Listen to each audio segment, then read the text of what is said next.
Honorable Senators, when the business of the Senate was suspended for lunch, we were at second reading of bills. The Honorable Senator Michaela Barnett Ellis was on her feet. Senator Barnett Ellis.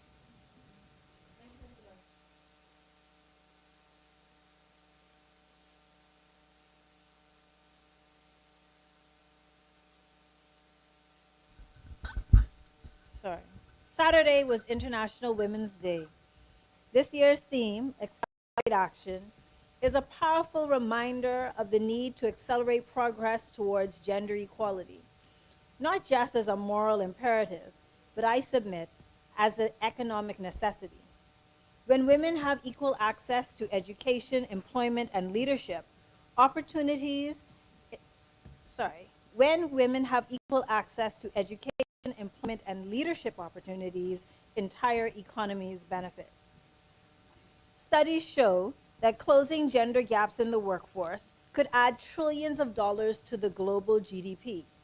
As diverse perspectives and talents drive innovation, productivity, and sustainable growth, and unlock the potential for stronger, more resilient societies. Investing in gender equality leads to tangible economic gains at both the national and business levels. Companies with diverse leadership teams consistently outperform their competitors, demonstrating higher profitability and improved decision making. Meanwhile, policies that support women entrepreneurs and small business owners contribute to job creation, increased household incomes, and poverty reduction. When women thrive in the workforce, they reinvest in their communities and their families. This is particularly important because thousands of our households across the country are like mine, a mother raising her offspring on a sole income. Achieving true gender equality requires more than just opportunity. It demands systemic change. Addressing gender-based violence and workplace discrimination is critical in creating an environment where individuals can contribute their skills without fear or limitation. Gender equality is not just about fairness, it's about economic imperative that benefits everyone. I hope every woman and girl of these sunny isles had an empowering International Women's Day. I started my festivities by speaking to the students at Lyford Key International School. I joined my sisters on the Women Walk 2025 and had a fabulous time with the fun and fearless women of the Free National Movement. There is still something inside so strong. Mr. Vice President, as we consider this mid-year budget update, it is our duty to provide a clear and honest assessment of the government's fiscal management and its impact on the Bahamian people. While the government will no doubt highlight its achievements, we must address the pressing concerns that continue to affect our citizens. Rising costs of living, persistent unemployment, and the growing burden on hardworking families. This budget should be more than just numbers on a page. It must reflect real solutions, responsible spending, and a genuine commitment to improving the lives of all Bahamians. Mr. Vice President, we have returned to the realities of life after the post-COVID economic rebound. The IMF projects that our country's growth will decrease this year from a previous growth rate of 1.9% to a lower growth rate of 1.7%. This forecasted growth rate feels disheartening given our record-breaking numbers of visitor arrivals and record-breaking levels of government revenue. But this minimal stifled growth can be painfully felt in businesses and homes across the length and breadth of the Bahamas.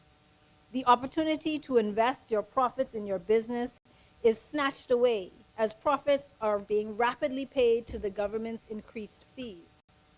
Micro, small, and medium-sized businesses are the backbone of our economy. They drive innovation, create jobs, and fuel sustainable economic growth in communities and settlements across this archipelago. If they are allowed to grow and invest, rather than merely exist to meet their financial liabilities, These businesses do not have the same luxury that the government does of paying their invoices late. They don't get to have over 120 million in unpaid invoices. The Minister of Social Services has told us that there is an increased demand on food assistance, rental assistance, and burial assistance. Too many Bahamians aren't seeing the New Day benefits promised by this administration. It's been 3.5 years, and this administration continues to place their own needs and wishes above the best interests of Bahamians at large. I'll give some small examples, but they speak to the mindset. This administration reallocated 100,000 from the National Organ Transplant Program so that a delegation could travel to a conference in Thailand. Mr. Vice President, didn't the Minister of Health just say in the other chamber that dialysis was at an all-time high, that the amount of persons with failing kidneys has increased? Wouldn't it then follow that we need to develop and invest in our National Organ Transplant Program? I bet the Bahamas Kidney Association would agree, especially since they've been advocating for years for more people to become living donors. And then there's the Ministry of Environment. They reallocated monies from the Grand Bahama Climate Resilience Master Planning exercise and the monies allocated for the development of marine protected areas so that they could fund a trip to the United Nations for the Minister of the Environment and his delegation. Mr. Vice President, is an investment in climate resilience only necessary for other countries, but here at home, it's more important to travel? I guess we're not leading by example. It's all just lip service. The Ministry of Grand Bahama moved 80,000 from the Grand Bahama Beautification Initiative for all manner of things. 10,000 of that was for the minister's quote-unquote routine travel to New Providence. I guess beautification is just one of those things we don't really have to do. Or maybe it's just a place to hold money to be used for miscellaneous purposes. Mr. Vice President, the ease of doing business, which wasn't where it needed to be in the first place, has also been adversely impacted by this administration. The government has increased the cost of government services across the board. A colleague of mine recently remarked that in 2018, when she registered a boat for a client, the license fee was $47. Now, the license fee is $3,000. The June budget debate has become a period of stress and anxiety because we don't know which fees they will raise and by how much. As we are about 3 months away from the substantive budget debate, I implore this administration to engage in real consultation. Let the Bahamian people know which fees are going to see an increase so that businesses and residents can get their pockets ready. Remember when the cruise ship industry was blindsided by the raise in sea passenger tax? The government had to push back the implementation date and forego millions of taxes because the cruise ship industry needed time to incorporate the new fee in their contracts. Before I turn to the compendium, I'd like to address my other shadow ministries. I listened intently to the mid-year budget contribution from the Member of Parliament for Tall Pines and the Minister of Health, and I could not help but notice an absence of a crucial component in the provision of public health care. There was no mention of efforts to recruit new nurses or new nursing students or improving conditions to retain our existing nurses. Our inadequate nursing numbers adversely impact the provision of health in the Bahamas. Our nurses are superhuman. They provide exceptional care, and perhaps that's why they are so aggressively recruited by the United States and Canada. But I have said it before, and I will continue to say, that monies need to be directed to invest in nurses, invest in their working environment, invest in their salaries and benefits. Our existing hospitals and clinics are presently under-resourced and understaffed. What we need to hear is a plan for retaining nurses and training more nurses and paying the back pay to nurses. If our nurses are so coveted, then let's train more nurses. Let's invest in expanding and developing our nursing programs so that we can attract students from all over the Caribbean and Latin America. Train them academically and clinically. require them to work in our public health system, pay them properly, pay them properly, and pay them promptly, because you can't take that for granted nowadays either. We have an opportunity to generate additional resources and further develop our nursing skill base. Non-communicable diseases are an extremely vexing problem. In my humble opinion, not enough emphasis is placed on the wellness part of the Ministry of Health and Wellness, but that's another contribution for another day. Bahamians are smart people. We are also people who like our fried food, our fried foods, our sweets, and our fries salty, but we are smart people. And if we're going to expand the amount of medicine being provided for free, that is going to result in increased costs.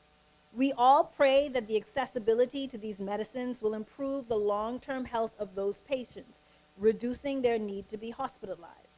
But in the short term, before those benefits are realized, how are we going to pay for the medicine? That's not a trick question. Common sense dictates that there will be a need for an initial investment before benefits are realized. It's not an instantaneous process.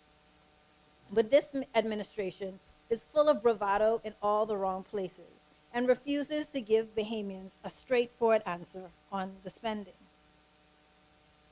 During last week's budget debate, the minister responsible for energy and transport stated, "I can also confirm that the partnership between Island Grid and BPL is progressing, and that work on advancing the governing and operating frameworks are continuing. The Transitional Committee, which is comprised of HR representatives from BPL and both unions, have made several recommendations that are being considered, and I will be able to provide more details in short order." The government has assured the Bahamian people and BPL employees that there will be no layoffs. However, the lack of contractual clarity regarding the arrangement with Island Grid continues to leave workers uncertain about their future employment. Employees are unsure as to whether they will lose their seniority and their tenure. And they're now seeing unfamiliar individuals coming in to ask questions about their jobs and operating procedures. The absence of clear information breeds skepticism, and yet this administration refuses to be transparent, both with BPL employees and with Bahamian people regarding Island Grid. As always, any questions, no matter how innocently asked, are met with hostility and obfuscation. The Bahamian people deserve honesty and clarity about the future of their power supply. Yet this administration continues to shroud the Island Grid deal in secrecy, leaving workers and the public in a state of unnecessary uncertainty. Now on to tourism. Mr. Vice President, we're experiencing record-breaking rates of visitors, especially cruise ship visitors. But this is not translating into the level of economic growth once associated with the increased arrivals. Our own experience has shown that we need more activities outside of resorts for tourists to do. Downtown is a ghost town. Downtown at night is a ghost town. Part of the revitalization of downtown really ought to include encouraging the opening of restaurants and nightclubs on the main Bay Street Strip. There was a time when persons could visit several nightclubs along Bay in one evening and have one of the best nights ever. We have visitors driving four-wheelers up and down the streets of Nassau. Wouldn't it be great if they had places to go rather than simply driving along the coast, losing their helmets, taking videos and selfies? The Hotel Encouragement Act has been a successful vehicle for providing favorable conditions for hotel investment. Perhaps that can be expanded into a Tourism Encouragement Act that would provide favorable investment conditions for other non-hotel tourism development, like water parks and other Bahamianized experiences. Imagine the hundreds of millions that could be added to government revenue on an annual basis if we could get visitors, particularly cruise ship visitors, to spend at least $150 on our shores. But before I leave this topic, I want to say if space tourism is going to become a thing, then let's make sure we fully understand the impact that it has on our environment and develop a framework and policy so that the benefits of this expansion can be felt by the many and not just a select favored few. And now on to the legislation that makes up this compendium, the Road Traffic Amendment Act. Mr. Vice President, I have often spoken in this place about the importance of consultation. In fact, I've already made mention of it in this contribution. Consultation has many benefits. Consultation has many benefits, one of which is that it gives the impacted industry the opportunity to prepare for the implementation of impending legislation. We know the mischief that the ministry was trying to stop with, and their intentions were admirable. But the realities of life were that the financial burden of paying for 13 or 18 months of insurance to change your policy renewal to your birth month was challenging. And Mr. Vice President, for multiple reasons, we tend to spend more money during our birth month. And who wants to forgo any aspect of their birthday celebrations because that money needs to be allocated towards paying car insurance? Just the thought of it disturbs my spirit. I support the amendment to the Road Traffic Act to remove the requirement that insurance needs to be renewed during your birth month. The domestic minimum top-up tax amendment. Mr. Vice President, on the 20th of January 2025, President Trump issued an executive order declaring that the Organization for Economic Cooperation and Development, OECD, global tax deal, including the global anti-base erosion rules, had no force and no effect in the United States. Through you, Mr. Vice President, I'd like to ask the Honorable Attorney General how this will impact companies operating here, particularly those that operate in the U.S. and those that have U.S. subsidiaries, and what incentive are they going to have to pay our top-up tax? Value-added tax amendment. The government has proposed to reduce the VAT on unprepared food. The obvious question is still, how will this impact government revenue? Will they increase fees in other areas to make up for the lost revenue? Shouldn't there be a corresponding reduction in expenditure, like smaller travel delegations? And then, Mr. Vice President, I don't know what they have against women. I don't know what they did. I don't know what we did to them. Why can't they untax our periods? Sorry, one moment, Senator Ellis. Sorry. You just asked a question to the AG through me. Now that he's Can I here, do you that? might No want to problem. ask him. Thank you, Mr. Vice President. You want me to start for the whole section? Okay. The question is, how will the President of the United States executive order declaring that the globe rules have no force or effect in the U.S., how will that impact companies operating here, particularly those that operate in the U.S. or have U.S. subsidiaries? And what incentive are they going to have to pay our top-up tax? So, thank you. Thank you for yielding. It's not our top-up tax. It is a global minimum corporate income tax that, in fact, was committed to by your administration that we just saw through in legislation and implementation. So it has nothing to do with our tax. It is a tax being implemented by, I think, 124 odd countries around the world. The foreign minister knows very well the commitment, because the commitment had to be endorsed by his ministry, I'm sure. So it really has no bearing on that. And in fact, I think very few U.S. companies at that level are actually doing business in the Bahamas. Most of the affected companies, which are rather few, I think like 20 or 30 of the companies are affected, are generally European countries, in fact, companies. And so, no, I don't think it's going to have any effect whatsoever on us, on companies in the Bahamas, on business in the Bahamas. I don't think it's going to have any effect whatsoever. if I may, now that I'm on my feet, I was listening to your contribution, and there are just 2 points I wanted to raise, just as a matter of clarity. I was going to do a point of order, but since I'm on my feet, I'll just clarify. Do you yield your time? Okay, I have a No. point of order. What is your point of order? Misleading the general public. What is she There misleading? were 2 points that the good senator misled the general public on. I was going to wait till the end, but I was on my feet, so I'll just deal with it now. The first one has to do with the commentary that she gave about downtown and incentives in downtown, more restaurants, more entertainment. And then I think she took the narrative beyond that to cruise ship passengers and four-wheelers losing their helmets, and they should be able to go do something, right?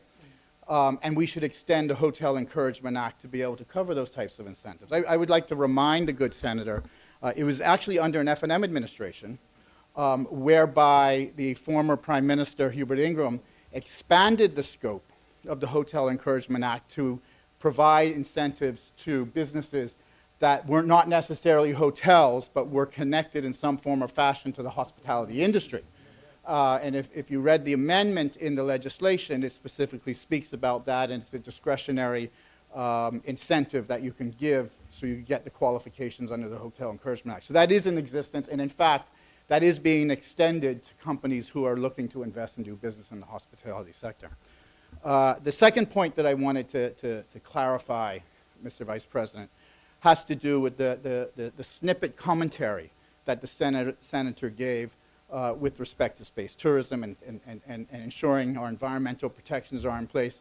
It's unfortunate that the senator was not here for the morning session, because the senator would have then missed my commentary in response to the question from the good Senator Ramming, specifically on this issue and the scope of protections that are in place by strict liability under international space treaties, as well as our Environmental Planning and Protection Act, and how we work in unison with that, as well as the regulatory framework that was put in place by the government to license space travel through our airspace, as well as landing in our jurisdiction. And so I just wanted to clarify that commentary. Senator Barnett Ellis, you have the floor. Thank you, Mr. Vice President. I think the good Attorney General missed the point, but that's okay. Mr. Vice President, I was on the value-added tax amendment. I said, Mr. Vice President, I don't know what they have against women.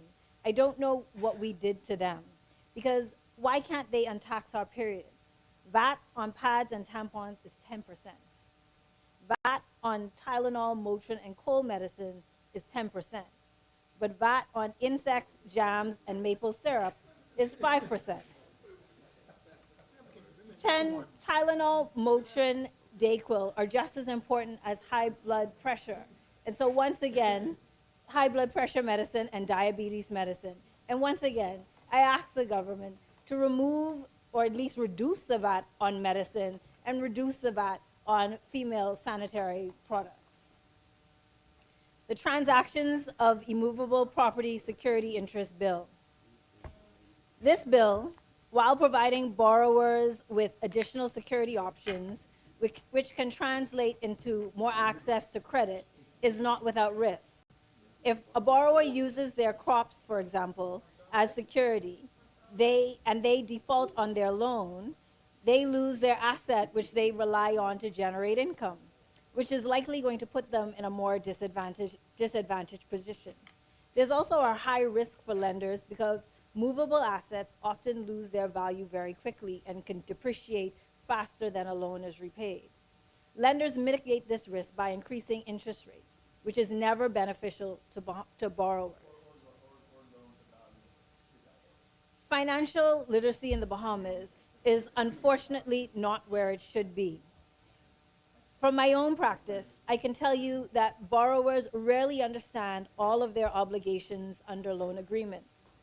They are so focused on just securing the money that they don't pay attention to the terms and conditions of the loan. This leads to frustration on both sides when obligations are going to be enforced. Greater access to credit also means a greater need to educate the public and provide financial literacy learning opportunities.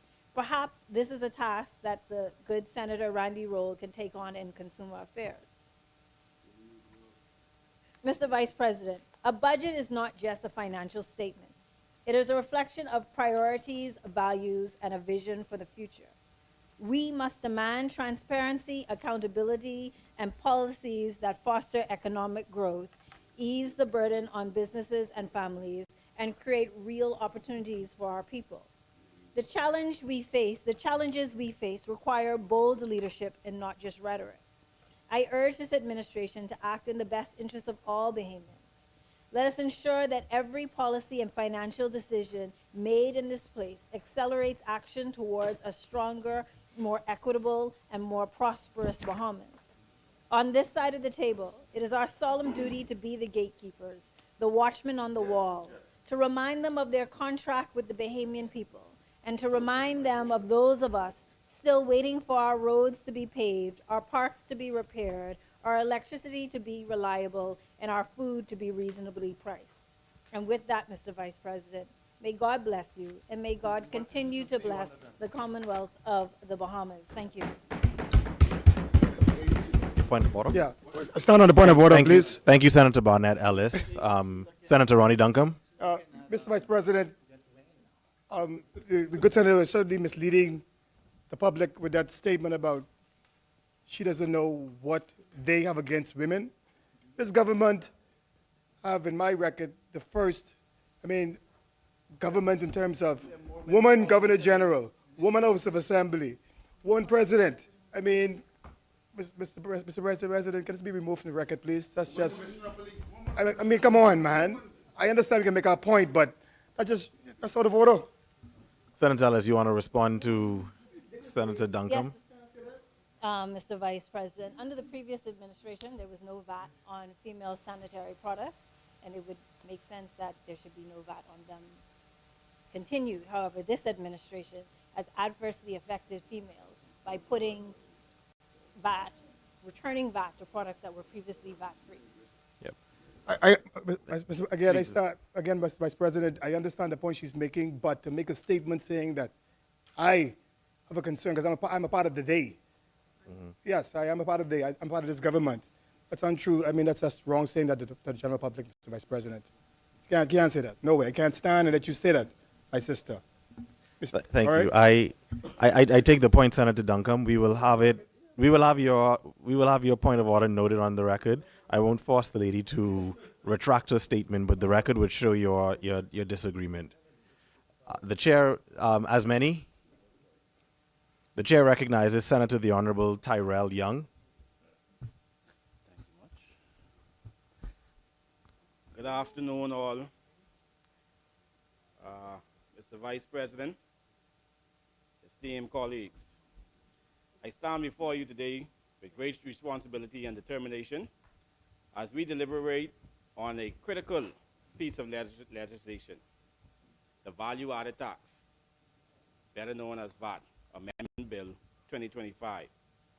This bill, Mr. Vice, represents a significant step toward improving our taxation system. A system that ensures economic sustainability and addressing the everyday financial burdens faced by Bahamians. It is not merely an amendment of fiscal policy. It is an initiative that seeks to create a fairer and more balanced approach to taxation. One that prioritizes the well-being of our people while maintaining integrity of our national revenue system. The proposed necessity of this amendment. In recent years, our nation has faced economic fluctuations, as our good Senator Alcides pointed out earlier in his contribution. Global supply chains disruptions and rising living costs. The government recognizes these challenges, has sought to implement reforms that will ease these financial strains while ensuring the nation's fiscal health. The primary purpose of this bill is to amend the existing Value Added Tax Act by providing relief to consumers, particularly through the introduction of a reduced VAT rate of 5% on essential food items sold unprepared in food stores. This is a pivotal measure as food is a basic necessity, and ensuring affordability is both a moral and economic imperative. By reducing VAT on staple goods, we are directly addressing the cost of living crisis and providing tangible relief to thousands of Bahamians across, to thousands of families, across the country. The people of the Bahamas should not have to choose between paying their bills and feeding their families. This amendment seeks to make their daily lives a little easier and their financial burdens more manageable. Mr. Vice President, some key provisions of this bill. This bill amendment introduces several critical changes that will improve our VAT system. These include: 1, reduced VAT rate on essential food items. This bill introduces a new fourth schedule which outlines specific food products that will not be subject to a reduced VAT rate of that will now be subject to a reduced VAT rate of 5%. These include various categories of meat, poultry, fish, dairy products, eggs, vegetables, fruits, grains, and essential cooking ingredients. This measure will make the basic, unprepared food more affordable and directly benefit low-income households. 2, clarification of the VAT categories. The bill amends key sections of the Principal Act to ensure a clear distinction between standard rated, zero rated, reduced rated, and exempt supplies. This reduces confusion for both businesses and consumers, ensuring compliance and facilitating smoother transactions. 3, strengthening compliance measures. The amendment to Section 71 holds businesses accountable for any fraudulent, negligent, or misleading classification of VAT charges. This ensures that benefits are not misused and that businesses operate with transparency and integrity. 4, maintaining fiscal sustainability. While the bill provides tax relief on essential food items, it also upholds the broader taxation framework for maintaining a standard VAT rate of 10% on non-essential goods and services. This balanced approach ensures that government continues to generate the necessary revenue to fund public services while providing relief where it is most needed. 5, empowering the Minister of Finance. The amendment of Section 69A grants the Minister the authority to modify VAT schedules or defer VAT payments in response to economic conditions. This, Mr. Vice, this flexibility is crucial in times of crisis, allowing the government to act swiftly to protect consumers and businesses alike. The broader economic impact of this bill, Mr. Vice President, the economic implications of this amendment are substantial. A reduction in the VAT on essential food items will increase disposable income. Let me repeat that. The reduction in VAT on essential food items will increase disposable income for consumers, allowing them to allocate more resources to other necessities such as housing and education and healthcare.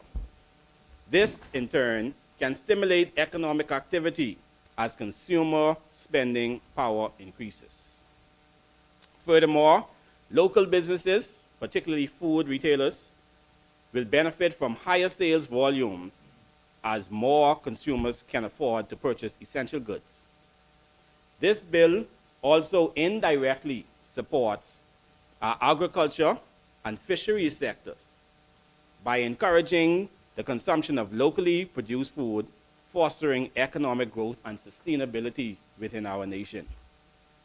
It is also important, Mr. Vice President, to recognize the long-term benefits of a more progressive tax system.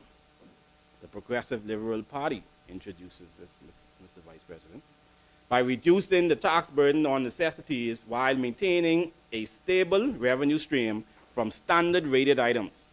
We can create a more inclusive and equitable economy, one where every Bahamian has a fair opportunity to thrive, addressing concerns and ensuring accountability. We'll touch on that. As I am aware that there may become concerns regarding the potential revenue impact of this VAT bill, of this VAT reduction.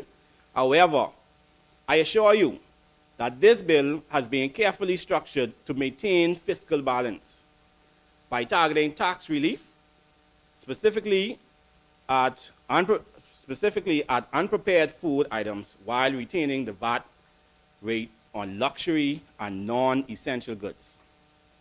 The government will continue to collect adequate revenue for national development.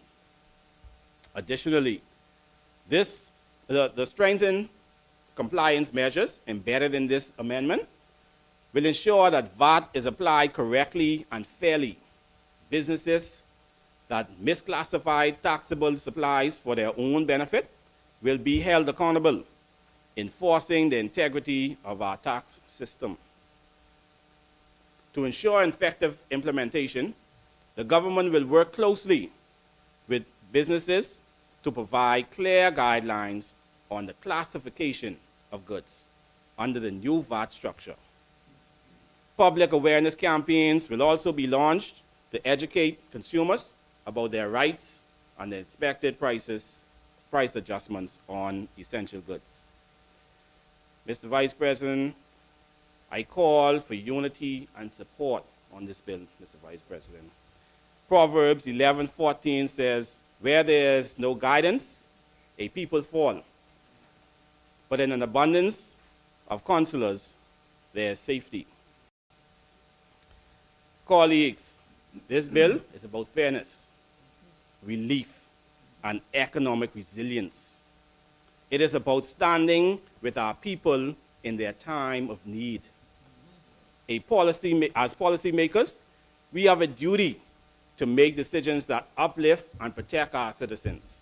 Supporting the amendment is a step in the right direction towards a more affordable, a more sustainable, and a just economic future. I urge each and every one of you to stand with me in support of this bill. You also decide opposite, my colleagues. Let us work together to ensure the successful passage for the benefit of all Bahamians. Let us send a clear message today to our people that we are committed to making their lives better, to easing financial burdens, and to building a nation where prosperity is accessible to all. However, how? How does this bill benefit Bahamians? Here are some of the few ways that it does. This bill benefits Bahamians in several important ways, directly addressing both immediate financial burdens and long-term economic sustainability. Here are the key ways it benefits the Bahamian. This benefits the Bahamians. Lower cost of living at essential food items. The bill reduces the value-added tax rate by 5% on essentials. Unprepared food items. This includes items like meat, poultry, fish, like I said earlier, eggs, so on and so forth. Making these staple foods more affordable, the bill helps families, especially low-income households, to manage their everyday expenses. And 3, the stimulation of local economy. I I won't go on to belabor the whole list, but one more I would like to definitely to speak on is the flexibility for economic crisis. The bill grants the Minister of Finance authority to modify VAT schedules, right? This, Mr. Vice President, this is something that I think would have definitely worked perfect for the opposition when they were in government during the pandemic and the crisis that we had to manage. And it was a lot of maneuvering and trying to figure out the right legal ways and stuff to reduce taxes or reduce the cost in some way for our people to lower the burden, as the impact was heavy during those times. Mr. Vice President, as Senator Russell rightfully reminded us, the previous F&M administration was notorious for putting their political foot on the necks of hardworking coconut vendors and roadside vendors across this nation. They turned a blind eye to the struggles of our people, suppressing their potential at every turn.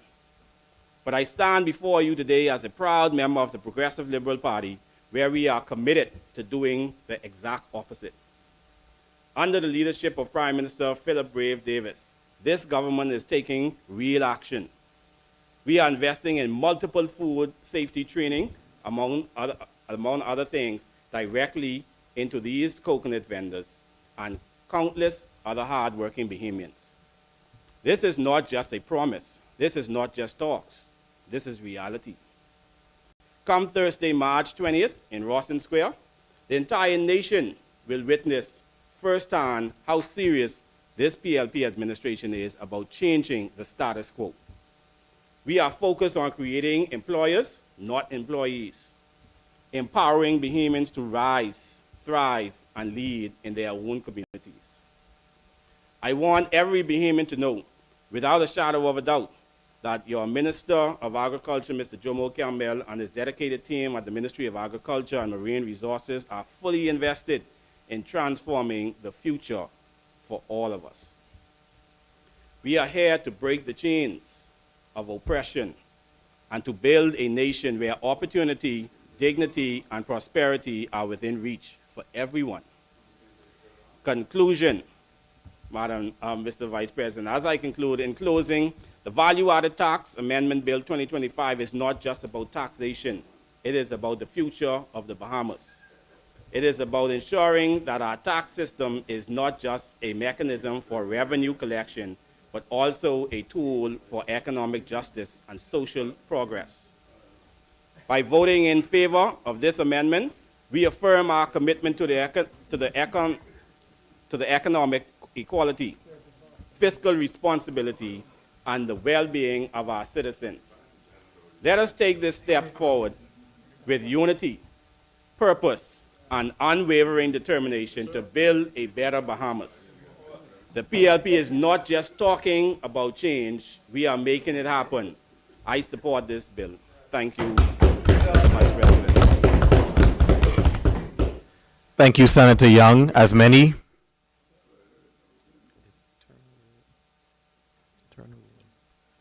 The chair recognizes Senator James Roll Turner. Thank you, Mr. Vice President. It's always a pleasure to return to these chambers and see all of the senators here present. It's always good to be among those in the land of the living. I begin, though, this afternoon the way that I have done in many familiar occasions here, where I must express my condolences to those who continue to lose loved ones.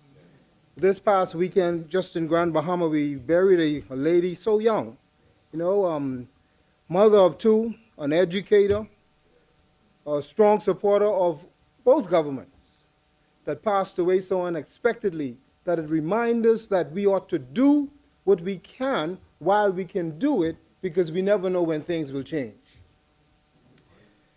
This young lady, her name was Melanie Gilbert. And I say to her sons this afternoon that though she may be gone, she will certainly not be forgotten.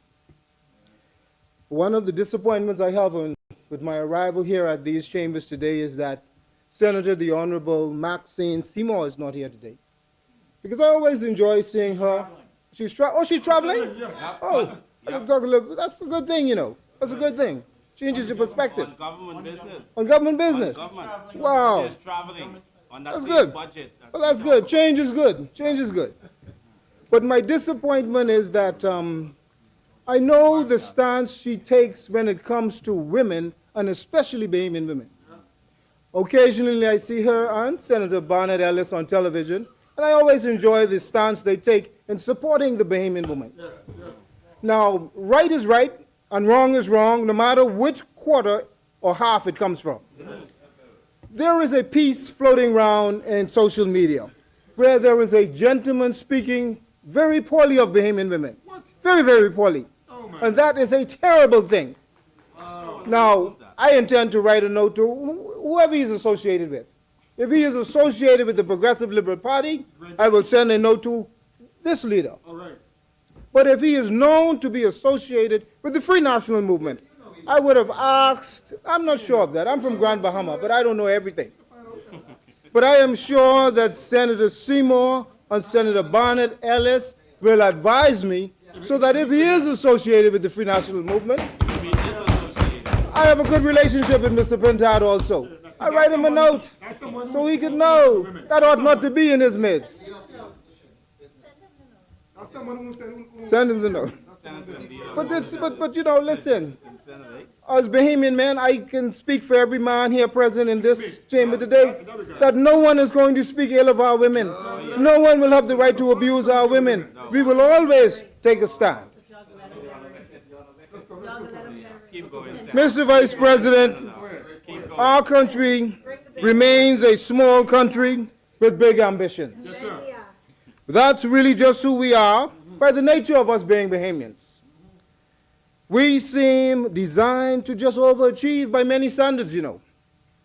So challenges really don't frighten us. And the truth of the matter is I see a government in every challenge identifying the opportunities. So this is good for Bahamians. I must admit that this current Philip Brave Davis-led administration over the past 3+ years is a good example of continuing with fiscal discipline, a good example of accountability, and a good example of reasonable transparency. I have reviewed a number of the things in recent times, and I see a strategic investment in many areas that affect us as Bahamians. Areas such as education, health, tourism, national security, family island development, public-private sector partnerships, and of course, energy, even in our country today. I further noted as we moved along and reviewed where we are at this midpoint, that in our region, our growth is projected at 1.7%, and this is reasonable, but we certainly still do have work to do.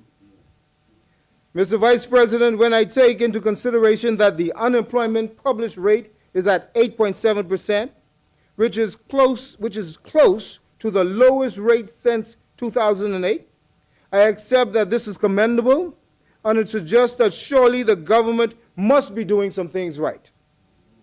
Let us not forget that in 2021, the unemployment rate was hovering over 26%. Frightening number. Coupled with the revenue intake of the first half of this year being at the highest revenue level that our country has ever experienced for this period, surely we have confirmation that this Davis-led administration is yielding the results we want to welcome. Public debt, interest payments were higher over the period by $34.3 million. Spending on goods and services increased by $94.8 million. And even more important than that to me is that compensation to employees increased by some $16.9 million. It says to us that not only are we taking care of our business, but we're taking care of our people. This is all reasonable and good stuff. Numbers don't lie. At the midpoint, I am pleased to know that there is no backing up no backing down when it comes to the delivery of the expectations for the Bahamian people. We know that plans and support are ongoing for the hospital in Grand Bahama and the renovations at the Princess Margaret Hospital. So we know that things are moving. We know, and we can bear witness, that major roadworks earmarked for the Family Islands continues. Cat Island, Eleuthera, Exuma, Long Island, Grand Bahama, and Abaco are recipients of these commitments. And that is, again, welcome news. Let me say that good men and good women always look out for others.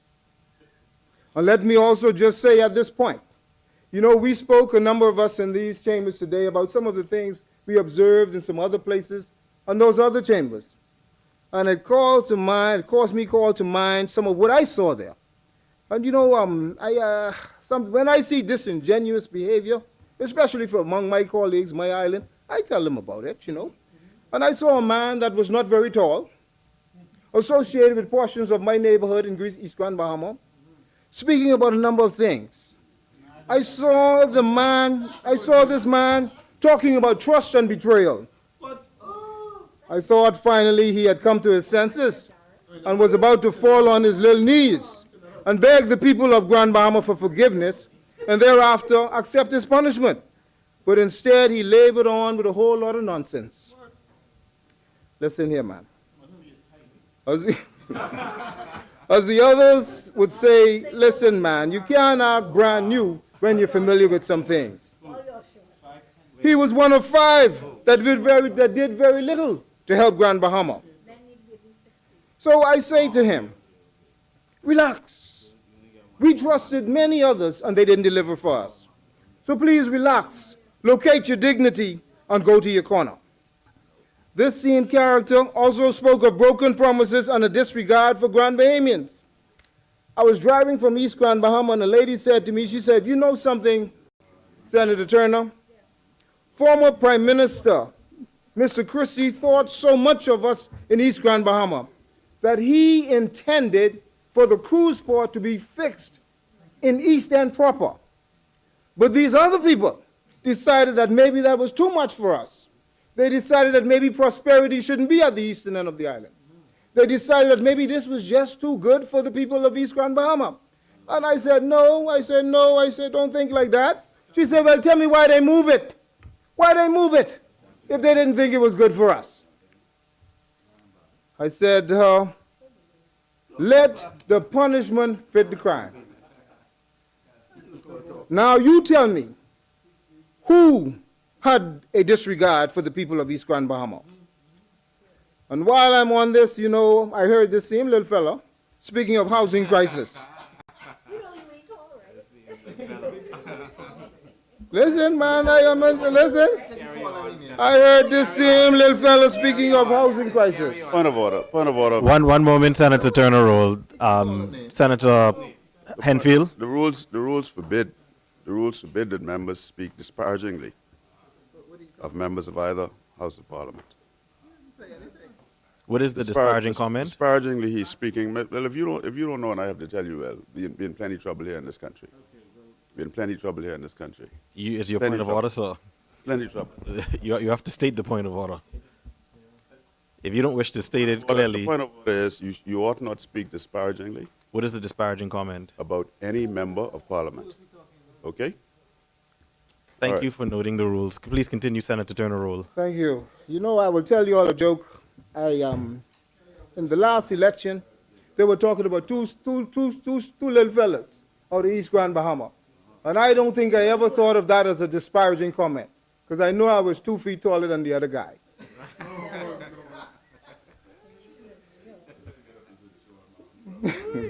Listen, Mr. Vice President.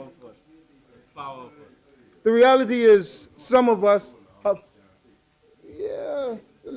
listen, some of us have no moral authority to talk about certain things. What I would say is, what you could have done, you did not do. And now that you cannot do, you want to claim that you want to do.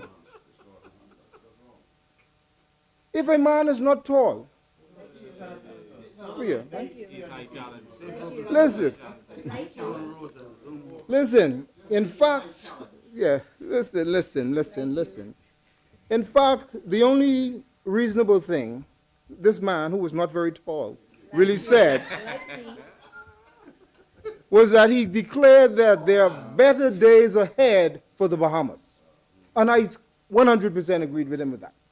Because what I see from what this Davis administration and this current government is doing certainly suggests that better days are ahead for us. Now, I want to go on, Mr. Vice President, and declare that the Bahamas Value Added Tax Amendment 2025 is important to the nation's fiscal policy because it is a matter that is important to Bahamians. The Bahamas introduced VAT in January 2015 as part of a broader strategy to diversify government revenue. We all know that. And reduce the fiscal deficit. Initially set at a rate of 7.5%, the VAT was later increased to 12%. One of the most significant changes in the earlier amendment was that the adjustment of the VAT by the PLP government from 12 to 10%. Yes, I know the side opposite, with much of its cries, delight in talking about breadbasket items. But do they really seem to believe that the middle class should focus on eating grits, white bread, butter, and corned beef? A few of the 22 items on the list. And you know, I heard the side opposite this morning speak about value. And I want to tell you something. The truth is, if you are an adult who is lactose intolerant, of the 22 products, the truth is you can only appreciate about 15. Because you can't appreciate eating baby cereal, baby food, baby formula, cheese, condensed milk, evaporated milk. You can't eat those things. If you know. It is now? Lactose. Well, that's not. But listen. This is what I want to say. The truth of the matter is, we had 22 items on the list. And I never once complained in here. I listened to the others speak about it. But I said, you know, until you fix something, you have no right to talk about it. But this government has fixed it and moved this from 22 items to 1,850 items for the Bahamian people. Boy, oh boy. Look up. Listen here. I thank God. I thank God for a caring New Day government, yeah? Though some speak ill of their good works for consumers, the reduction in the VAT rate and the expansion of exemptions are expected to lower the overall cost of living. Prepared food items and groceries now at a 5% VAT rate. That is a big deal for lower income families. That is a big deal for middle income families. That is a big deal for upper income families. That is a big deal for all Bahamians. It's a savings, big savings. The Bahamas VAT Amendment of 2025 represents a good move related to the country's tax and consumer relief policies. The reduction in the VAT rate of a broad spectrum of food items and the expansion of exemptions provide immediate relief to consumers all over our islands. Mr. Vice President, as I reflect on the opinions of Moody's and Standard & Poor's regarding the Bahamas, I agree with their stable outlook of our country. A stable economy, they describe it. That's what they say. A big-time critic complimenting the Bahamas and the PLP government, a stable government. Mr. Vice President, I stand here and declare that I do support the VAT Amendment Bill, and I say that may God bless the Commonwealth of the Bahamas and all those who stand to strengthen these islands. Thank you, sir.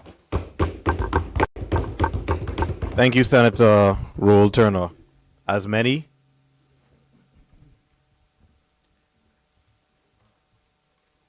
It is. The chair recognizes Senator the Honorable Darren Henfield.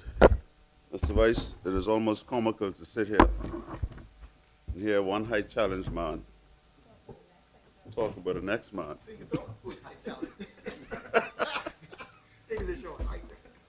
who's likely taller than he is.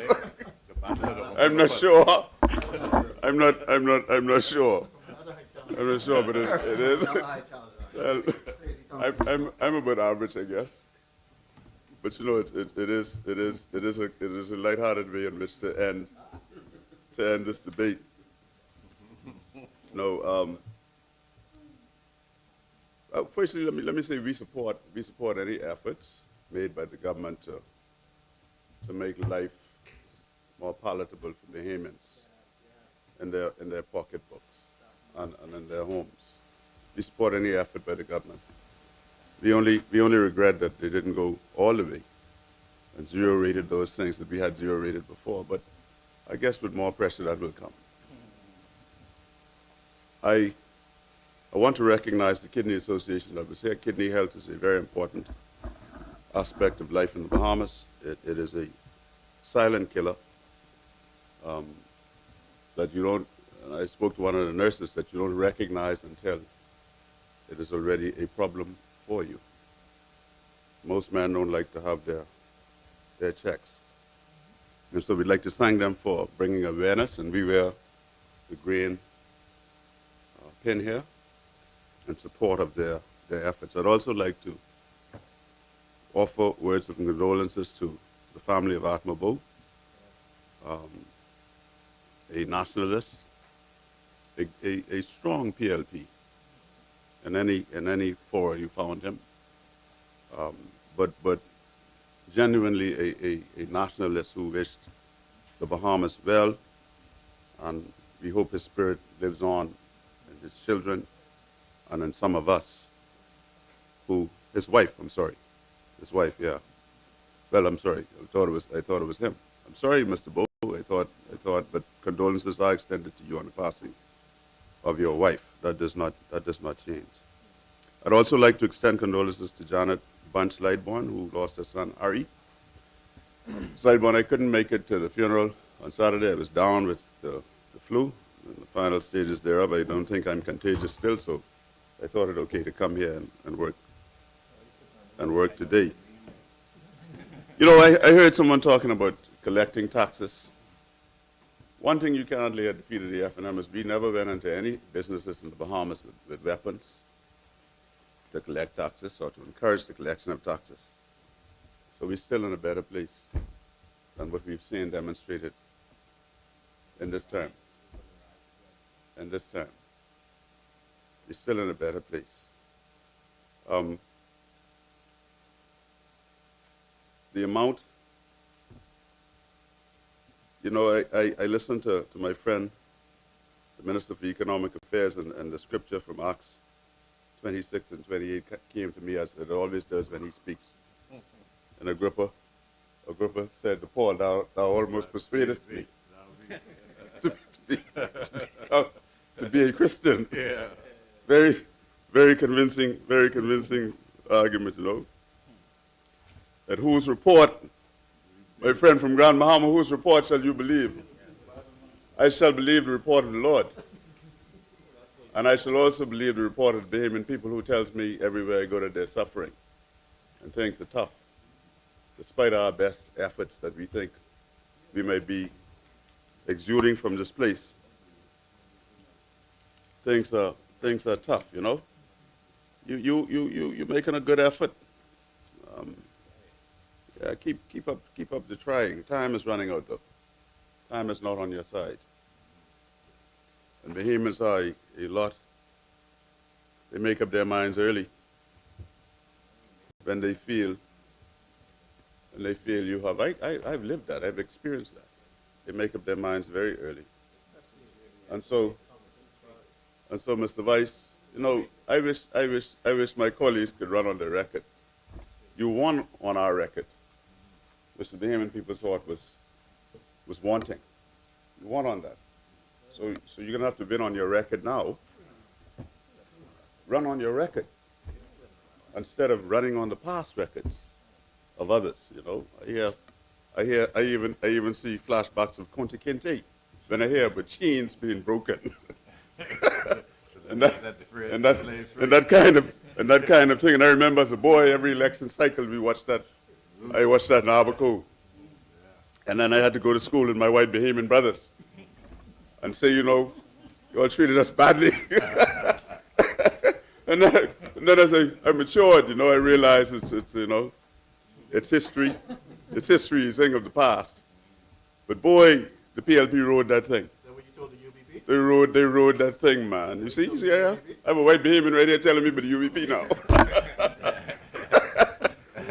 Mr. Weiss, Mr. Weiss, I believe that we find ourselves in a place and time where the talk of self-reliance and sovereignty and independence it must be more than mere rhetoric.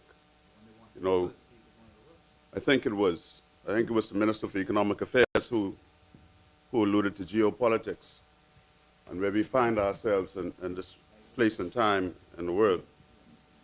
We are faced with potential trade disruptions between the United States, Canada, and there was talk of Mexico and China. And these will cause difficulties for Bahamians if they are not mitigated. Trade issues between, I wish I could have your attention, Mr. Vice. Senators,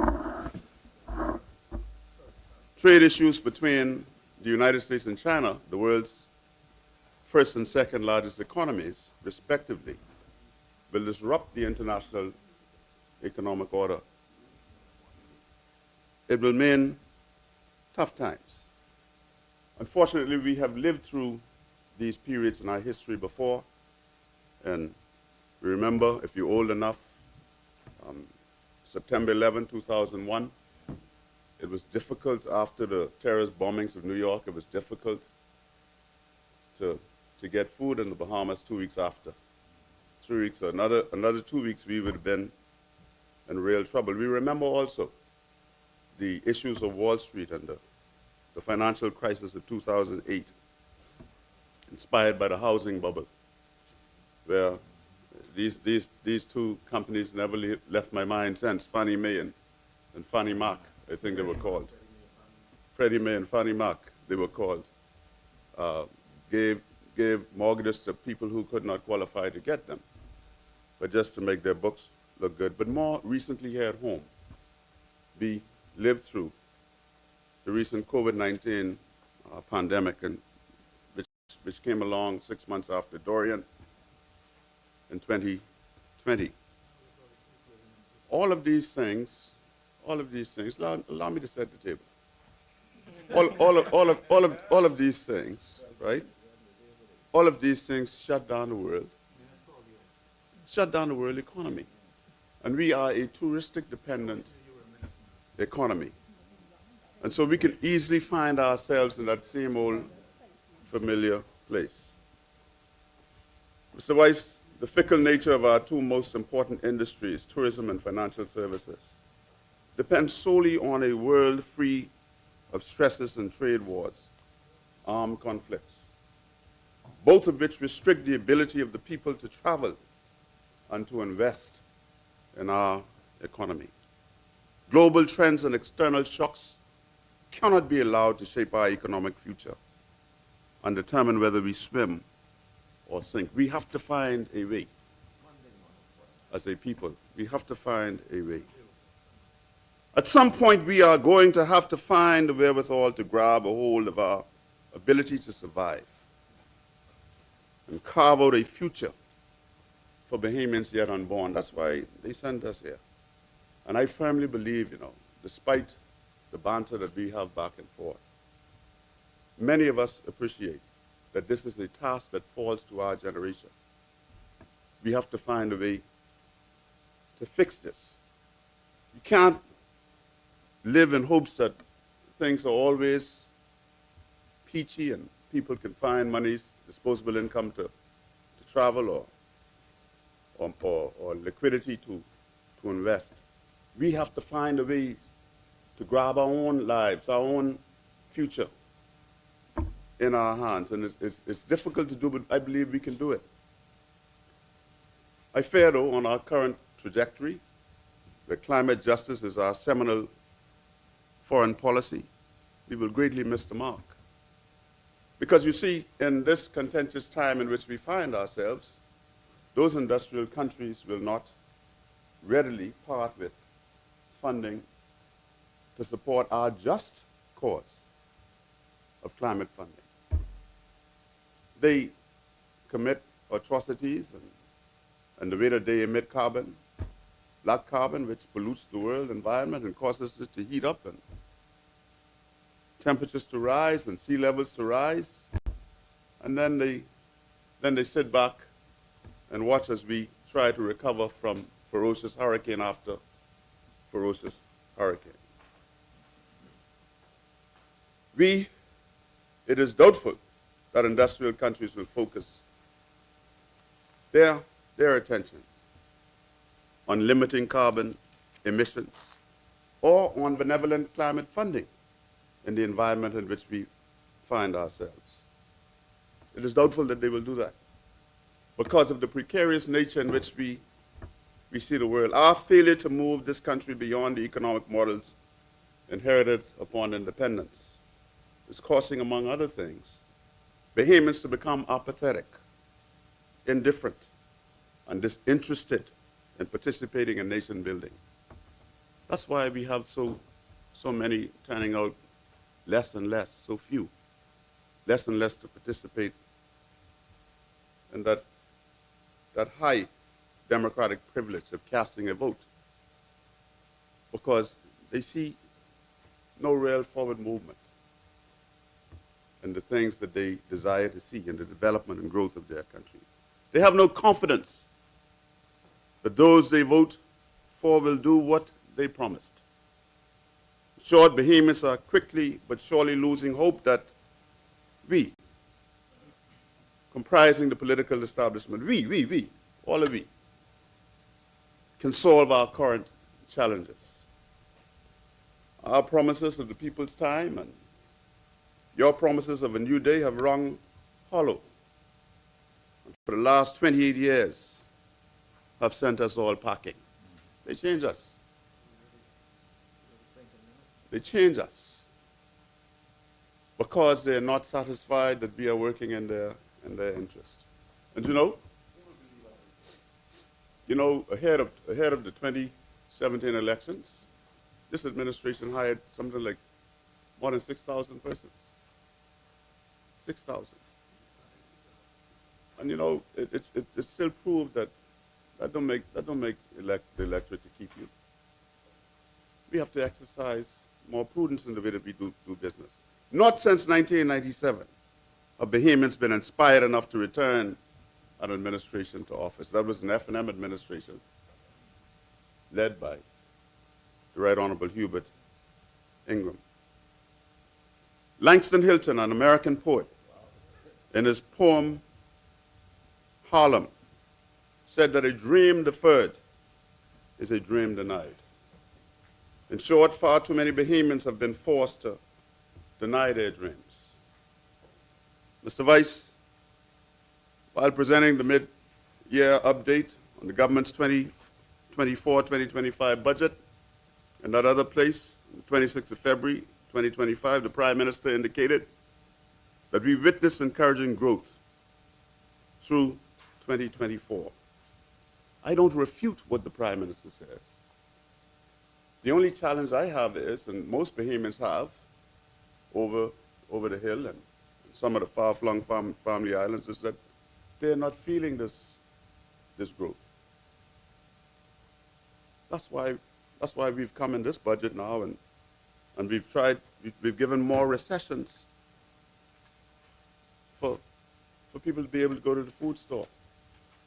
And hopefully those recessions that we gave on the border, when people bring in goods to sell to people, to our people, they will be passed on to them.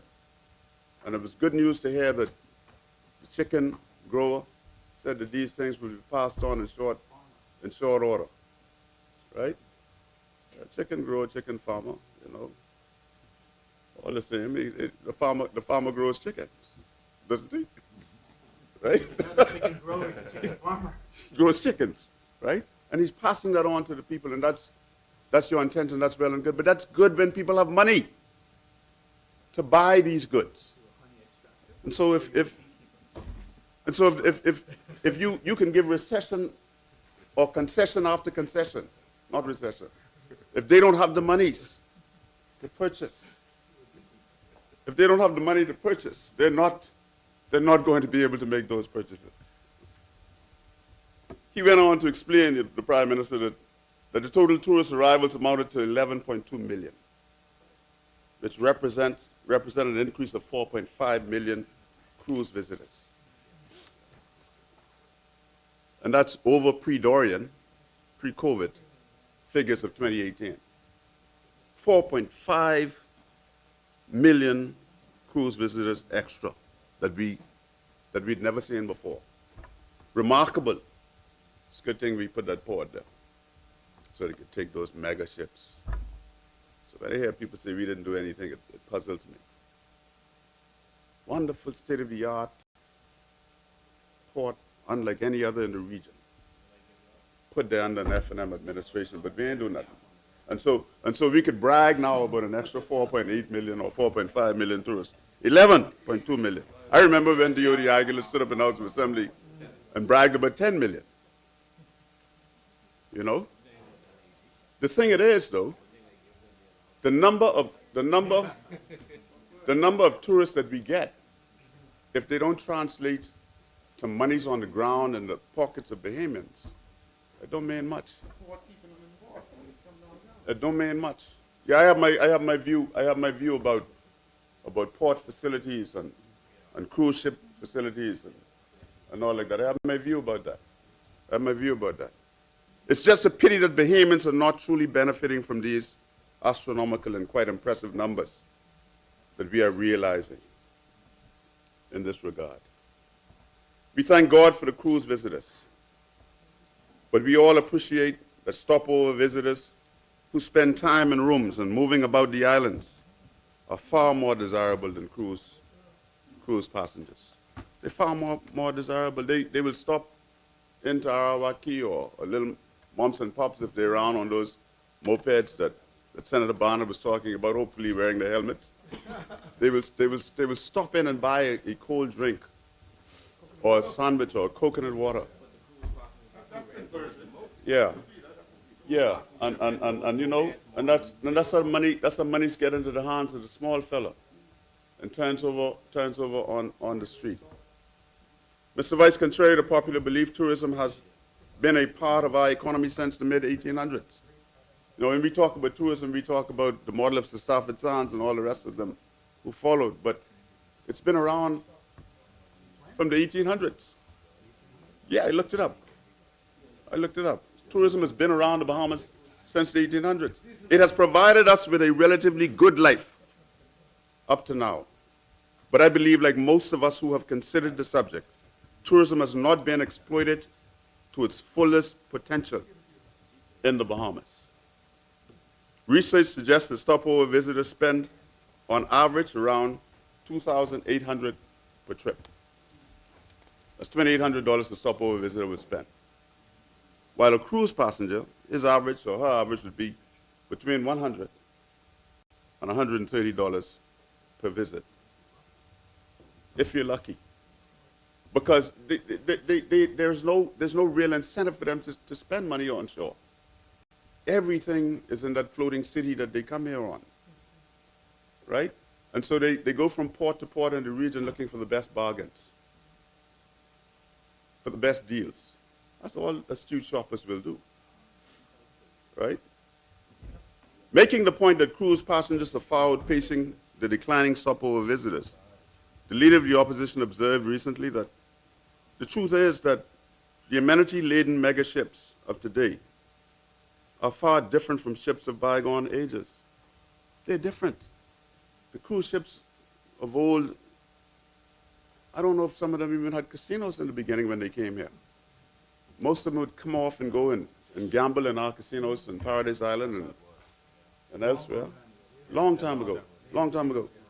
But they have duty free when they get out in the ocean, a certain out of your economic zone. They're floating hotels. They're cities. They have entertainment, and they have all-inclusive. They're all-inclusive. They have free food. So there's no need for me to stay here and go down to the fish fry. Some have free drinks, soft drinks. They don't have conch salad, but I'm sure they put conch salad on these islands that we give them.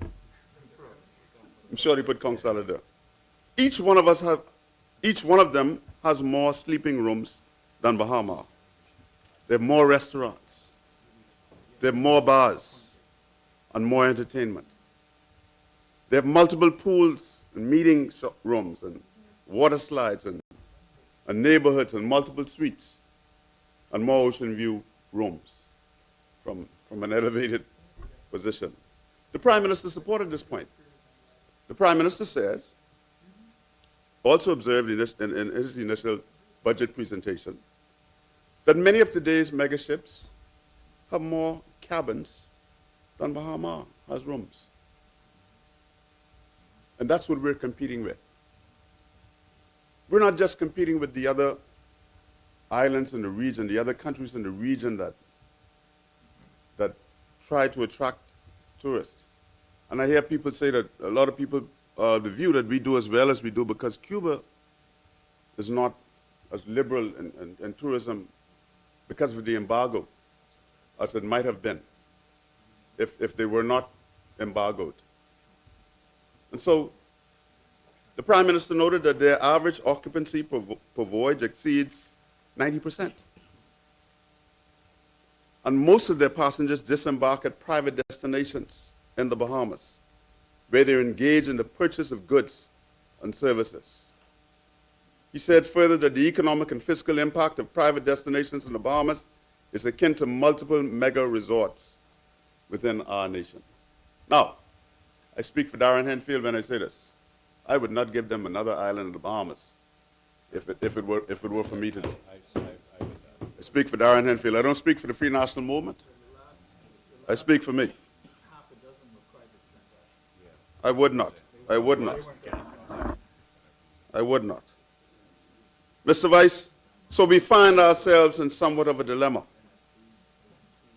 We need the cruise ships, and we need investments in the islands and the Keys, because we need to put our people to work. But I believe, I am of the view that tourism should be working for Bahamians, not Bahamians working for tourism. So we got to find a way with reasonable people. Some of us are unreasonable in our approach. With reasonable people, we have got to find a way to cause Bahamians to benefit more from tourism than foreigners benefit from tourism in our country. How do we compete with the all-inclusive mega cruise ships? How?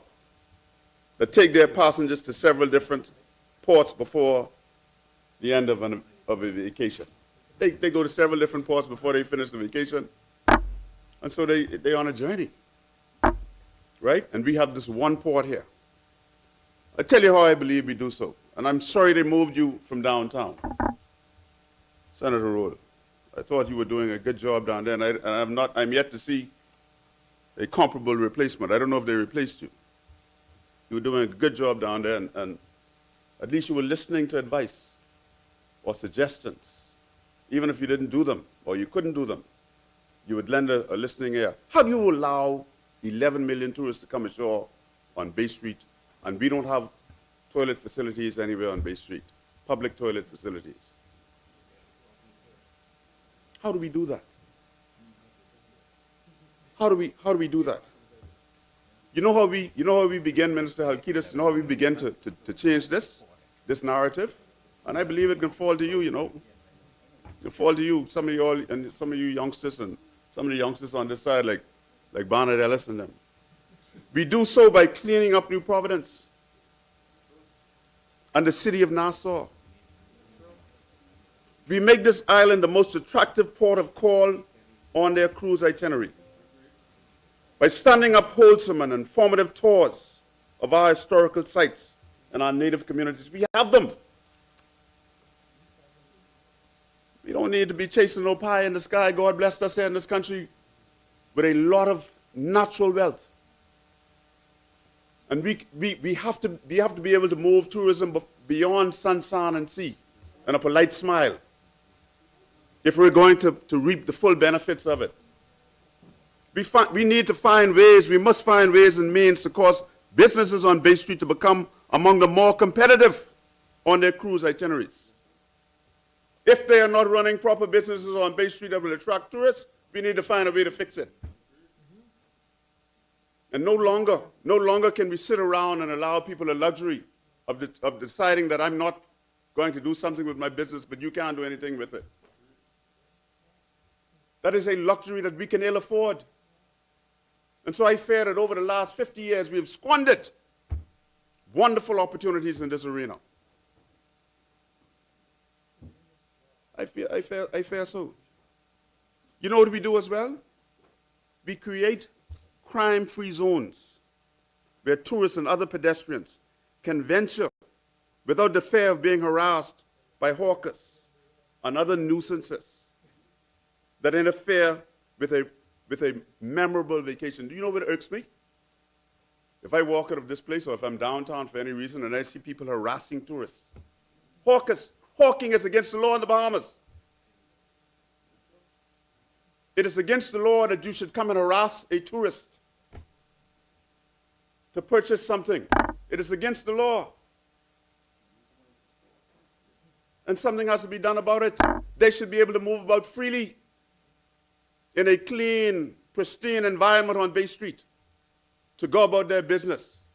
And maybe they stay ashore a little longer than trying to rush back to the ship where they feel less of a rush.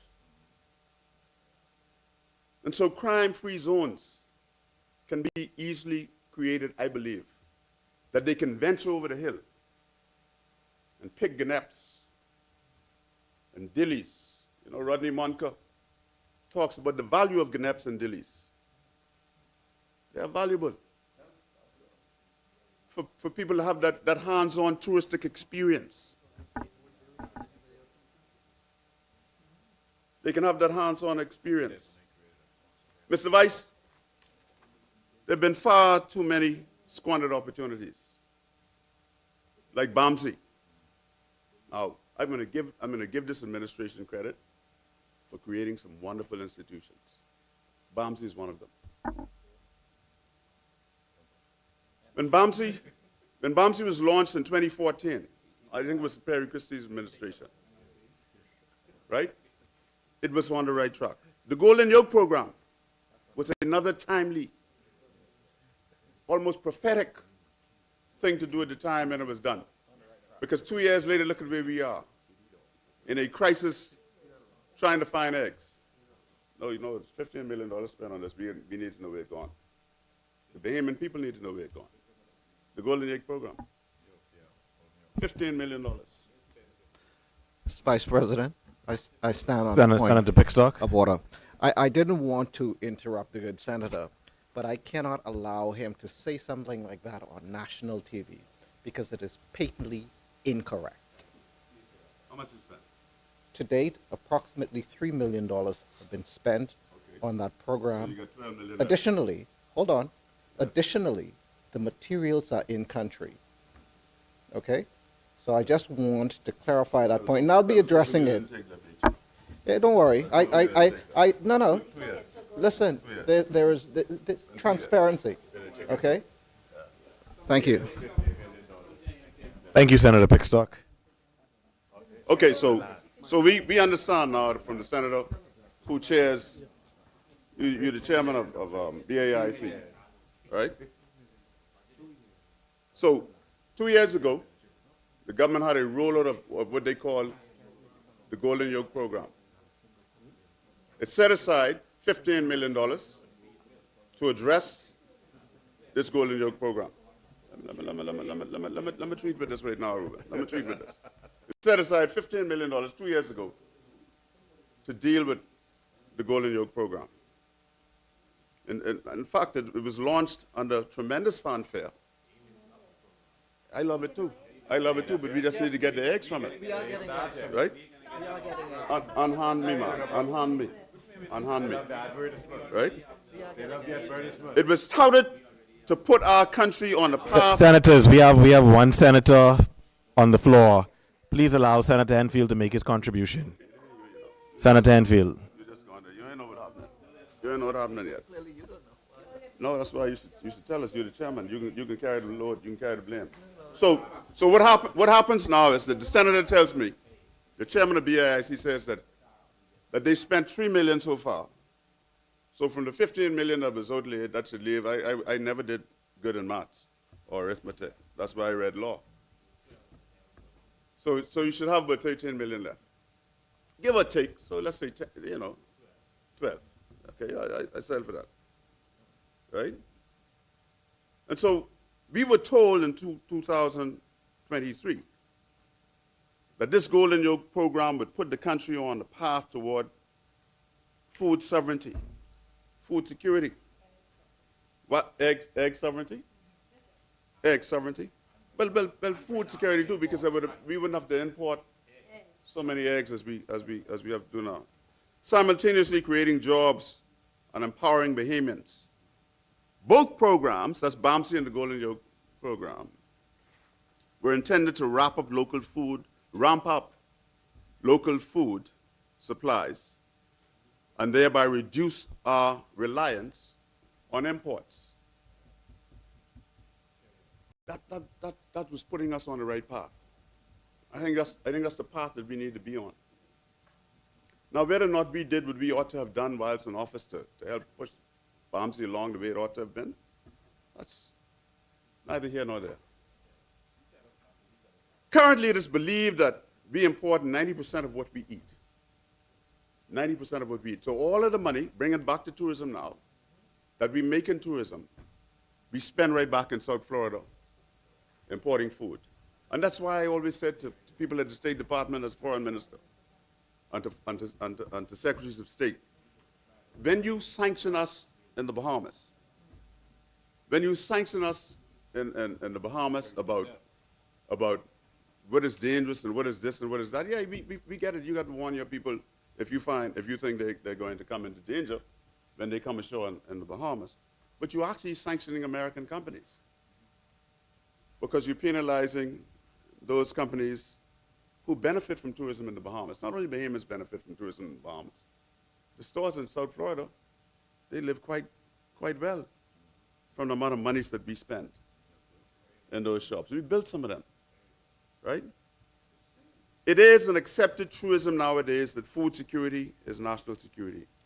No one around at the time can forget that in the weeks following the 9/11 attack, we were in a rather precarious position.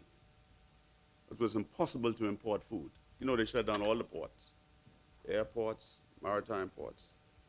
And so, Mr. Vice, BAMSI, whose objective was applauded at home and abroad, was designed to put us on a path to sustainable development by producing new generations of farmers and fishers. The institution was established to lead in educating students in cutting-edge technology and technical training in agriculture, marine sciences, and related disciplines.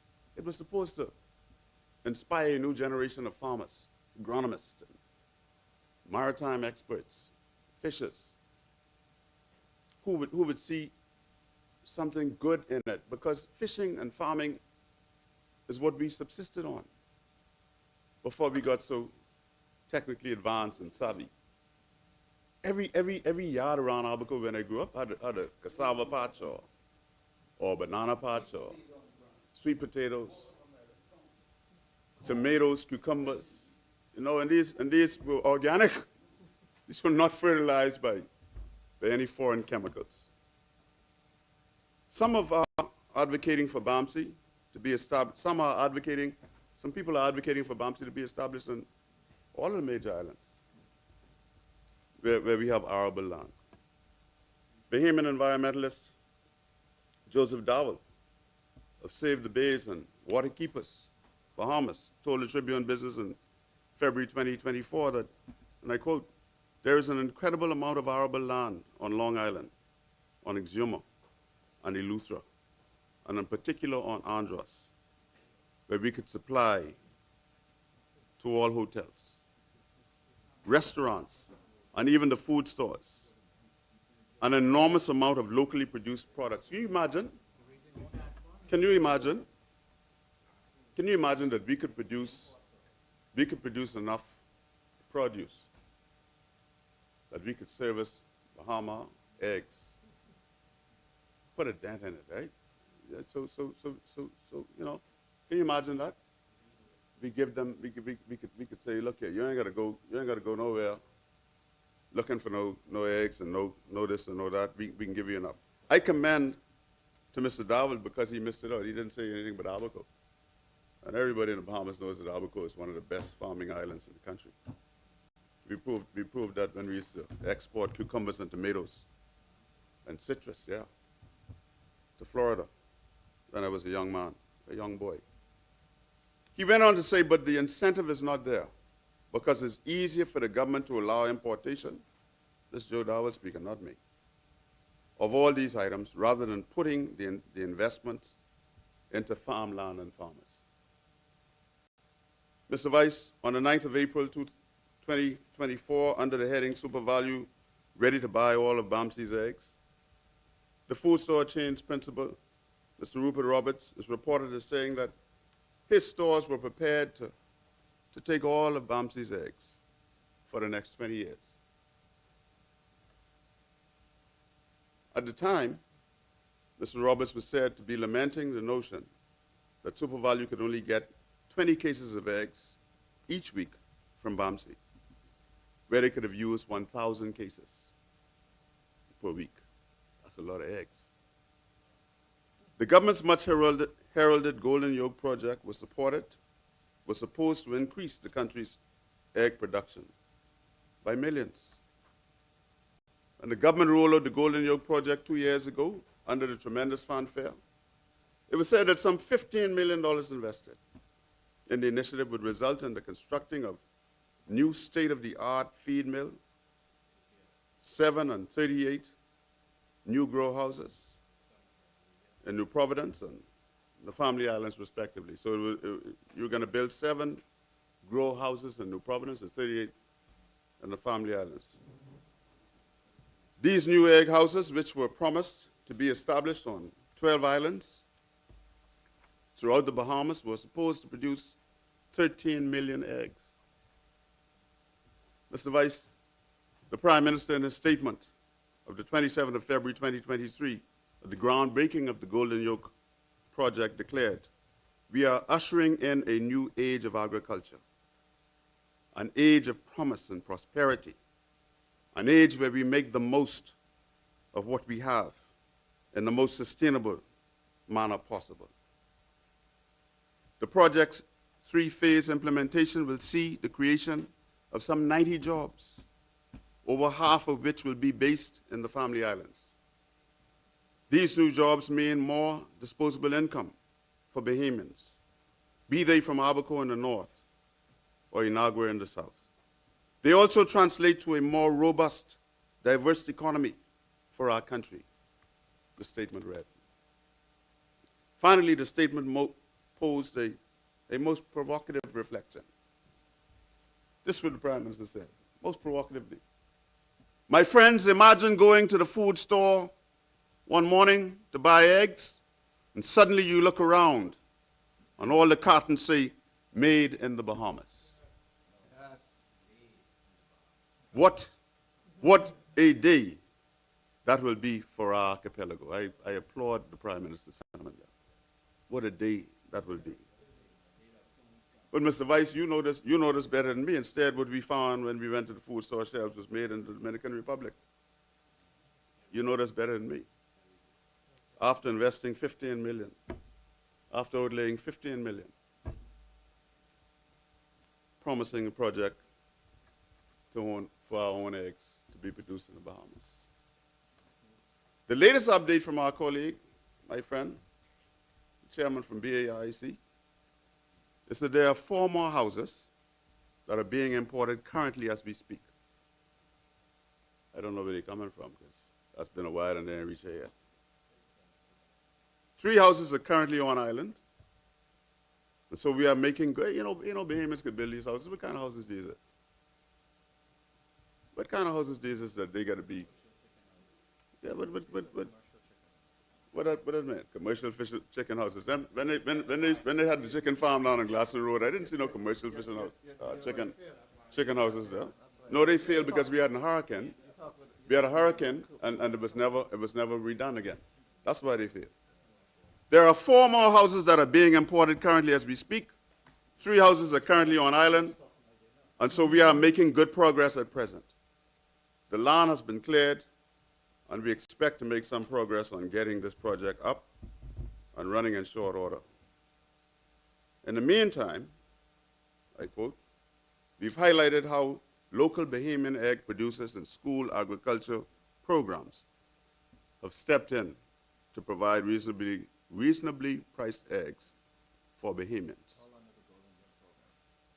That's what the chairman said, my friend. I wonder how much of this 15 million funding went to local Bahamian egg producers and school agricultural programs. How much of that? Why didn't we just give some of the money to establish, not egg growers, egg farmers? I have it written here, egg farmers. Why didn't we just do that in the country and stay out of the egg business? We had the money.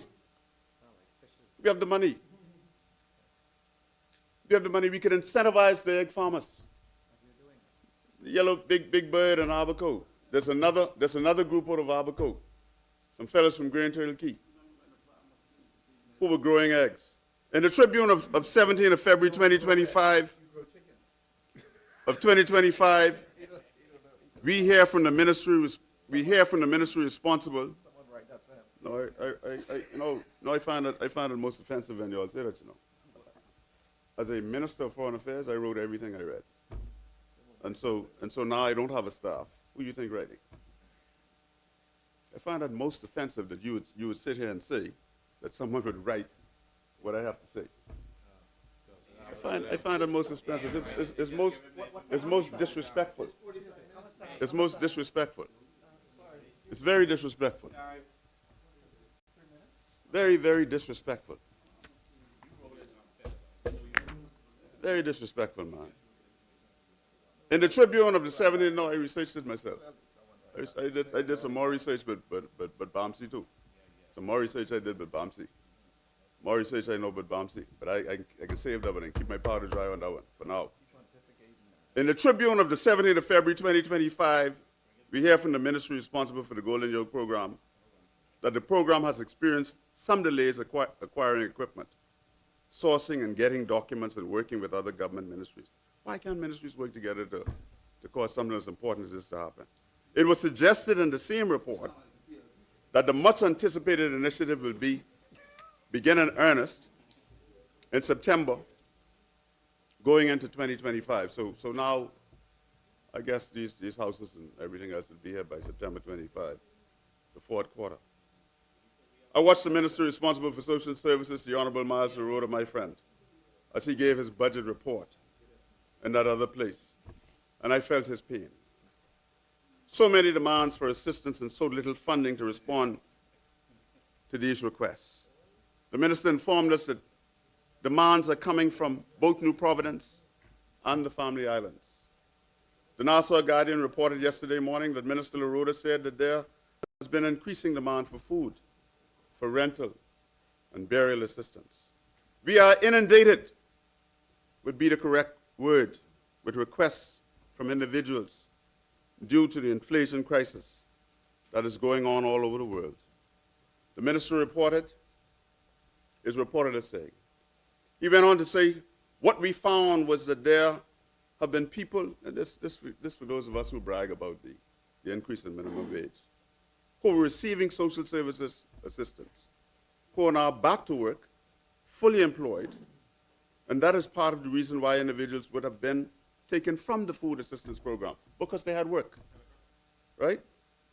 Notwithstanding, I received messages and calls, he went on to say, from the public and from MPs on both sides, indicating that their situation is still dire.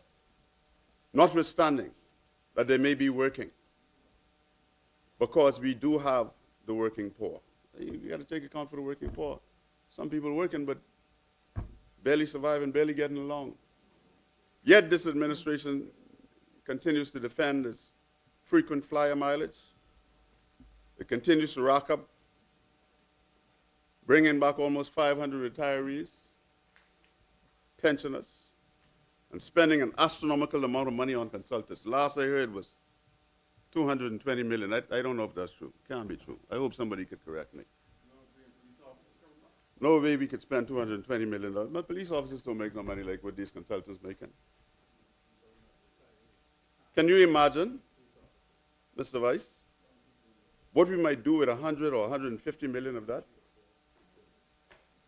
We are challenged on every front, yet we spend millions and millions on consultants and we can't see what they're doing. Crime still out of hand. Young men run from the cradle straight to the gangs. The hospitals in disarray. I heard the Minister of Health talking the other day. I thought he was living in another place. Thought he was living in another place. No, but all ain't roses and cherry and cream either. How many roads and docks and bridges and other government infrastructure could be addressed with some of that money? In this budget cycle, they're also guaranteeing loans to the University of the Bahamas and BTVI. In total, that's $35 million. We on this side applaud that effort. I believe that if it's one thing Dorian showed us, was the need. That's 2 minutes? That's 2 minutes? That's what it is? That's the end, I can sit right now. I believe that, let me just say this, Mr. Vice. I'll wrap up, I'll stop. I know this is uncomfortable. We're fair on this side. Please continue. I know it's uncomfortable for some. Right? I believe that all of our young people will not be rocket scientists. And we have to steer some of them toward trades more deliberately. BTVI, we need to be more urgent about what we're trying to do. We need to be more urgent about what we're trying to do. We on this side applaud every effort to improve the standing and relevance of these pivotal institutions of higher learning. UB's mission to be the nation's primary source for research, innovation, and community engagement toward driving national development and BTVI. Yeah, you're a senior minister now. You like what they do with the Morans or the Exuma? You like the fact that the man went down there and found 60 Chinese migrants in the hotel, and then immigration locked them up and they all ordered them released. You like that? You don't like that. I know you better than that. You like the fact that the man went into the church. You're a senior minister. You like the fact that the man, and when you all say this, you all act like you don't understand how it works. You like the fact that the man went into the church and just issued out nationality papers? Huh? You don't like that. I know you don't like that. I know you better than that. And the fella with the Moran thing still got two acres there on Black Point that was associated with the Moran thing. And from my understanding, the Morans were taken up at Elizabeth Harbor, but they still ran Black Point there, but 9 of them or so. Go take the rest of them up. Let me sit down here before I get in problems. You don't like some things that happens when you're in government, but that's a part of being in government. And the people reward you liberally. Whoops. That's what the people do. They put licks on you, and then they say next and better. Mr. Vice, I thank you for your extra time. I thank you for the time that you've afforded me. I really do. Thank you, Senator I Henfield. rest. Tell yes. Man, tell them pay attention. All right. The chair recognizes Senator the Honorable Darren Pickstock.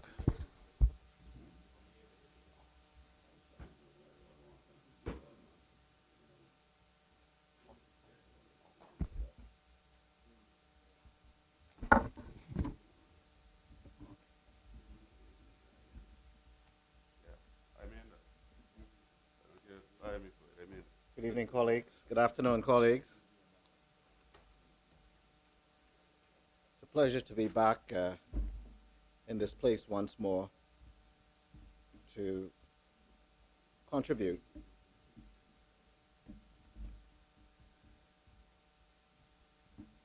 Mr. Vice President, firstly, I would like to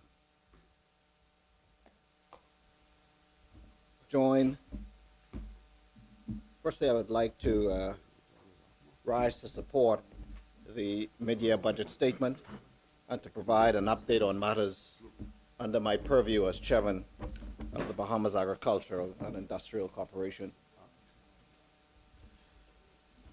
Mr. Vice President, before I go into my contribution, I would like to join my colleagues in recognizing Kidney Month.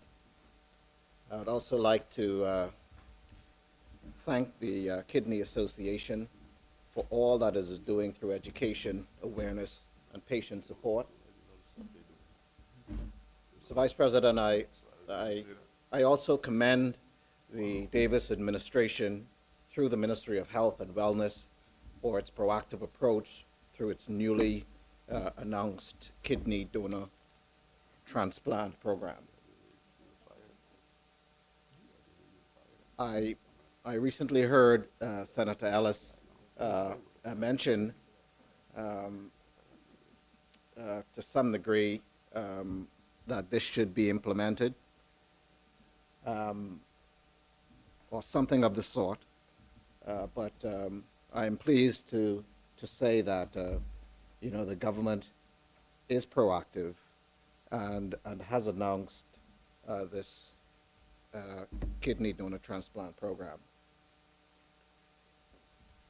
Mr. Vice President, I would also like to join my colleagues in wishing or paying tribute and extending condolences to the wife of Atham Abo,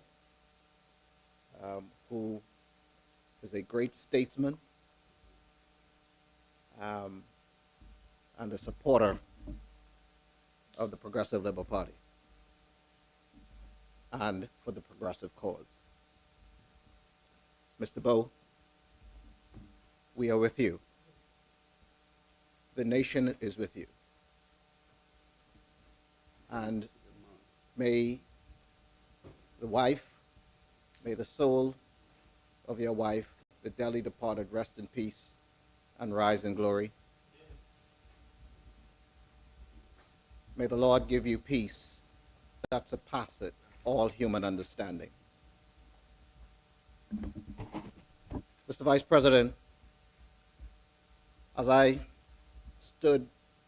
sat in my seat and listened to Senator Barnard Ellis and Senator Reuben Ramming and Senator Darren Henfield, I couldn't help but to think that these guys are plagued with amnesia. They are plagued with amnesia. Recognizes Senator Barnett Ellis. Yes, yes. I was going to say Millard. Sorry, Vice President. The senator referred to us as guys, and I can assure you I am not a guy. Senator, would you kindly Mr. Vice professionalize President, your language? Mr. Vice President, as I listen to my colleagues on the other side, namely Senator Barnard Ellis, Senator Reuben Ramming, and Senator Darren Henfield, I couldn't help but to think that my colleagues on the other side, they are plagued with amnesia. The AG had to stoke one this morning, Senator Ellis, who tried to put fault on the Davis administration for FTX, when it was the Minnis F&M government.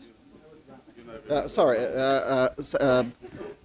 Vice President, I mentioned Senator Barnard Ellis, but in fact it was Senator the Honorable Reuben Ramming, I think you have amnesia. who indeed, Mr. Vice President, tried to put fault on the Davis administration for FTX when it was the Minnis F&M government which bought Osam here and cuddled him. AG shut the F&M right down.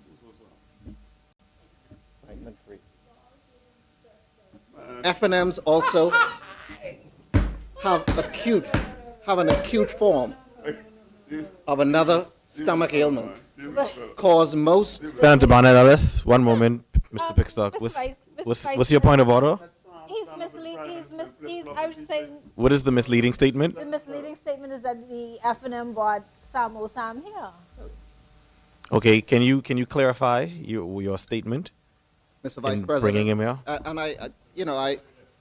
Mr. Vice President, and I would want, I would want the Bahamian people to listen carefully. It was the F&M that licensed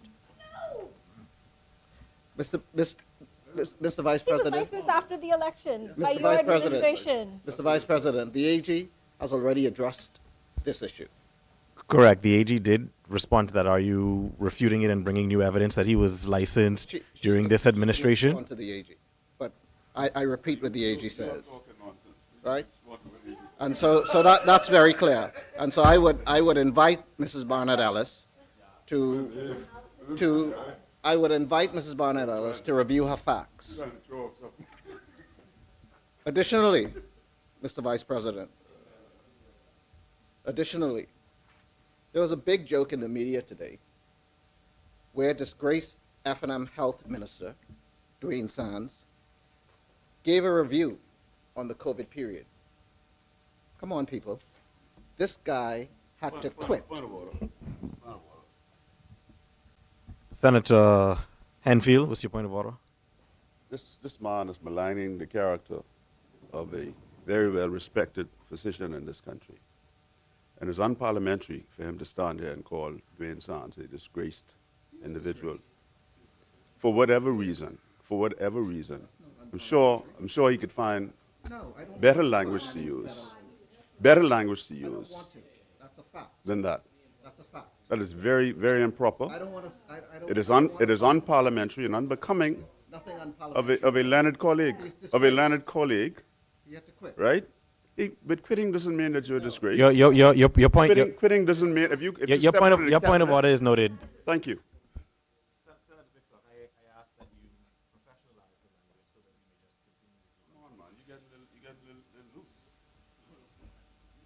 Mr. Vice President,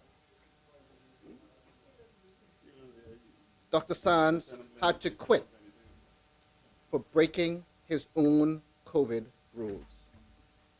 And he is, Point of order. This member is misleading. He don't know why Dr. Sands left, how Dr. Sands left the cabinet or why. That is between Dr. Sands and the Prime Minister at the time. All right? So for him to say Dr. Sands had to quit, right, is nonsense. Now, And if you step outside of the cabinet, does not mean anything. Mr. Speaker, Vice President, and- your point of order is noted. And the truth be told, you know, Your point of order. many in this cabinet now Your point should of have order. gone already. Your point of order is should have noted. gone already if we are following Westminster. Okay, you've gone. So for this- You've gone well for this- beyond your point for of this order. senator to be here so Please have your loose- seat, Senator. so Senator loose- Bickstock, please so please loose return with to your his speech. contribution. Thank you. Sands left because he has integrity. That's why he left. Why some of you all staying? Mr. Vice President, That's what you do in Westminster. Yeah, he left too. He left too.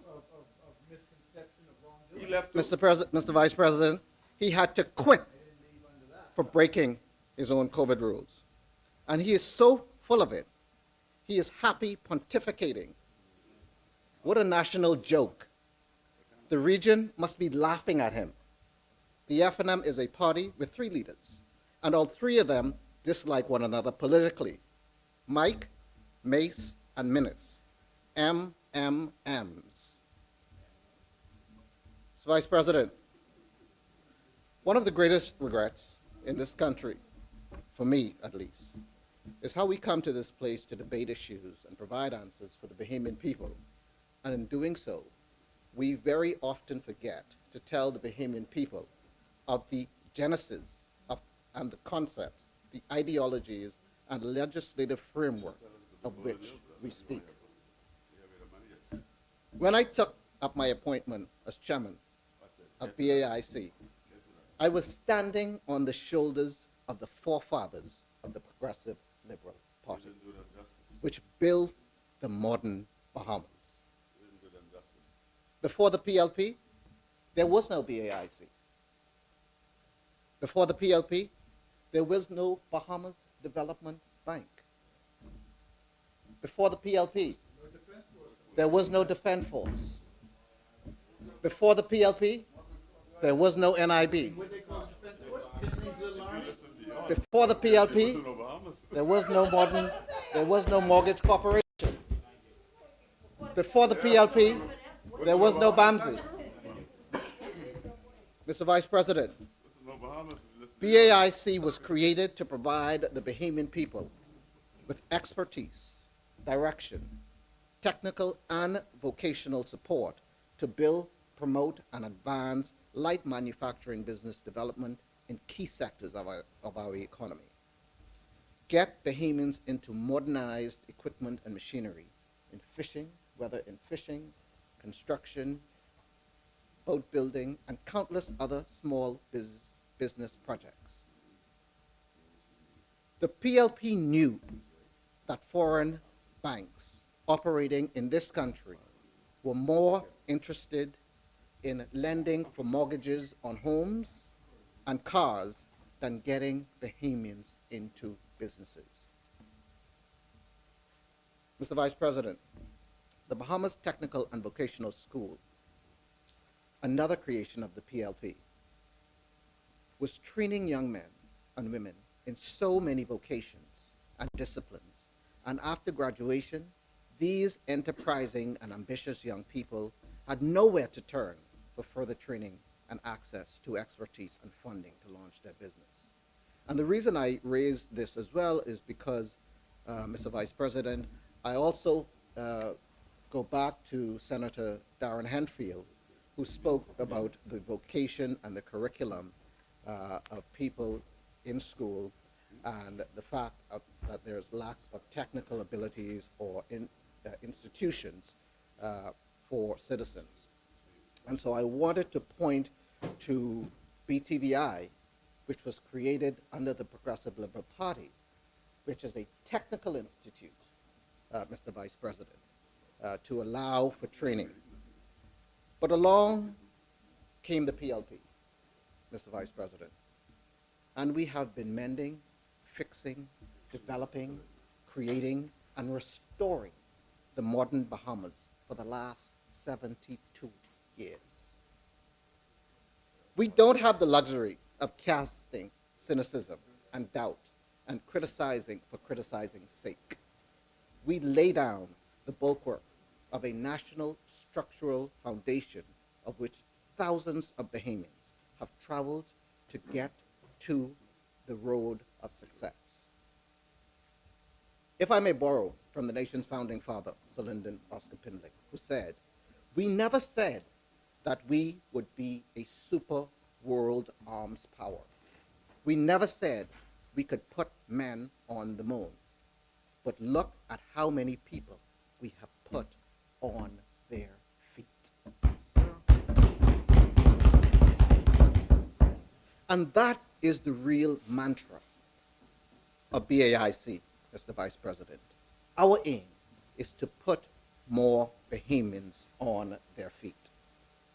The other day, we held a small workshop for hundreds of young Bahamians working in the coconut industry, which was attended by Senator Terrell Young and the Minister of Agriculture and Marine Resources. As you know, Mr. Vice President, the other side was busy locking up these enterprising young coconut producers during their insidious and draconian lockdowns. Mr. Vice President, the fine cadre of talented professionals who work at BAIC deserve kudos and recognition for their selfless service. The BAIC professionals view the work, the diligence, and advice and support they give to our young and not so young upcoming business community as a thing of pride. We will continue to build on the structure of the foundation laid down when BAIC was created to get light and heavy manufacturing, souvenir, craft production, aspects of farming, mariculture on a fast track of progress. We are working hand in glove with the Ministry of Agriculture to be the vessel that Minister Campbell requires and directs to see food sufficiency realized. We will cut down, and in some cases, cut out the import food bill and direct millions of dollars into pockets of Bahamian food producing and farming businesses. This means more good-paying jobs. More importantly, it gives us, as a people, a sense of national pride and honor as we see ourselves doing for ourselves that which we have been told that had to be done for us from abroad. While the other side sits here vexed and puffed up over anxious to return to office, in which they so miserably failed, and for which the other side is yet to have a truth and reconciliation day and just tell the Bahamian people they are sorry and mean it. They have taken to pseudo-political antics in that other place.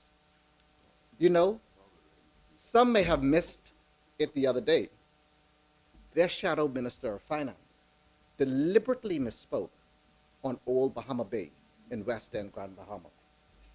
Even as the PLP minister for Grand Bahama and the PLP MP for West End, Grand Bahama insisted that the F&M shadow minister was wrong in his assumptions, he continued to spread it wide and thick.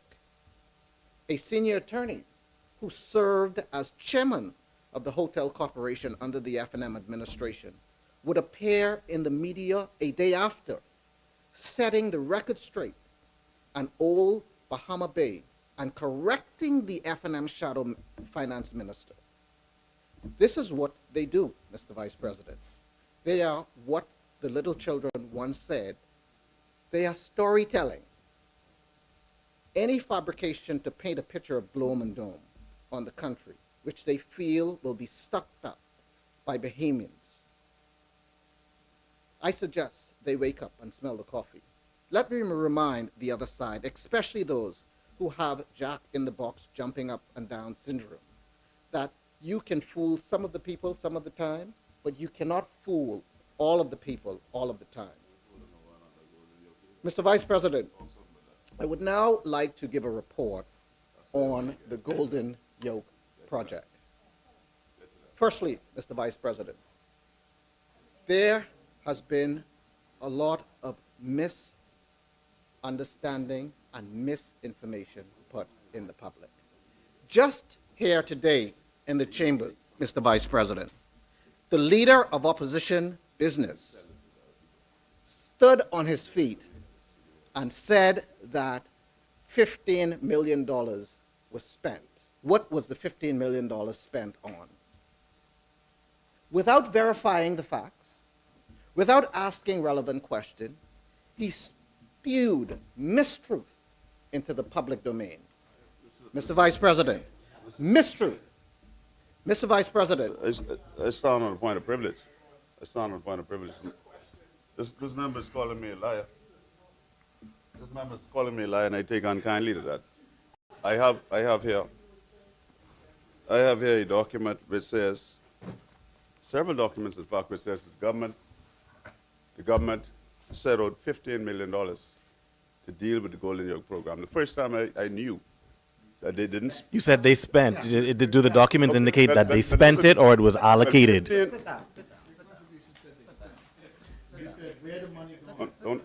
do that. Don't do that, man. Senator Enfield, this seems like a point of order. Would you like to? Spend $15 million on the Golden Yoke program. Correct. Before the member said that they only spend $3 million, I think. Correct. So right? you stood corrected. How am I to know what they spent? But that's if what it's you out there in said. the public domain. That they allocated. That is 15. Yeah, they allocated. Well, I should have said allocated. I should have said allocated. And you stood corrected, so that there should be no issue with this. Said allocated. Correct. Right? So you stood corrected, so there's no issue here. I don't know where this Mr. Vice President. He just indicated that your initial statement was not true. Or the venom. Yeah, I indicated. All right, so that there should be no issue. your statement was true, and you're putting it in the public domain. Senator, he stands corrected. Just please continue. That was my point. That was my point. Okay? And so, Mr. Vice President, I would never do that. Mr. Vice President, as I advised the Senate, the good senator or the official opposition leader in the Senate, that approximately $3 million was spent thus far. On what? So spent I want to make on the Golden Yoke program. What program? As I- program in existence. As What I, program is spent? yeah, you would like to believe that, right? program is spent You would like to believe Senator, address the chair, please. Address the He chair. would like to believe that, because what he wouldn't say is that the minister, the former official opposition leader, Michael Pintard, stood as the Minister of Agriculture and did absolutely nothing.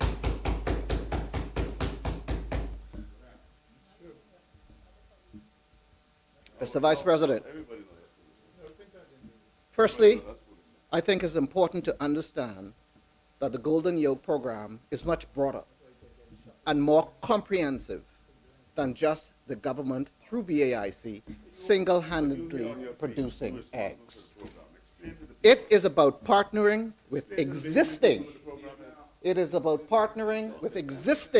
egg farmers to increase egg production and thereby lowering the cost of eggs for Bahamian families. We are building an industry. We are not just providing chicken coops, as they would say. We are building out an industry where we are intended to become self-sufficient in eggs.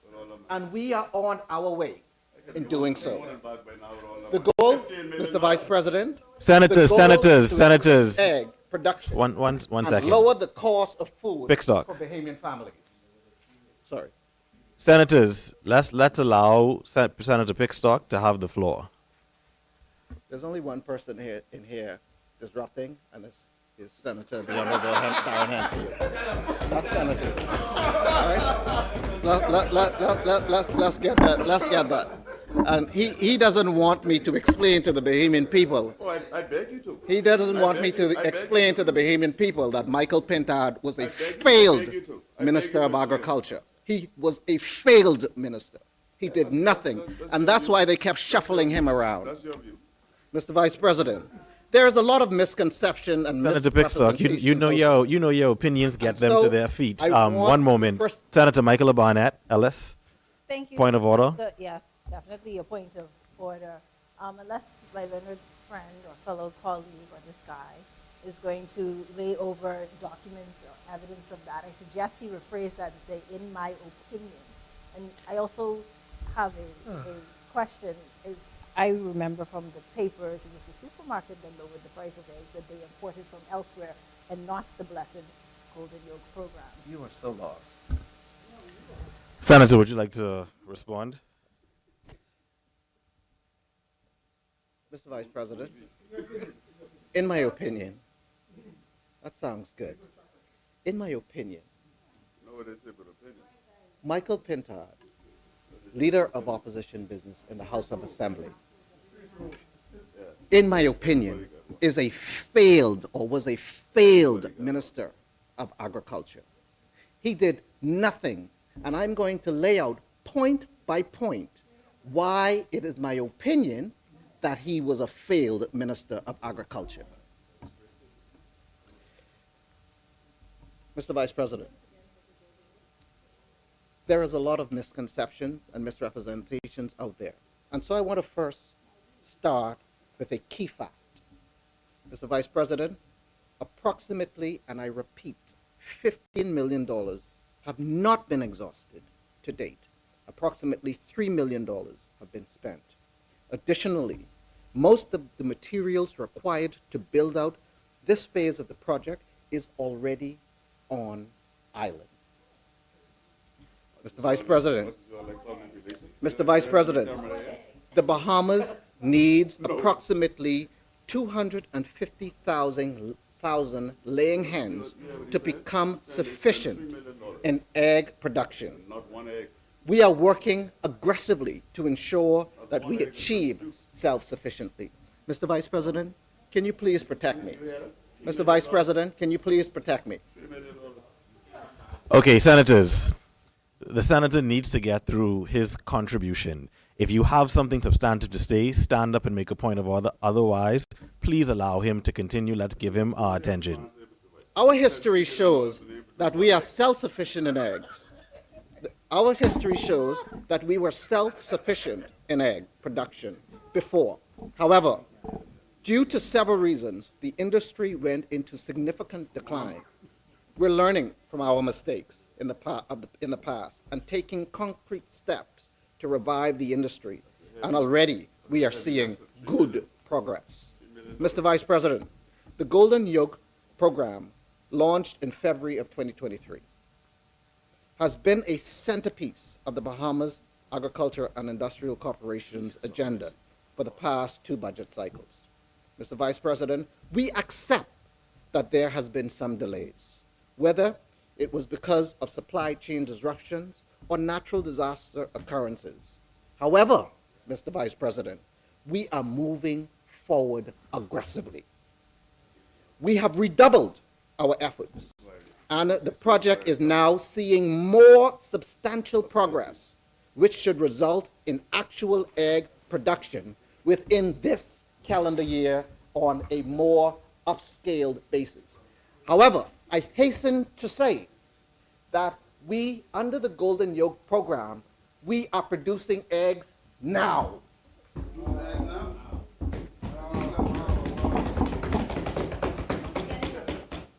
Mr. Vice President, currently, there are 10,000 chicks on island. There are 10,000 chicks on island, more than it has been in years.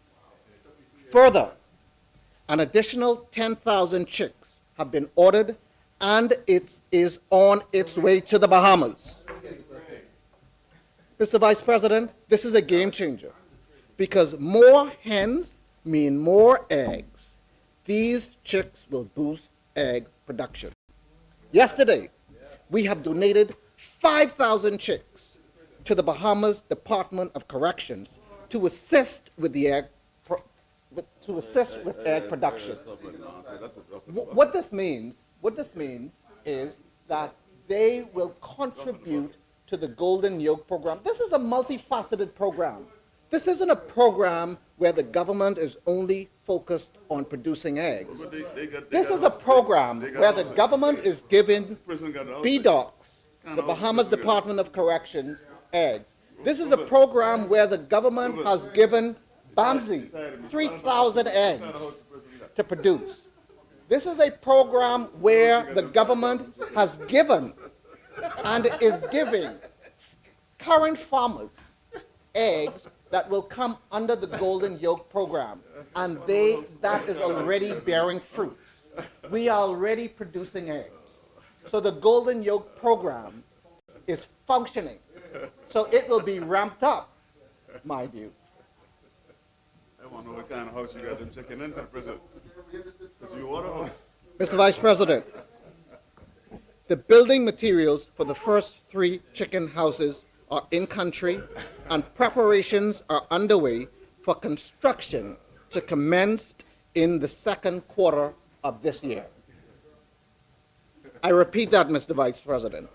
The building materials for the first 3 chicken houses are in country, and preparations are underway for construction to commence in the second quarter of this year.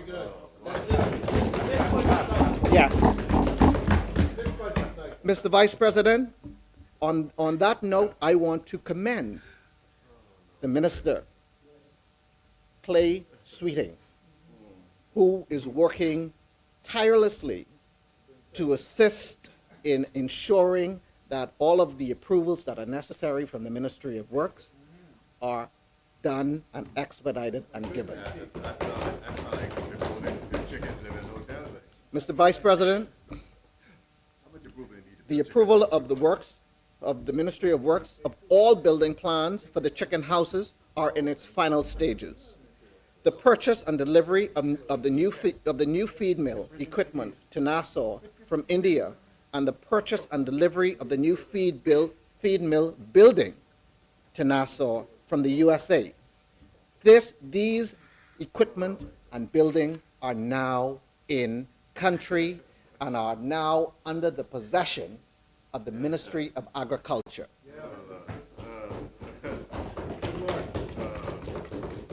This new feed mill is designed to produce significant feed to address the current and future animal feed needs nationally, unlike the existing mill, which was only developed to support the animals housed at the Gladstone Road Animal Research Center some 4 decades ago. So it is no longer fit for purpose. But the government, in its wisdom, has now invested in a new feed mill that will be able to provide feed for the entire Commonwealth of the Bahamas. No island left out. Mr. Vice President, the purchase and delivery of the first 3 poultry houses to Nassau is here. Building materials now stored at the project site at the nearby staging ground storage facility on Gladstone Road.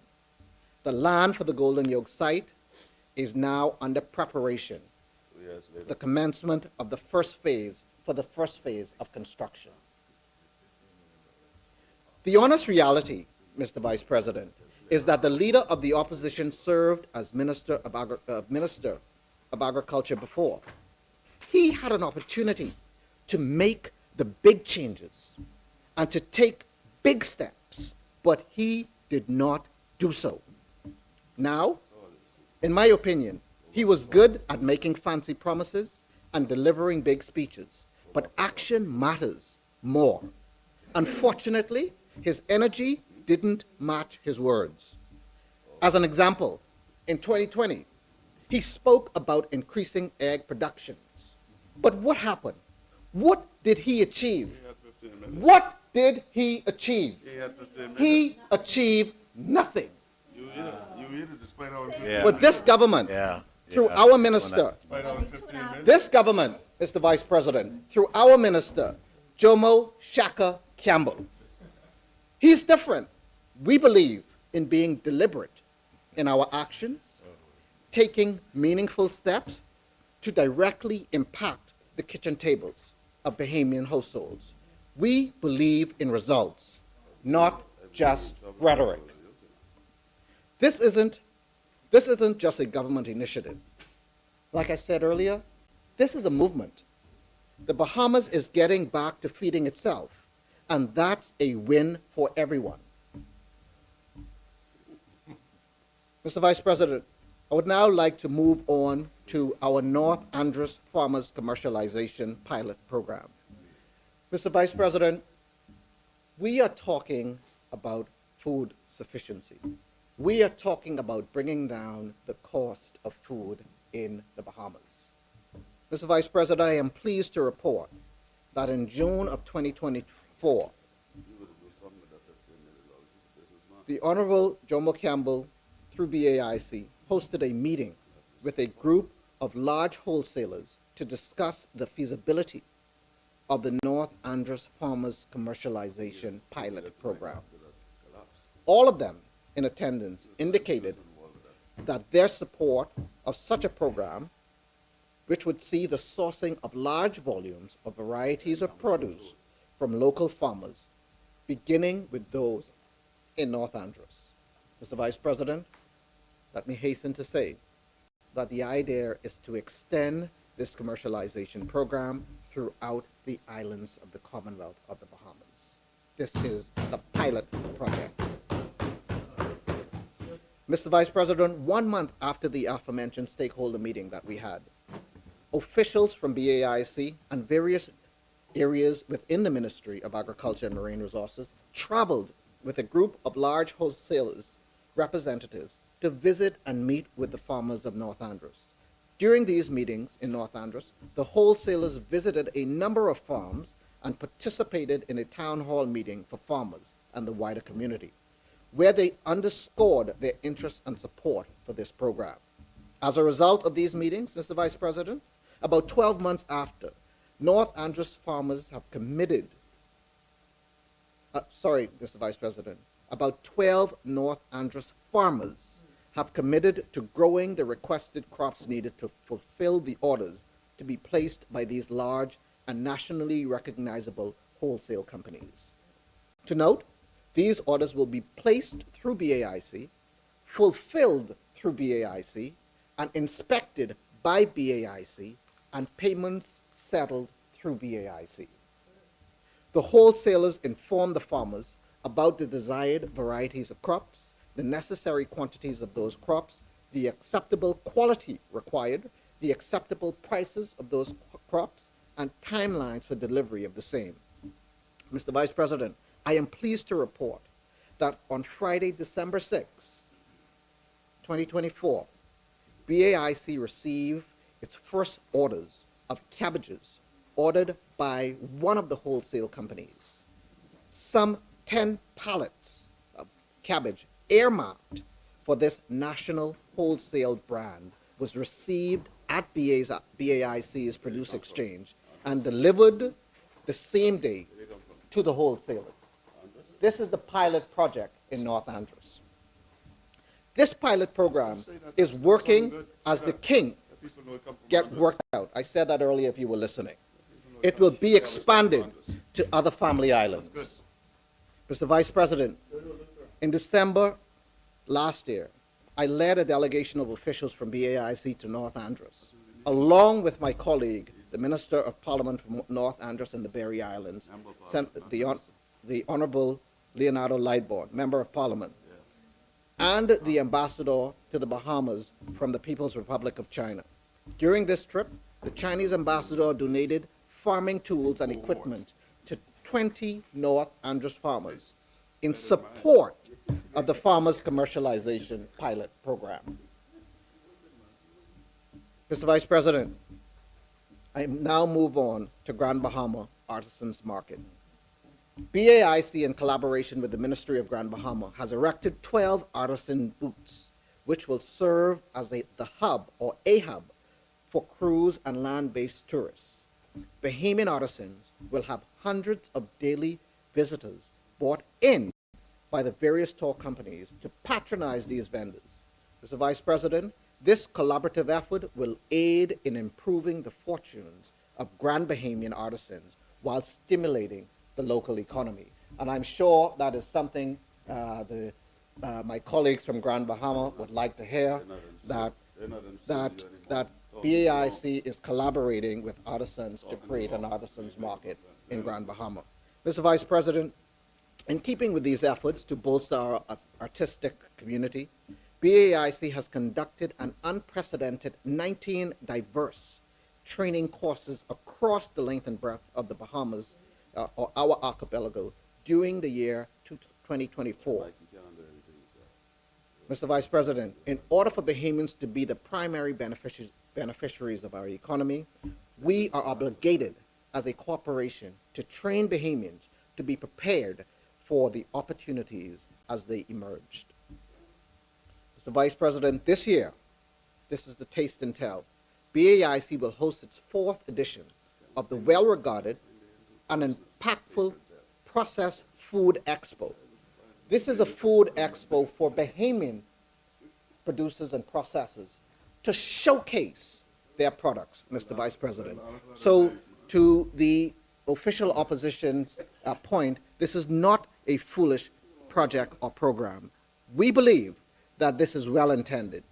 Mr. Vice President, I am told today that they are expecting over 50 vendors and participants this year, up from 40 plus years. Additionally, the event will again be held at the Western Esplanade on Saturday, April 26th of this year. Mr. Vice President, we now move on to the National Crop Schedule. This is being developed via a multi-agency effort within the Ministry of Agriculture and Marine Resources through BAIC.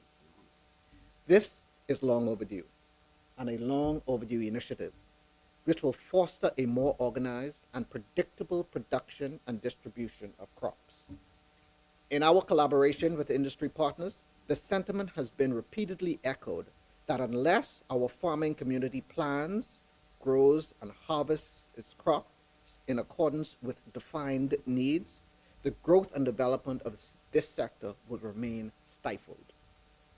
Progress in this regard remains positive, and it is anticipated that this crop schedule will be concluded in the coming months, as it is a critical component of the farmers' commercialization program. Mr. Vice President, as indicated earlier, the honest reality is that the leader of the opposition served as agricultural minister before. When in power, Mr. Pintard was appointed to the cabinet as Minister for Youth and Sports in 2017. After all, he had become known for the comedic skits and satire after each general election, and he had even tried his hand at a book of poetry. Mr. Pintard's stay at Youth, Sports, and Culture was short-lived, Point of order. and he was moved. Order? The member is misleading the House, What's the- Senate, and the Bahamian people. What's the misleading statement? Michael Pintard is in fact an author.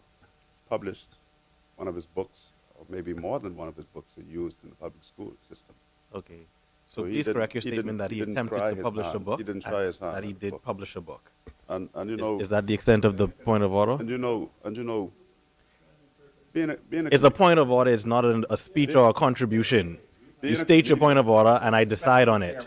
being a comedian is not bad, you know. So is Lewinsky, who now leads to Ukraine. Thank you, sir. Your point of order Right. is noted.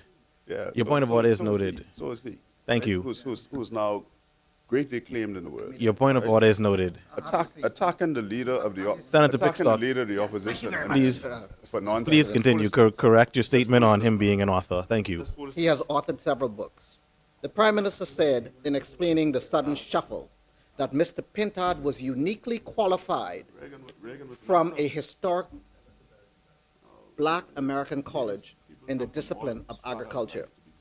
Of course, this surprised everyone because Mr. Pintard decked out in his suit, pontificating at the table with attorneys in what has become known as the Bobo and Tugi incident. His many skits, as I mentioned earlier on in politics, had no professional track record in the field of agriculture. Within 1 year at the helm of the Ministry of Agriculture and Marine Affairs, the Bahamian public, I submit, Mr. Vice President, were made acutely aware of what the abbreviation BS behind his title, behind his name, stood for. Let's look at the record. Mr. Pintard was in office during the critical period of Dorian and the pandemic. He flaunts his college title BS on his business cards, and people for some time were bewildered as to what those letters stood for. Well, Mr. Pintard showed himself to be totally deserving of the certification of BS behind his name. Here was this unique and golden opportunity to galvanize the nation and the Bahamian people behind a national impetus and to drive to make food sufficiency a national priority. Let's look at the record. Let's look at the record left behind by Mr. Pintard. Failed multi-million-dollar agro-village project. A multi-million-plus dollar spent just for land to be cleared with no crops grown. Failed community garden in Mayfield Park, which was later restructured into Heroes Park to save face months later. Over $400,000 worth of vertigo greenhouses earmarked for use in schools as well as for the sale to registered farmers vanished, poof, without a trace. Over 200,000 spent on the animal control unit and farmers market, building for repairs and the establishment of a cooperative development site. And today, mold is in the building, roof still leaks, air conditioning unit doesn't work, and the building is in a state of disrepair. 3 years after you were power. Hurricane relief, fishing, and other marine equipment earmarked for Abaco fishermen never delivered to those fishermen. Over 50K of Point of order. materials. Point of order. Senator Henfield. What's the point of order? The member is misleading. What's the misleading In statement? fact, the member is telling untruths.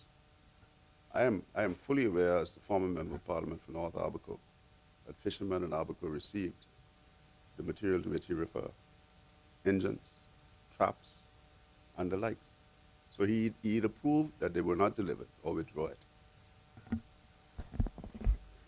Mr. Vice President, the member must be talking about something else, but he is not talking about what I just referred to, because I'm hearing directly from fishermen in Abaco, okay, to this effect. Okay, thank you.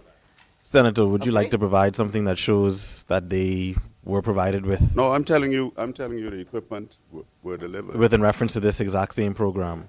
Yes, I am. I'm telling you the equipment were delivered. Okay. Now, if he spoke to some fishermen who perhaps didn't get any, that's neither here nor there. Well, you that's- can't just blanketly say. That's what I'm saying, Mr. Vice No, you President. can't. You're misleading. Right? You actually. Let me telling hear an him. You're actually telling an untruth. I know for a fact that they were delivered. So you're stating here that every single fisherman who was to be No, provided no, received? that's precisely what I'm not saying. I'm You're saying that some would I'm have? saying that material that was sent to Abaco were delivered to fishermen. That's Okay. all I'm saying. And so you are saying that some fishermen apparently didn't get a... Many fishermen Okay, did not- so did not get. both of you qualified your statements, which leaves Many. open room that some may have received and some may have not. Many. Nobody, you can't just say fishermen didn't get something without proving it. How? Which fisherman do you know didn't get? He's the authority in BAIC. He's stating that from But his... let him state. Let him state he has That the is- documents. Let him say. Let him say who got and who didn't get. We, Mr. Vice Let him President. say. Thank you. we Your are your point is talking- noted. I'm not Please talking continue. fluff. We are talking about fishermen who we are communicating with on a daily basis. He is in opposition, all right? Mr. Vice President, brand new fisheries vessel, contender boat commissioned for Grand Bahama, never appropriately used. Boat used as personal pleasure craft for his friends, daughters, who is also the officer in charge for marine resources on the island. Over $1 million spent on land clearing exercise for farmers on Grand Bahama, and not a single crop planted. He has failed, in my opinion. Single-handedly responsible for the further deterioration of BAMSI's main campus Mr. Vice. in North Andros. This man continues to make this member continues to make unfounded statements. Right? You cannot come to this place What is he standing on, and Mr. Vice cast. President? and One moment, obviously. You're misleading. And what is this You cannot misleading come statement? to this place and cast aspersions without proof. He just said that the former Minister of Agriculture and Fisheries used the fisheries boat as a pleasure craft for his family. And I demand that he proves it. He can't make these kind of statements here. This is the House of Parliament. Your point is noted. He can't make these kind of statements. Senator, would you kindly It's provide reckless. basis for your statement? Otherwise, please remove on from that characterization. Mr. Vice President, I move on from that. You're an attorney. From that, Mr. Vice, this man is not a layman. This is an attorney. And he knows that when you make Sorry, statements, Senator, he's a senator. Refer to him as he's senator. an attorney. He's also a consular and attorney. But not this man in No, this place. this senator. That's This senator is learned in the law. And so he knows when you make statements, you have to be able to prove them. Your point is noted. I'm trying to deal with it right now. We need to withdraw. Just withdraw it. Just withdraw it. You can't take You're- any old word from anybody on the street. You've made your point. And speak it. Kindly have a seat so we can Yes, I deal with will. your Thank point. you. As I said, Mr. Vice President, I withdraw and move on. Thank you. Mr. Vice President,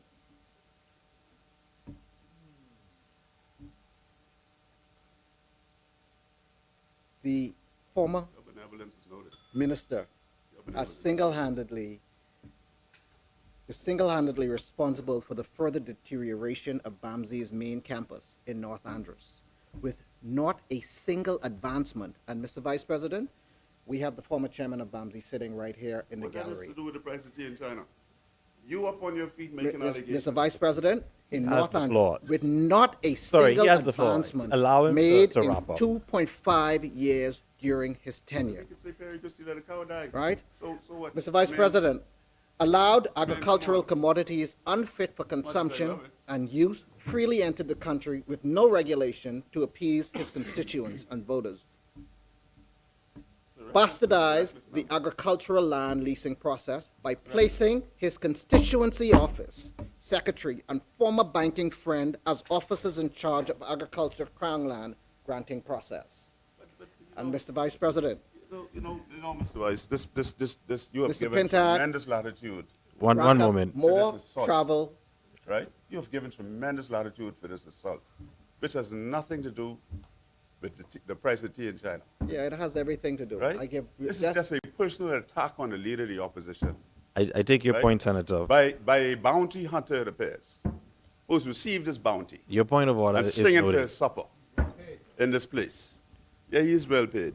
He is well paid. Senator, the clerks have indicated that you've run out of time. Please, I'll allow you some time to wrap up your contribution. Mr. Pintard, they talk about travel. Mr. Pintard rack up more air travel miles attending international regional conferences That on is not- matters that is not related true. to his portfolio That is not true. than any of his predecessors in office. I signed credentials. In Mr. So, misleading. Mr. Sorry. Pintard, Member's It's misleading. in 2002, So your point is taken.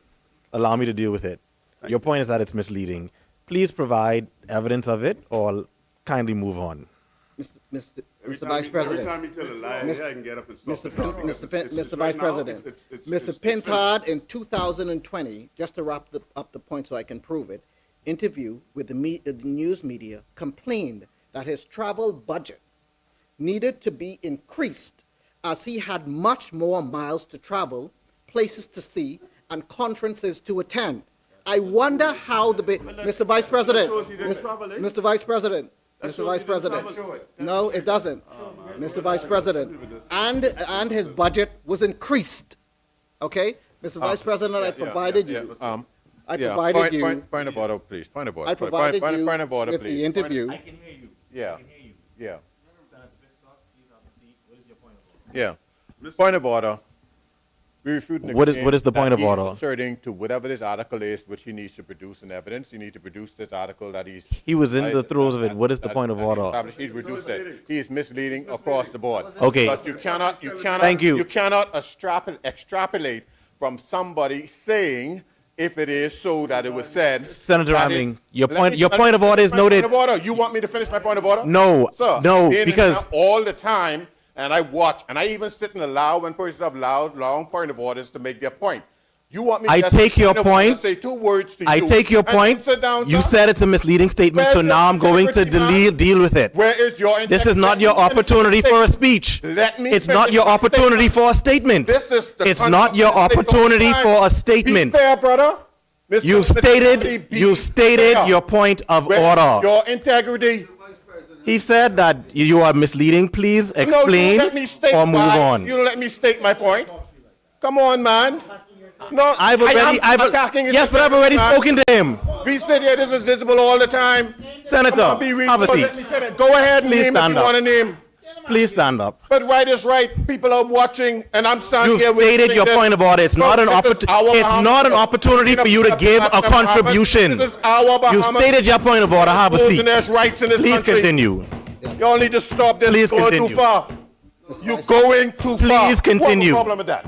Mr. Vice President. This is wrong. If I'm stating my point of order, let me And he state it. stated it, and we're dealing with it. No, Senator, move you on and didn't wrap up, allow me to please. finish it. Mr. Vice President, Foolishness. in conclusion. It is foolishness. In conclusion.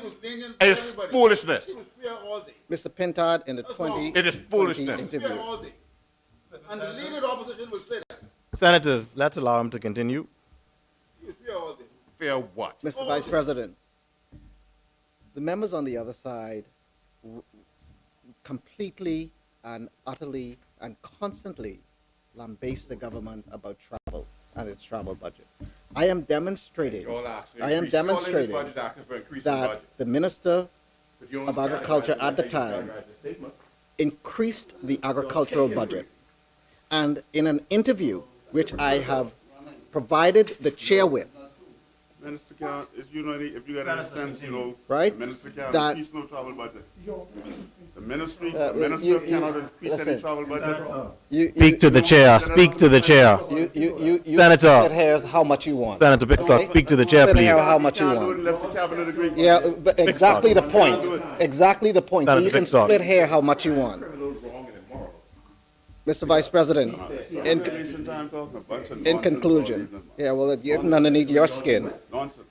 Mr. Vice President, Over and over again. I want to commend and congratulate, Bunch of foolishness. in conclusion, the Minister of Agriculture and Marine Resources, the Honorable Jomo Campbell, who upon assuming this portfolio has embarked on a most incredible and productive journey in partnership with all of the stakeholders, and whose unique brand of leadership and vision has brought a continued energy and vibrance to the public service employees who work under his ministry. The Honorable Jomo Campbell is walking the streets of history in the transformative vision and effort he's putting into his portfolio.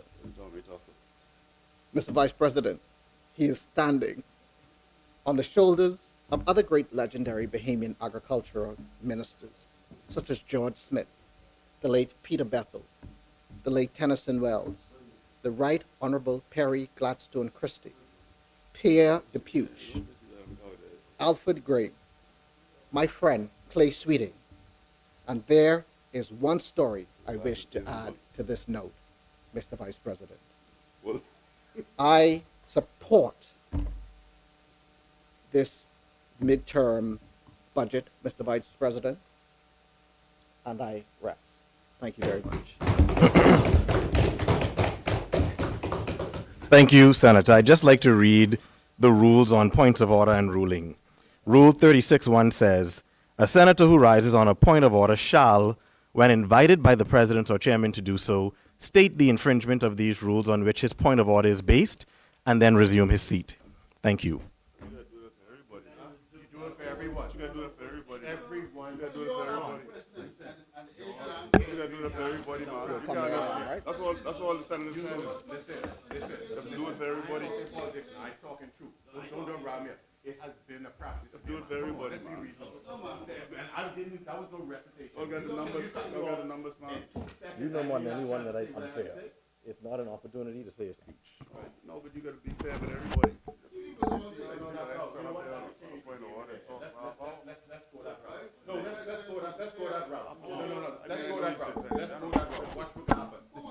Watch what happen next session. When it's good for the goose, it's good for the gander. The chair recognizes Senator the Honorable Barry Griffin. The system is the individuals who wield the system. Mr. Chair, One country going there. the government will have its way. Mr. Chair, I'm happy that it's a lively debate today, because it always gives me pleasure to rise in this place on behalf of the Bahamian people. As always, I thank God for his guidance and protection, and I thank the Prime Minister for his continued trust and support in the work that I am doing on behalf of the government and on behalf of the people of the Bahamas. Today, Mr. Chair, we gather at a defining moment in our nation's journey, a moment that demands bold leadership, visionary thinking, and an unwavering commitment to the advancement of the Bahamian people. Not sycophants. The world is at an important juncture, and our economy is at a crossroads. Will we remain bound by the limitations of the past, or will we forge a new path, one that is more inclusive, more competitive, more just, and dare I say, more affordable? The answer to me and most Bahamians is clear. The time for half measures, economic patchwork, and outdated modes of operation in government and the private sector is over. We must transform our economy, expand trade, uplift small businesses, empower young people, and most importantly, ensure that economic justice is at the heart of everything that we do. That is the PLP way. That is the Bahamian way. Honorable colleagues, we cannot speak about economic growth without speaking about economic justice. As the Prime Minister has articulated from Lightfoot Key to Long Island, economic justice is the belief that an economy functions best when it is fair. It is not about handouts. It is about ensuring that every Bahamian, whether a worker, entrepreneur, or simply a young person just starting out, has a fair chance to succeed. For far too long, the scales have been tipped in favor of the few. The many hard-working Bahamians earn wages that barely cover their basic needs. Too many small business owners struggle to access markets and compete, not because of a lack of talent or vision, but because of the system itself that was not designed with them in mind. Too many young people are held back, not by a lack of ambition, but by a lack of opportunity. We must change that. We were voted in to change that. And so I stand here in support of the passage of a compendium of financial bills that is doing exactly what we said we would do. Mr. Chair, our budget seeks to bring about economic justice for our people, rewriting the numbers in favor of the average citizen, prioritizing what we advance is the interest of those who are unconnected and who before this government felt like no one had their backs. But now, 3 years in, we have shown the people with each budget cycle, each midterm budget debate, that we are holding true to our promise. We have their backs. Mr. Chair, it is our belief that a livable wage should not be a privilege. It should be the standard. This is why we are committed to creating an economy where Bahamians do not just earn a minimum wage, but a living wage, one that allows families not just to survive, but thrive. When we came to government in 2021, we immediately raised the minimum wage. And now Minister Glover Roll continues discussions with the Tripartite Council and the private sector to move the process to a more affordable living wage. Mr. Chair, it is our belief that we must work towards a taxation system that is fairer, more balanced, and less burdensome on the working class. A system that encourages investment by ensuring that prosperity is shared, not just concentrated in the hands of the few. Under the leadership of the Prime Minister as Minister of Finance and Senator Michael Alkitis as Minister of Economic Affairs, our taxation system is finally bringing relief to the Bahamian people. That's why everywhere I go, the only thing I can hear is, "Save with Brave." When we came to power in 2021, we immediately slashed VAT on all goods to 10%. And now, a short 3 years later, in this very budget exercise, we are further slashing VAT from 10% to 5% on food items, a further 50% decrease. The fellas in my barbershop know that I'm a tireless advocate for the progressive cause. So the day after the PM made his big VAT slash announcement, I went to the barbershop for my regular cut and was met with chants of, "Save with Brave, save with Brave." We all had a good chuckle, but the reality is, Bahamians are happy about the move. You see, my barber's mother operates a small takeaway. Her livelihood is food. And so with the slash in VAT, she is able to save on costs in the production of her meals and pass on those savings to her customers. The high and mighty may not recognize the significance of this help, but the majority of Bahamians do.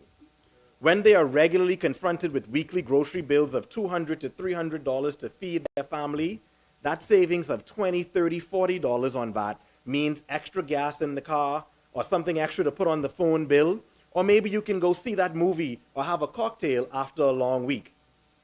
Do with the savings as you wish, but the passage of this VAT amendment bill represents the government's commitment to helping you keep more of your hard-earned money in your pocket.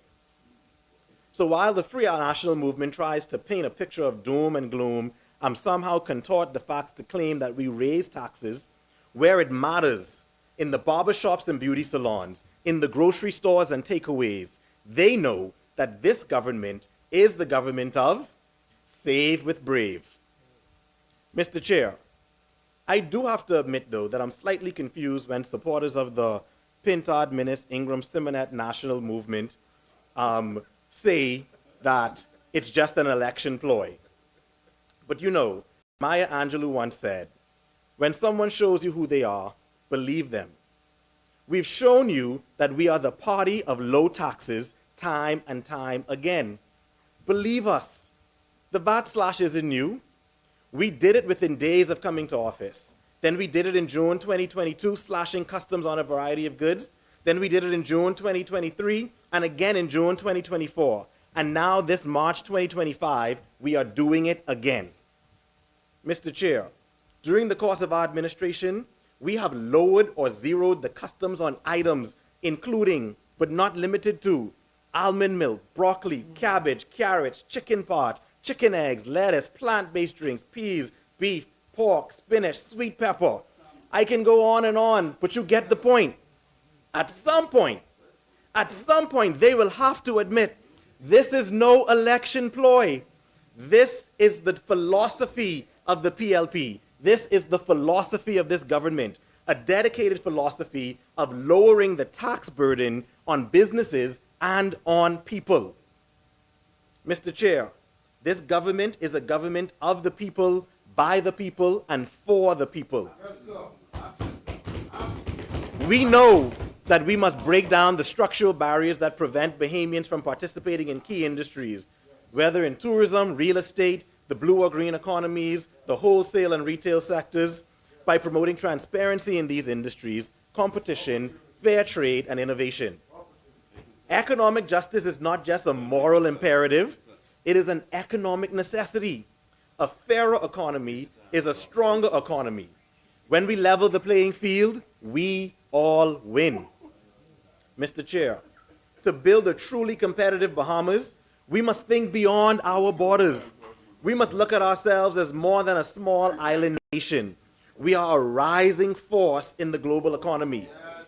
A nation of under 500,000 people that accommodates over 12 million visitors annually.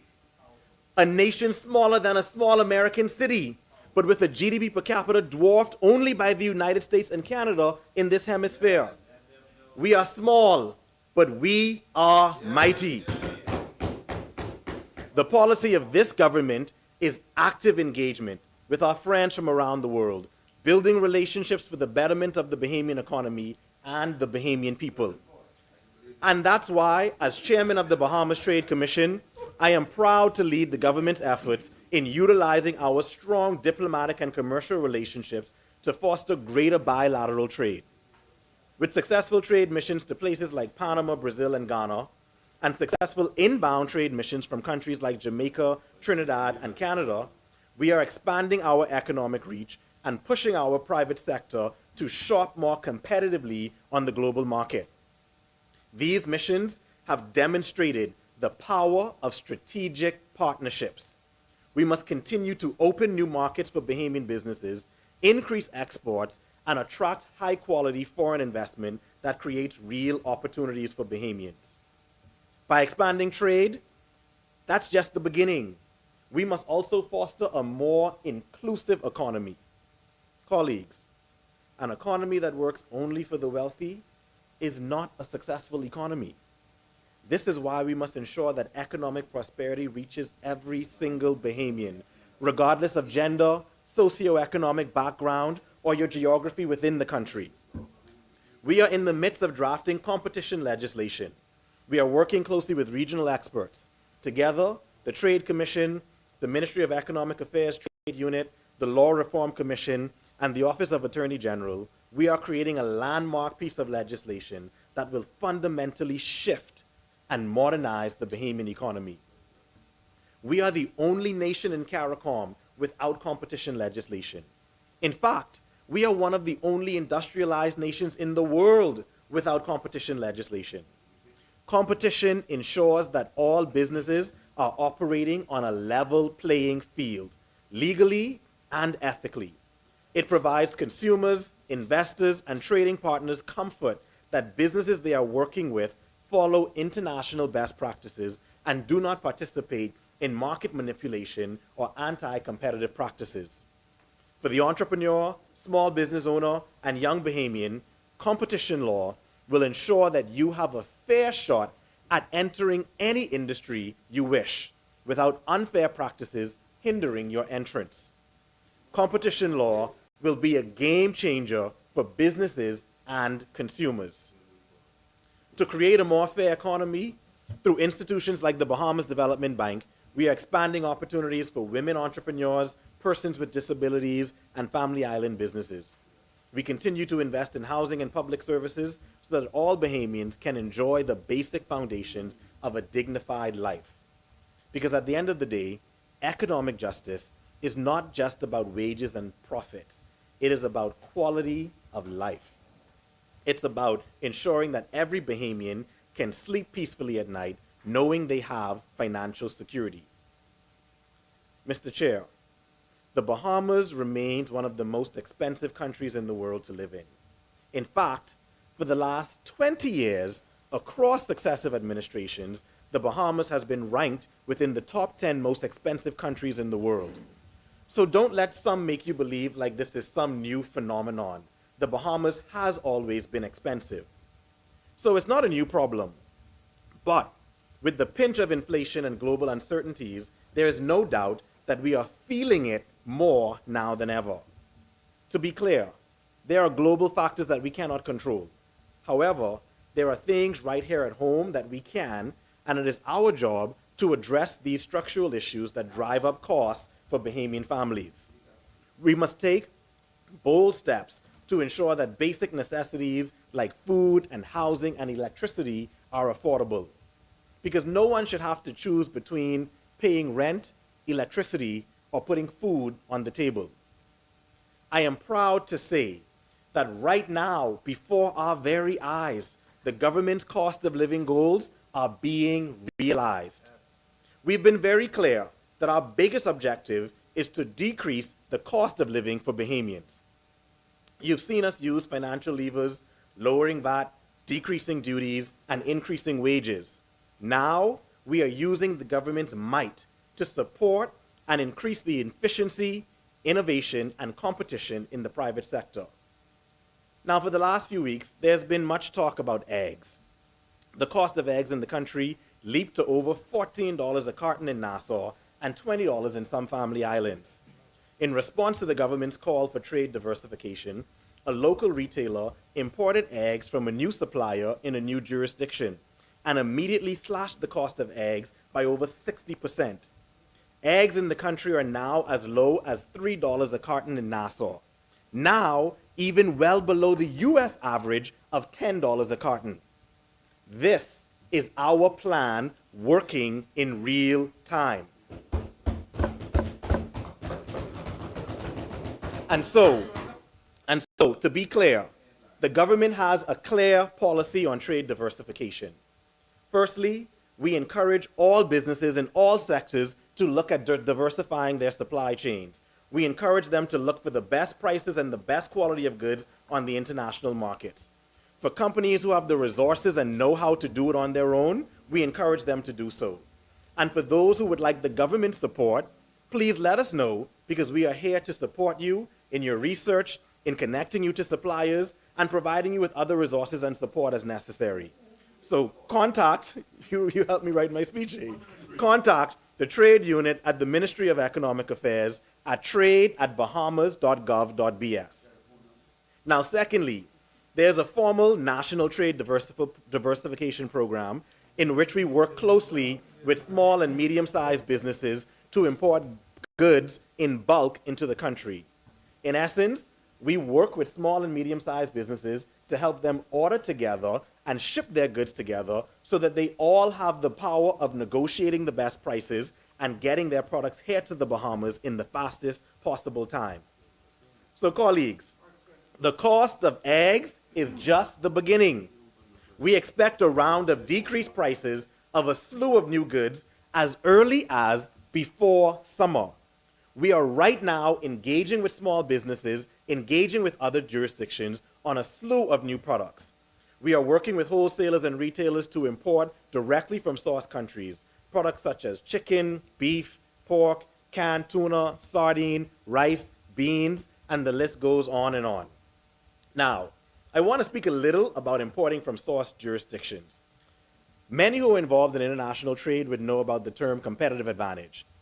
Every country in the world now specializes in something. Countries operate as businesses. The Bahamas, we specialize in tourism and financial services. That's what we export.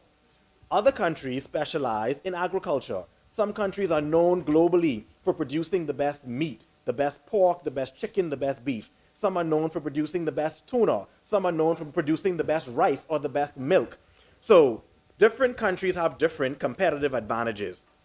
Now, we import most of our goods from the United States, but the United States also imports a huge chunk of their goods from source jurisdictions.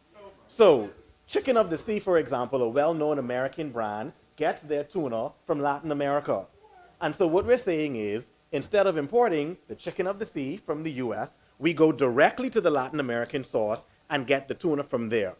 That's competitive advantage. And so we know a lot of Bahamians will feel some angst and have questions and uncertainties about importing from source jurisdictions. But the reality is, many of the goods that you are currently importing from the United States are simply transshipped through the US and are sold here.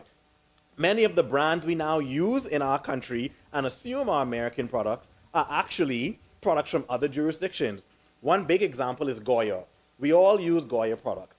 Goya is a Puerto Rican company, and they also operate out of the Dominican Republic. So many of the goods that we get from the US that are Goya are actually made in the Dominican Republic and Puerto Rico, transshipped to the US, and then sold to us. So all we are saying is we are encouraging all of our businesses to go directly to the source. But Mr. Chair, food is only the beginning. We also intend to make a dent in the cost of building supplies.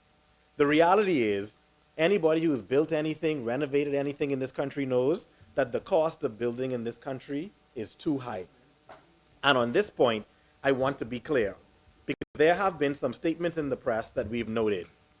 It is the government's stance that businesses should seek the best prices of products across jurisdictions for building supplies. It is the government's stance that those involved in procuring building supplies should diversify where they get goods from. There have been statements to the effect that the industry already does it, and that is true. However, we see a greater opportunity and a greater need for it. We have not gotten the 2024 figures yet, but as we found, in 2023, about 86% of all building supplies were imported from one jurisdiction. We believe there's room for greater diversification. Mr. Chair, let's be clear. Private enterprises are free to do as they wish. Many companies are comfortable with their existing suppliers. However, to those companies, and I am speaking in particular to new developers, small and medium-sized building supply stores, small and medium-sized contractors who want to be more competitive in the market, we want to work with you. Our only goal is to bring down the cost of building supplies in the country. And so we want to introduce you to new suppliers, open new doors, and help you coordinate with various agencies. To those companies who wish to remain with their traditional suppliers, you are free to do so. But we are moving full steam ahead into the future. Those who want to procure new goods from new jurisdictions, we want to work with you. In Brazil, we're talking to suppliers of wood products, lumber, timber, doors, frames, plywood, cement and concrete, steel, metal products, ceramics, tiles, glass, windows. Fun fact, 42% of Brazil's steel goes to the United States. 46% of Brazil's wood goes to the United States. So it's very likely that the wood and steel you buy from the US comes from Brazil, and you pay a premium for it. We are taking you directly to the source. In Costa Rica, we're looking at wood and finished products. In Puerto Rico, cement and concrete. In Ghana, bauxite, stone, plaster, cement, and wood. Fun fact, one of Ghana's largest export markets is Europe. People often talk about the quality of these products. These countries already expand to the rest of the world. To those in the business community listening, if you want to reach us for more information, again, contact us at trade@bahamas.gov.bs or affordablebahamas@bahamas.gov.bs. At the Ministry of Economic Affairs. So, honorable colleagues, the Bahamas is at a pivotal junction. We are not just growing at home, we are growing abroad. And it is time for fundamental changes to our economy and the way we do business. Our goal is to create a more fair, more competitive, more inclusive, and more affordable Bahamas. The policies we implement today in this budget will do just that. Together, we are not just changing the status quo, we are changing lives. Together, we are not just building an economy, we are building a future. The Bahamas is not just another island nation. We are a rising force. And with vision, action, and unity, we will claim our place as a powerhouse in the 21st century, where each and every Bahamian lives with dignity. Mr. Chair, thank you for allowing me this opportunity to speak. I support the passage of the VAT Amendment Bill and the attendant financial bills, and I support this government's midterm budget. Thank you, and may God bless the Bahamas. Thank you, sir.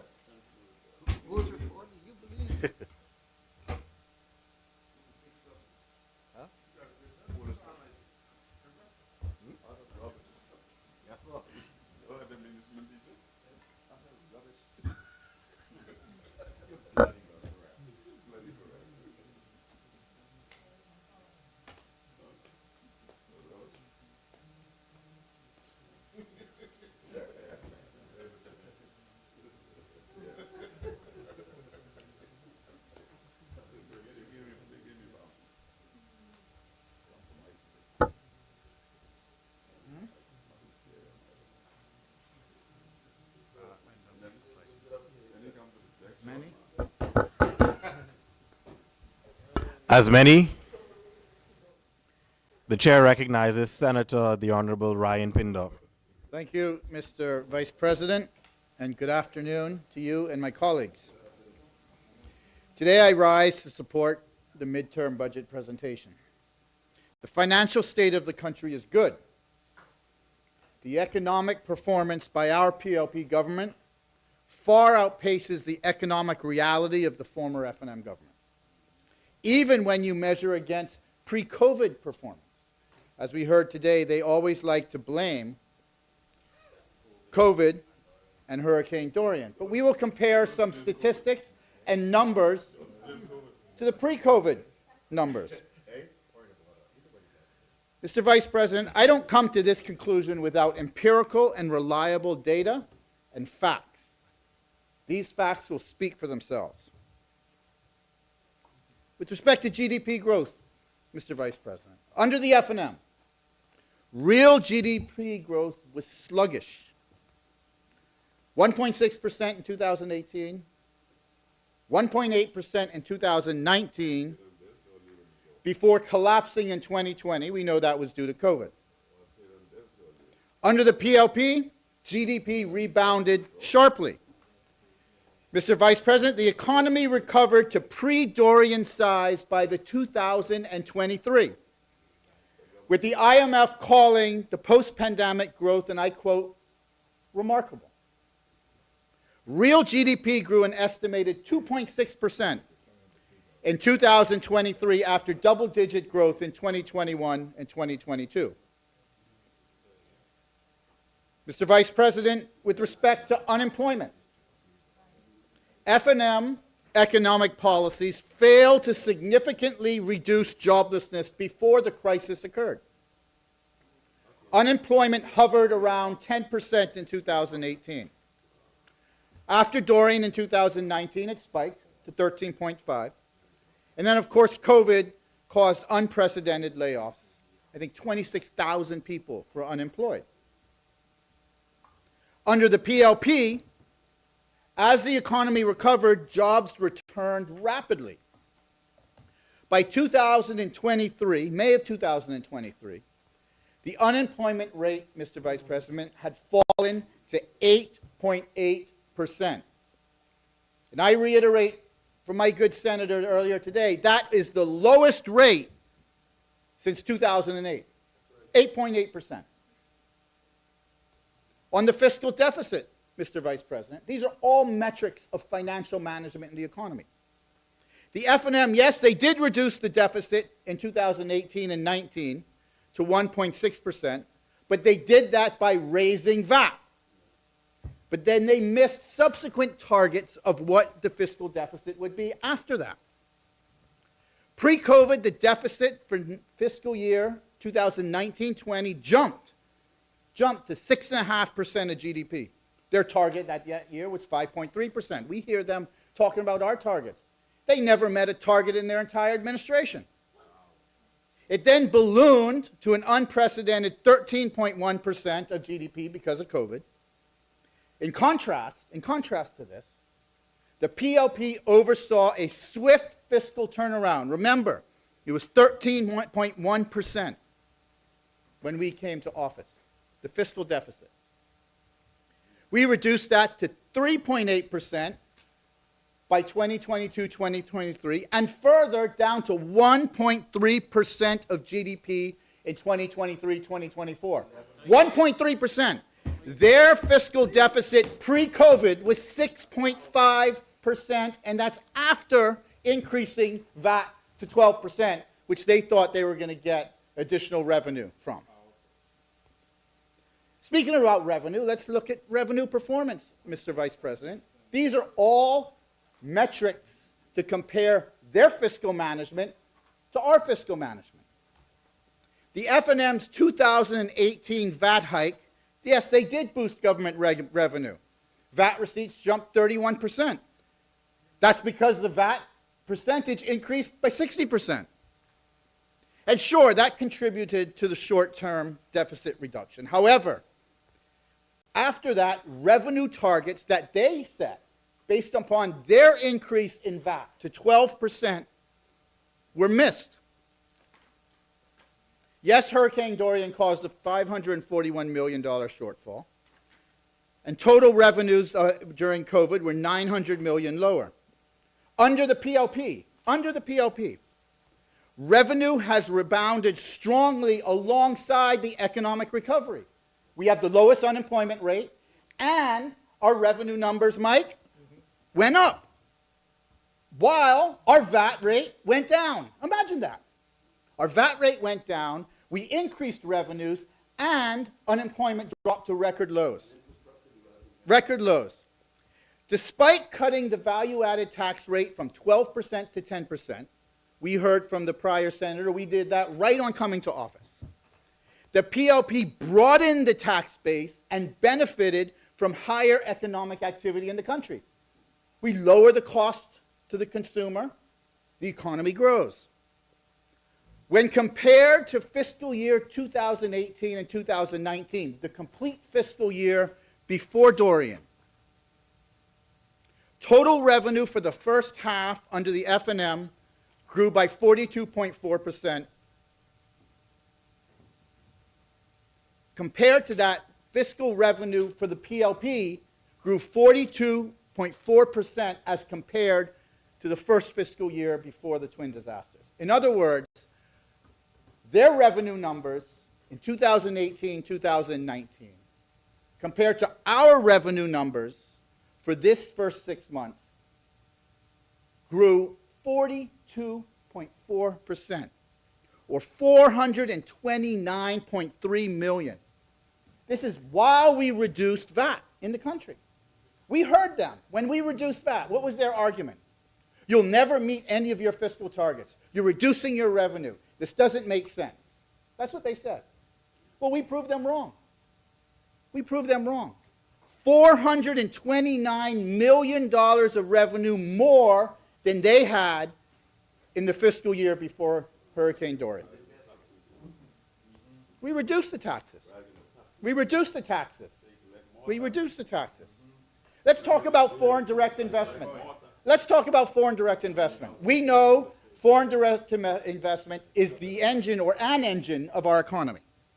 The F&M's term saw some FDI projects, yes. Bahamar completion, which we started. But their net foreign direct investment inflows stagnated about around $500 million annually, and then they fell, of course, from 2019 to 2020. Under the PLP, investor confidence grew. Direct investments surged to $530 million in 2022, And then, in 2023, $1.46 billion of foreign direct investment in the country. Three times what the F&M did in a single year. The financial metrics are clear. They're clear. And they only lead to one conclusion. The F&M presided over weak growth, rising debt, and a fiscal slippage, even before the external disaster struck the country. Whereas the PLP has delivered robust economic growth, job creation, fiscal stability, and renewed investor confidence in a post-crisis environment. That's the difference between the F&M and the PLP when it comes to fiscal matters and the economy of the Commonwealth of the Bahamas. Let's look at some economic policy comparisons. We've seen the raw numbers. Let's look at some of the policy comparisons.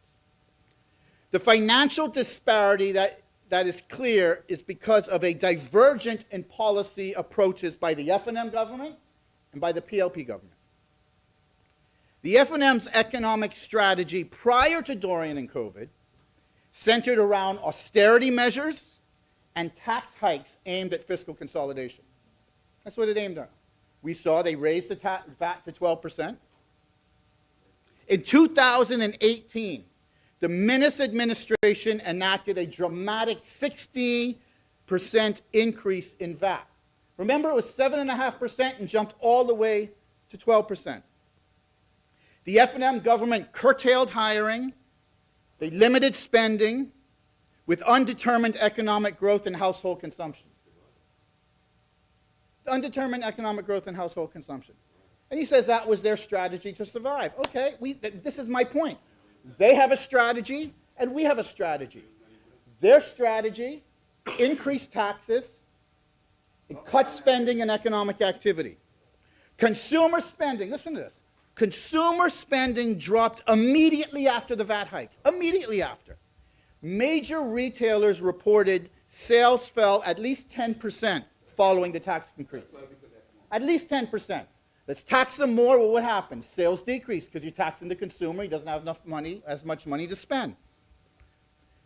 So sales dropped 10% following the VAT hike. Business expansion plans were put on hold throughout the country. GDP growth, which had been projected to strengthen, instead decelerated to around 1 to 1.8%. Unemployment remained stuck under the F&M in double digits throughout 2018 and 19, and over 2,000 temporary workers were let go in the public sector early in the Minnis term. 2,000 people put on the streets. Put them on the streets and then increase the VAT on them. That's their strategy. That's their strategy. Added to the joblessness of the country.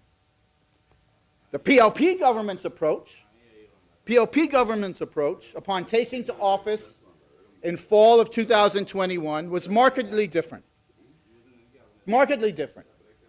We spurred economic recovery and growth while practicing prudent fiscal management. We did both.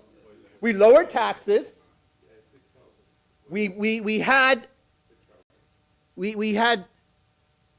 focus on prudent spending, and we had economic growth. The Davis administration implemented targeted tax relief and stimulus measures to jumpstart the economy, notably reducing the VAT rate to 10% across the board.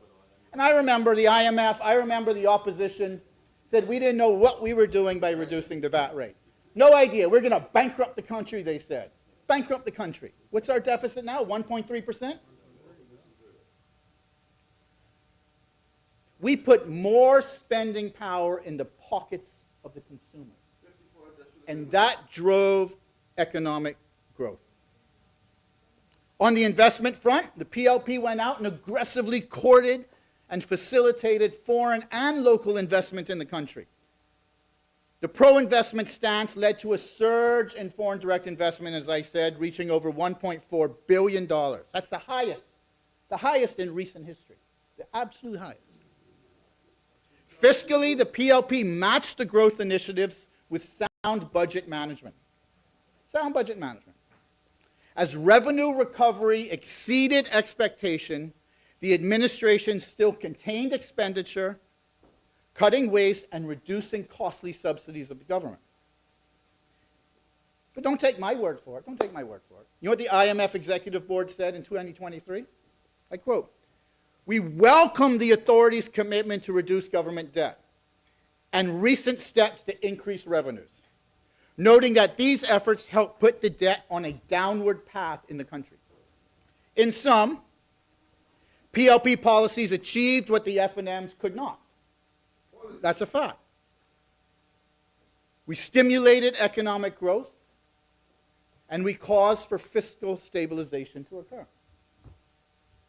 Their strategy failed. This is the difference between them and us.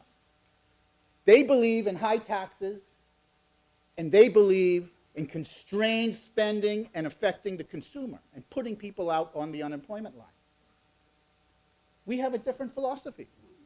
We have a different philosophy. Lower taxes stimulate growth.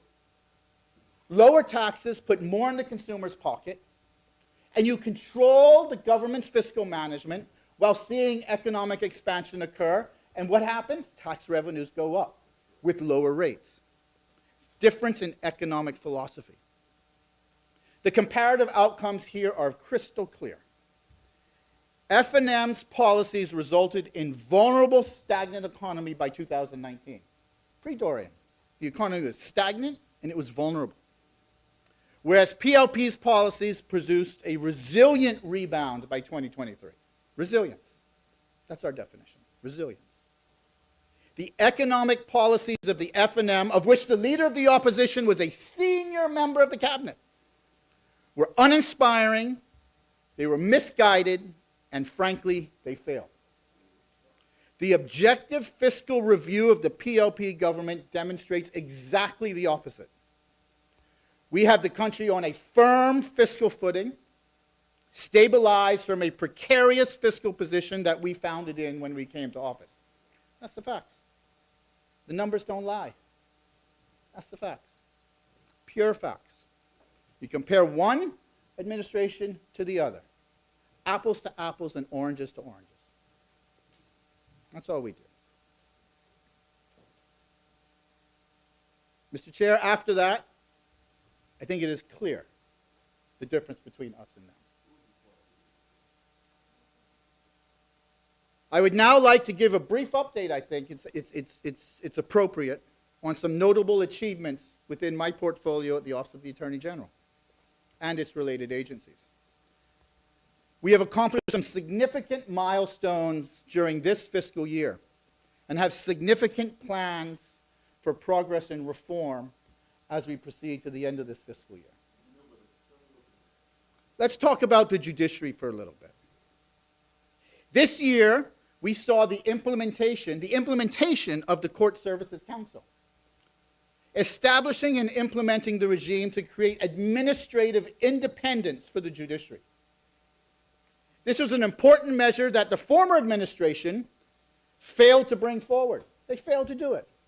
Their cabinet, a cabinet which the leader of the opposition was a senior member, failed to advance legislation for the independence of the judiciary. They failed to do it. It came before them. In fact, it came before them a number of times. I've read the cabinet minutes on it. I've read the cabinet minutes. Of reading cabinet minutes? There's no convention against reading cabinet minutes. You failed to bring it. Many in your cabinet said no. Many said no. Many said no. This fiscal year also saw the beginning of our judiciary infrastructure project, something, again, they failed to do. We opened the new juvenile and family courts on Bernard Road, setting the stage for our wider court complex reform project and the expansion of specialty courts in the country. We will soon begin our work on the new Supreme Court complex, and the first step will be the demolition of the Rodney Bain building. This should happen before the end of this fiscal year. Mr. Chair, let me give a brief update with the Registrar General. This fiscal year, we brought into force the Registrar of Companies Act and the Registrar of Records Act. This affected the official split of the Registrar General into two functioning registrars, one for the company matters and one for civil matters. This split will allow for a more efficient customer service to clients and the opportunity to develop more expertise within the registrars of the country. We have appointed Deidre Clark-Maycock as the Registrar of Records. We have advertised for the new Registrar of Companies and hope to make that appointment very shortly. We continue our digitization efforts at the Registrar. CARS, the online company registry platform, has been rolled out successfully. The reports from industry are very positive, and we continue to fine-tune the platform, integrating more and more historical data, and roll out new phases and new offerings for CARS. Soon, we will launch a unique offering called CARS Business, and we will launch this in April. This will allow for parallel client service platform that works hand in hand with CARS. So what that means is, if I'm a service provider, this will now be an integrated platform where I manage my clients and all of my clients' filings that seamlessly integrates with the CARS platform. It'll be voluntary. Not everybody has to do it, but it will create a more efficient customer service experience for our customers, the financial service providers of the country. We hope it will provide a significant opportunity to service providers to deliver a more integrated solution for their clients. Because ultimately, the delivery of service and ease of doing business is twofold. Yes, the government has a tremendous responsibility, but the private sector has an equal responsibility. And if we can seamlessly create an effective and integrated solution that accomplishes both sides, the customer service experience will be greatly enhanced. We have been developing the CROSS platform, our new online platform for the Registry of Records. In fact, this morning, I was given a demo of where they are in the development, and we look to have a soft launch of that in April. This offering will deliver electronic services for registrations of births, deaths, marriages, and deeds and documents, filings, and being able to research deeds and documents on an integrated platform. Gone will be the day of having to wait in line in the hot sun outside the Registrar General to get your certified copy of your birth certificate or your marriage certificate. This will be a digitally enhanced platform where anybody in the country can go and get their certified copy digitally. We hope, like I said, to launch the platform, at least in a soft launch or a pilot basis, in April, and a widespread offering throughout the country this fiscal year. We also look to build the movable asset registry, which is part of our compendium today, into that cross-platform. So when you go to the bank and you finance your inventory because you're a small business and you need some capital and you want to finance your inventory or your machinery or your equipment, the bank can automatically file that security interest right away, because the quicker they file that security interest, the quicker you get your money. And the cheaper it is, because you don't have to go through a drawn-out process, sorry, Mr. Chair, with the lawyers creating all of these complex documents and drawing it out in time and causing it to take longer than it really should. Well, good Senator, we know it doesn't happen at your law firm. The land registry. The land registry. We have concluded our consultation on registered land, maybe one of the most extensive public consultations and professional consultations that has happened in this country. And the associated legislation is also completed. In the coming weeks, we will conclude any revisions to the bills we've received, as for comments, and we will take it before Cabinet, and we are going to table it, and we're going to debate it in this place this fiscal year. We look to accomplish this before the end of this fiscal year, as I said, because we want to budget for its implementation, Mike, in the next fiscal year. This may be one of the most significant reforms that we undertake as a country, a matter that will redefine property transactions in this country, creating more transparency, creating more evidence, ways to evidence clean title, and making it less costly to do land transactions for the common man in this country. Maybe the most significant reform, if I can say so, that I think we will do as an administration, in my honest opinion, for the future long-lasting economic benefit and benefit to the people in this country.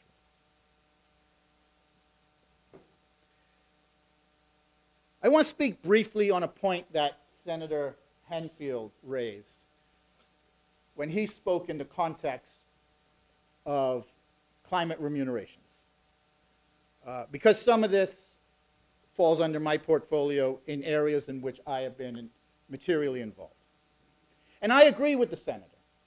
You can't just wave a flag and say, you harm me, give me money. We have seen the evidence of that failure of diplomacy happen year in and year out, regardless of administration. It's a fact. But we've taken a different approach. Yes, we do the diplomatic approach, and the good senator would appreciate any administration has a diplomatic responsibility in these things. But we have also taken a climate justice approach, in which I led a delegation and argued before the International Court of Justice that states, countries themselves, should be held liable for not enforcing climate regulation amongst their citizenry or the companies within their country. Right? A favorable ruling from the International Court of Justice on that advisory opinion will go a long way in advancing climate justice claims on that. No, they'd likely decide sometime in the summer. So you carry a big stick as well, and you go and you undertake climate justice pursuits, as well as diplomatic pursuits. The second item I wanted to mention that I have been involved in that applies to climate remunerations has to do with my involvement at the United Nations on the negotiation of a global convention on tax cooperation. This is the progress and the platform of trying to move global tax regulation from the OECD, a small members-only group, mostly of developed, rich countries, to a more equitable platform at the United Nations. And what we were able to successfully advocate for in the discussions of the terms of reference on that convention, which sets out the areas of which it will address, is the recognition that in global tax reform, there is a place for environmentally related taxation and remuneration. Why is that relevant? Because if you can get in a global approach recognizing that those countries who pollute the most have certain tax obligations. Some people call it a carbon tax, some people call it an environmental tax, but it's a tax regime that taxes those polluters. Then you now have a recognized global tax framework that can help on these climate remuneration matters. Yes, we have a loss and damage fund. It's not funded. How can you fund it? You can fund it either through climate justice matters or through global tax-related matters. And so we are working. I agree with you. You can't go single-handedly on a diplomatic approach. That won't work. But you have to have a multifaceted approach on how you're going to seek climate remunerations. And those are just two areas I wanted to mention in response to your commentary that we've been involved in at the Office of the Attorney General to help illuminate on how we look to get climate revenues and remuneration from other sources. This fiscal year, Mr. Chair, we've had several changes at the Office of the Attorney General that I want to highlight. I wish to publicly congratulate and thank those long-serving officers who have recently retired from the Office of the Attorney General. Mr. Chair, we had a total of 11 officers who collectively served 333 years at the Office of the Attorney General retire. These officers worked tirelessly to serve the country with humility, you know how it is at the Office of the Attorney General, dedication, and prioritizing the interest of the country over themselves. Because many lawyers that we have leave before retirement in the middle of their career to get more lucrative opportunities at private sector firms. These retirees saw it through with humility and prioritizing the country. I want to especially thank the retired Director of Legal Affairs, Ms. Antoinette Bonamy, for her leadership and guidance over the past 38 years at the Office of the Attorney General. 38 years. She was there when you were there. Ms. Bonamy started with the OAG in 1986. I was 12 years old. I was 12 years old.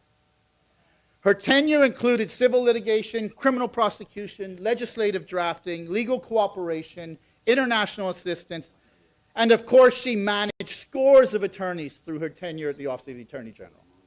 You were among them, right? I want to thank Ms. Bonamy personally for her support and her commitment to the Office of the Attorney General and the Commonwealth of the Bahamas.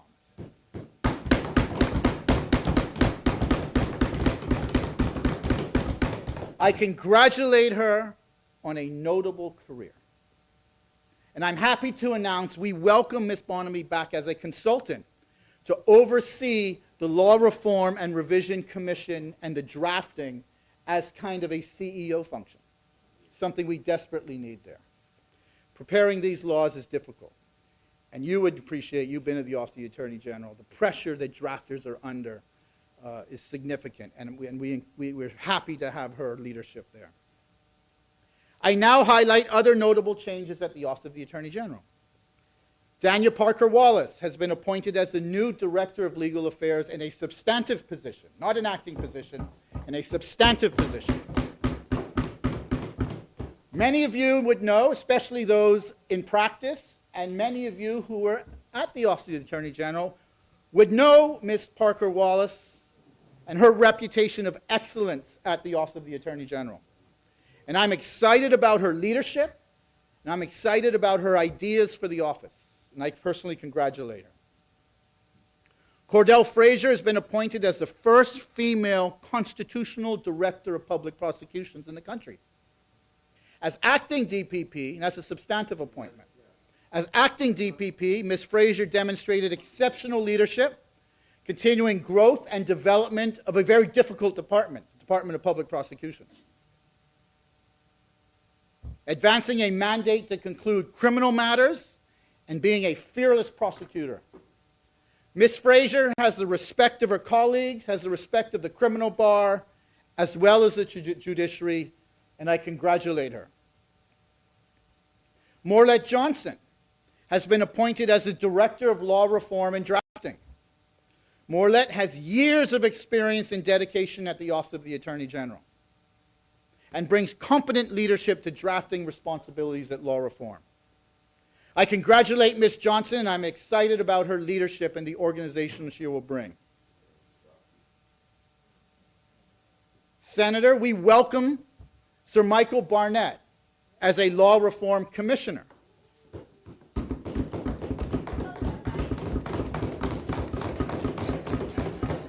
Sir Michael's experience, his thought-provoking approach to matters, and respect amongst his peers throughout the legal profession will serve this country well in major legislative and policy reform projects.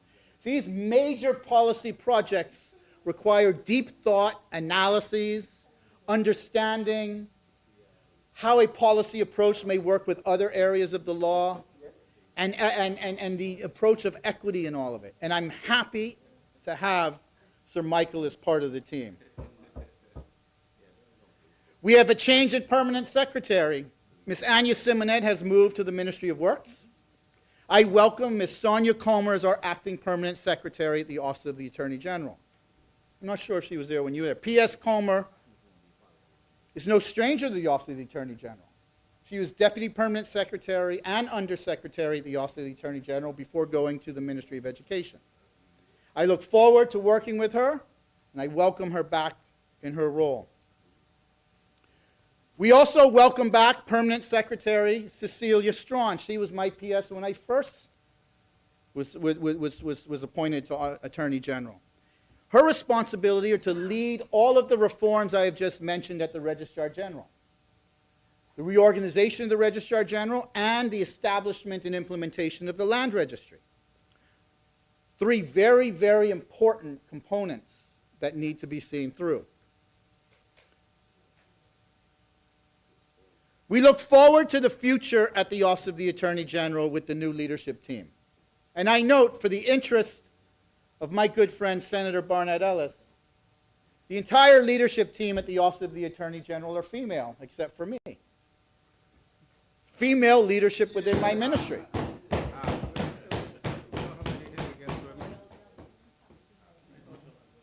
These are a few of the reforms and the accomplishments during this first half of the fiscal year that I thought it was notable to let the Bahamian people know about. In conclusion, I want to commend the Prime Minister. I want to commend Senator Halkitis. He is a humble man, but much of what I celebrate today in my communication is a result of his leadership.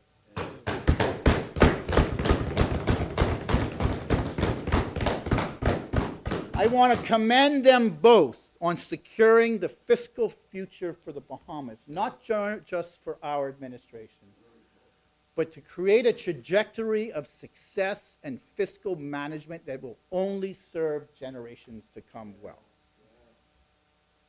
Reversing the runaway train of fiscal recklessness by the F&M administration was not easy.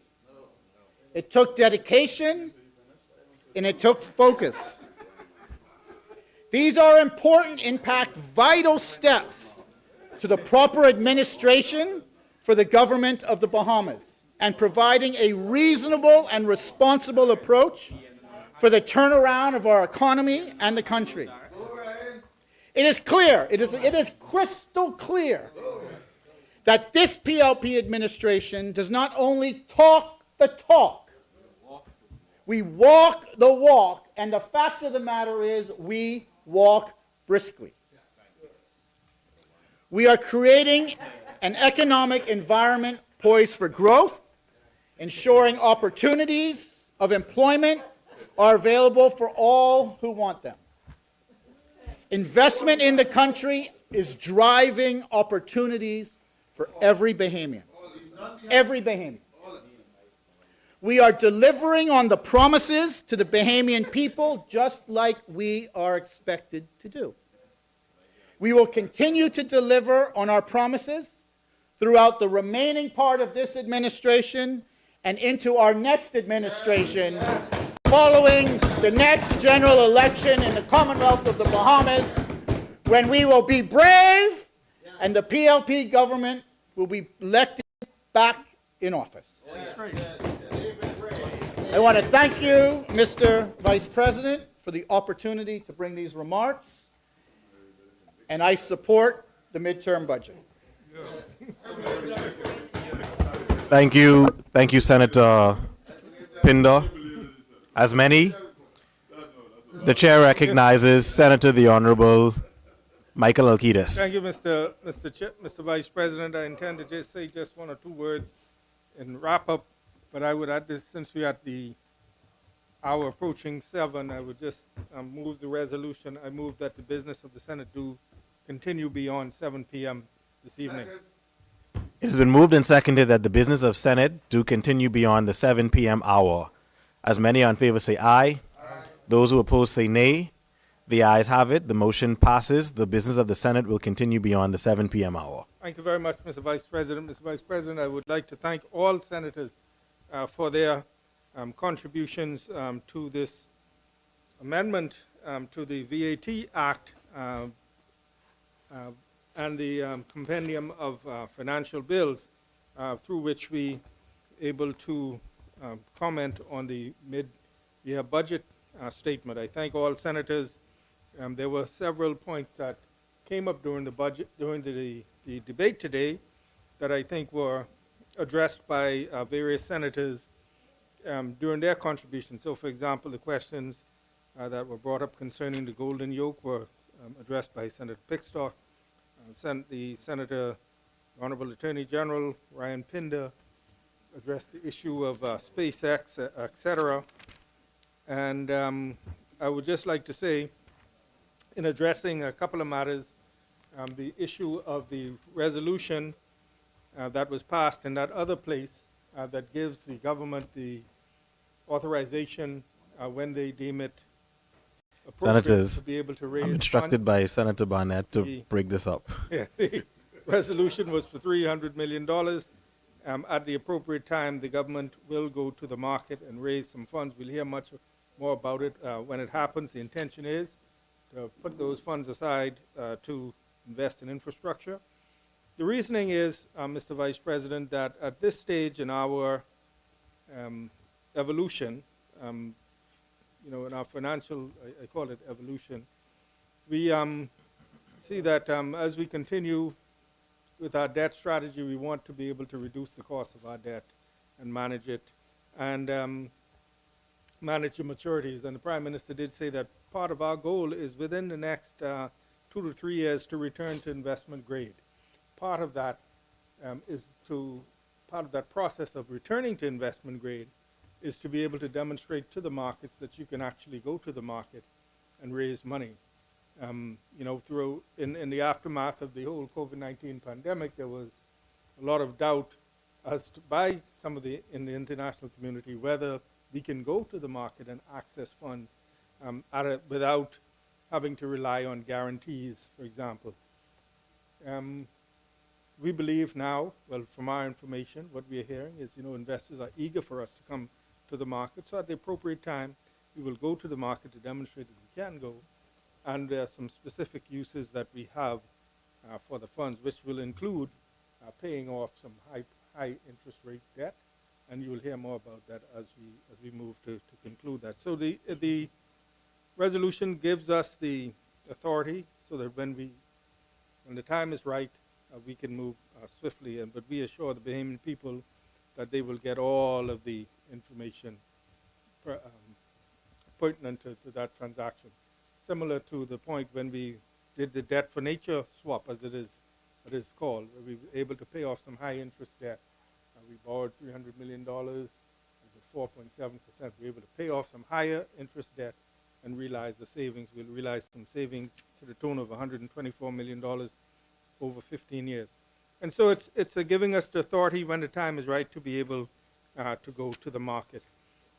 Senator Raming raised several points. I just want to say, as it relates to procurement, we are committed to respecting the Public Procurement Act. I'd just like to say, Mr. Chairman, Mr. Vice President, in the early stages of our administration, the act was new. It came into force the 1st of September 2021. We had to do a lot of work in terms of hiring the staff, for example, engaging the Chief Procurement Officer, other staff, training of staff, training amongst the agencies on all the government ministries and various agencies on the procurement process. We had a system that was not ideal. We got a new system called the bonfire, and I think a lot of the vendors will be familiar with the bonfire, where you can go, working well, where you can go in and register, and you would be advised of different opportunities that become available, and then you can bid, and then you can go and see who won the bid. All right? And so it's not that we ignored it or we did not respect it. It was just that, coming into the administration, there was a lot of training that we had to do, the resources that we had to bring to bear. And I think as time goes on, we'll see the benefit of the system. We are committed to it because I was, a matter of fact, speaking to a vendor today who had called me about something else and talking about the bonfire system and how, there's no longer, you have to know what's happening in a ministry to be able to bid, or to know an opportunity, or know someone to know that, okay, something is coming up. Register on the system, all of the opportunities have to be loaded, and we're going to keep working to ensure that they are done in a timely manner. And I think it begins to level that playing field. Everybody at least has that information about what is available. Senator Raming also spoke about wastage and how we operate, and the need to treat public funds as if it is our own. And how do we stop the hemorrhaging in terms of wasting? And you know, you have no argument with me. I agree with you. Sitting in the Ministry of Finance and the Ministry of Economic Affairs, where we have to find money, you know, I think that's always top of mind for us. You know, how do we get value for money, and you know, really eliminate waste? And you know, sometimes it's a battle, but you know, it's right. I mean, in the early days, when I was a young, you know, working in investments, they say, you know, they had something called the prudent man rule. That's one of the first things they teach you. It says, you know, you manage clients' money as if it was yours. And it's the same thing in government. And so you have no argument. We have to continue to fight that battle against wastage. You know, and it take a mindset change, a cultural shift. We have to keep working towards. Unfortunately, some people believe if they're working for government, they should do half the work and charge twice the price. But you know, that is something we have to change. Yes. Senator Ellis spoke about nursing shortages, and again, we are making efforts to train more nurses. We have a situation where the industrialized world unapologetically is telling you that they're going to come and train your nurses and induce them and entice them and charm them and offer residency, a bonus, all of that sort of thing, and something that we, you know, as a country with limited resources, we cannot hope to match. We did, you know, offer some retention, a bonus. It's a small amount, but we just say at this time we thank all of those dedicated nurses who give so many years of service. And I should say at this time, let me just say at this time, there's a nurse that recently passed, Nurse Tinabu, after many years. And I met her when I was campaigning in the Adelaide constituency years ago, 20 years ago, sitting in a house. She said something to me that's very profound. I remember this day. I think at the time she was stationed at the prison. I think she was her maiden name is Roll. She's from Rollville, Exuma. Her son is a surgeon, I think. And she said, we were sitting, and she says to me, she says, we have to teach young men how to read, write, and reason. She said, you have to, and I feel it's normally like reading, writing, and arithmetic. But she said, read, write, and reason. And the reason we have to teach them, or why we have to teach them to reason, is that when they get in an argument or disagreement, and they can't reason, then they think you calling them stupid, and then they get angry, and then you have violence. And I always remember the very profound. You have to teach young men how to read, write, and reason. And I think that's very profound, and we should take that on. But speaking about nursing, I remembered Nurse Tinabu, and I would like to take this opportunity to offer condolences to her family and thank her for all those years of service to the country. But we value them, and you know, we do as much as we can. I'm constantly from the late Perry Gomez was Minister of Health, and now Minister Darville. That is the conversation we constantly have. How can we train more? How can we train more? How can we get more training? How can we figure it out? Now we are recruiting as well. We are now forced to recruit to make up our deficit. Recruiting from Ghana, we recruited from the Philippines, I understand, and as well as Cuba. And you know, now we have challenges with that. But we do not want to get, my philosophy, Michael Halki's personal philosophy, we do not want to get into a position where now we become dependent on recruiting from somewhere else. We must find a way to continue to recruit. The minister is committed to it. He has some programs in place, and we are committed to that training and doing as much as we can. The last point I want to make is Senator Enfield mentioned the number for consultancies. I think $220 million, not in 1 year, over 4 years, was what I think it has been said. And I just want to say it's not consultants, but in the budget there's a line called consultancy services that includes things like we have to hire foreign legal advice, if we have some IT, and we have to get people to give technical support. And a big chunk of it is, the New Providence Ecology Park. We pay them about $18 million a year.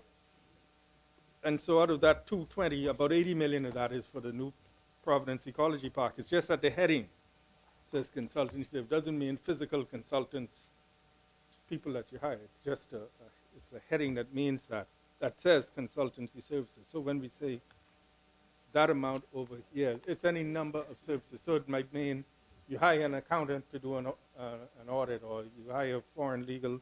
Let's say the AG needs to engage American counsel or UK counsel. That's a part of it. If you do IT services, that's a part of it. But the point is taken, and the point is that as stewards of public finances, we have to live by that prudent man rule, where you manage the funds as a prudent man would manage his own resources, and we're committed to that. I want to say thank you to the Prime Minister for giving me this opportunity to serve. This is not a farewell speech. They give me this it's humbling, and every time we listen to the chaplain and she speaks about what a tremendous honor it is to serve in this place, either side you're on, to serve whether you're in opposition or you're in government, to serve the public. I want to thank the Prime Minister for this opportunity, congratulate him and thank him for his confidence and the hard work that he displays as well, and the entire team at the Ministry of Finance and the Bahamian public, who has been very supportive and understanding as we chart our course and move through this from what was a difficult period to a more hopeful period, and we look forward to continued prosperity for the Bahamian public. And so with that, Mr. Chairman, Mr. Vice President, I move for second reading and committal of a bill for an act to amend the Value-Added Tax Act. Well done, Mike. Thank you.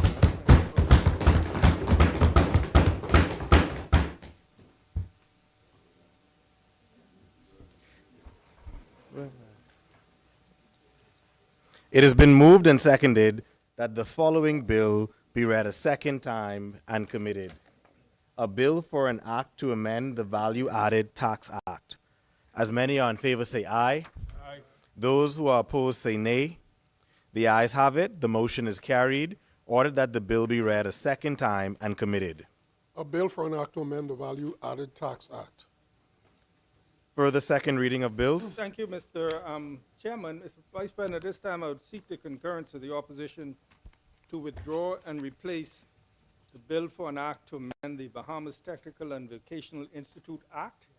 In the act that we laid, the word act, or in the bill that we previously laid, the word act was left out of the title, and it had only said a bill for an act to amend the Bahamas Technical and Vocational Institute.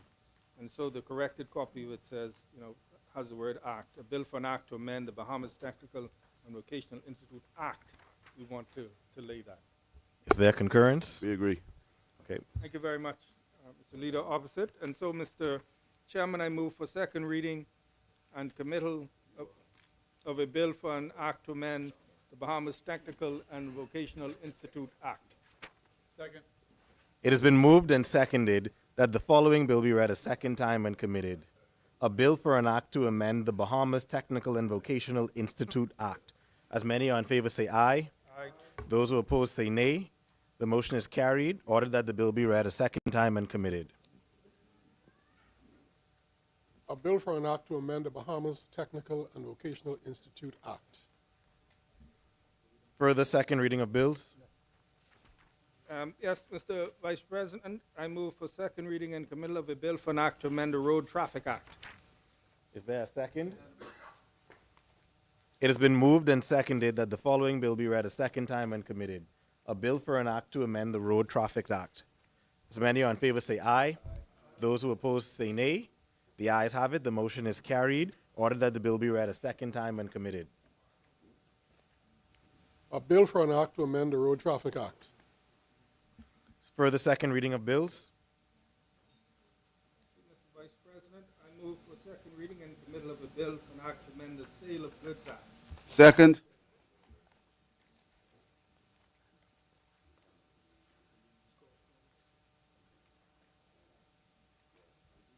it has been moved and seconded that the following bill be read a second time and committed. A bill for an act to amend the Sale of Goods Act. As many are in favor say aye. All those opposed say nay. The ayes have it. The motion is carried. Order that the bill be read a second time and committed. A bill for an act to amend the Sale of Goods Act.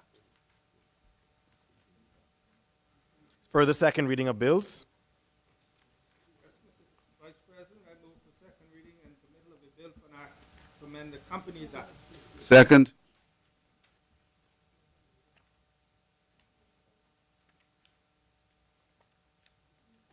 it has been moved and seconded that the following bill be read a second time and committed. A bill for an act to amend the Companies Act. As many are in favor say aye. All those opposed say nay. The ayes have it. The motion is carried. Order that the bill be read a second time and committed. A bill for an act to amend the Companies Act. For the second reading of bills, Mr. Vice President, I move for second reading in the middle of a bill for an act to amend the International Business Companies Act. Second. it has been moved and seconded that the following bill be read for a second time and committed. A bill for an act to amend the International Business Companies Act. As many are in favor say aye. All those opposed say nay. The ayes have it. The motion is carried. Order that the bill be read a second time and committed. A bill for an act to amend the International Business Companies Act. For the second reading of bills, Mr. Vice President, I move for second reading in the middle of a bill for an act to modernize the law governing transactions in movable property security interests. Second. it has been moved and seconded that the following bill be read a second time and committed.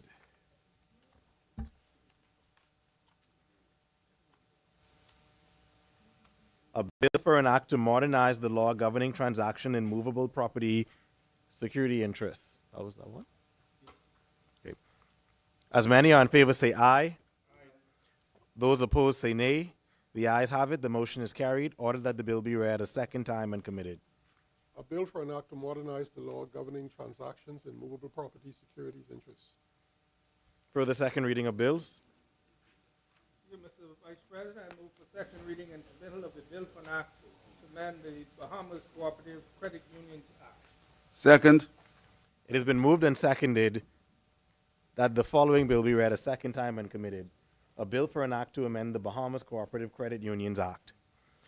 As many are in favor say aye. Aye. Those opposed say nay. The ayes have it. The motion is carried. Order that the bill be read a second time and committed. A bill for an act to amend the Bahamas Cooperative Credit Unions Act. For the second reading of bills, Mr. Chairman, I move for second reading in the middle of a bill for an act to amend the Stamp Act. is there a second? Second. It has been moved and seconded that the following bill be read a second time and committed. A bill for an act to amend the Stamp Act. As many are in favor say aye. Aye. Those opposed say nay. The ayes have it. The motion is carried. Order that the bill be read a second time and committed. A bill for an act to amend the Stamp Act. For the second reading of bills, Mr. Chairman, Mr. Vice President, I move for second reading in the middle of a bill for an act to amend the Money Lending Act. Second. it has been moved and seconded that the following bill be read a second time and committed. A bill for an act to amend the Money Lending Act. As many are in favor say aye. Aye. Those opposed say nay. The ayes have it. The motion is carried. Order that the bill be read a second time and committed. A bill for an act to amend the Money Lending Act.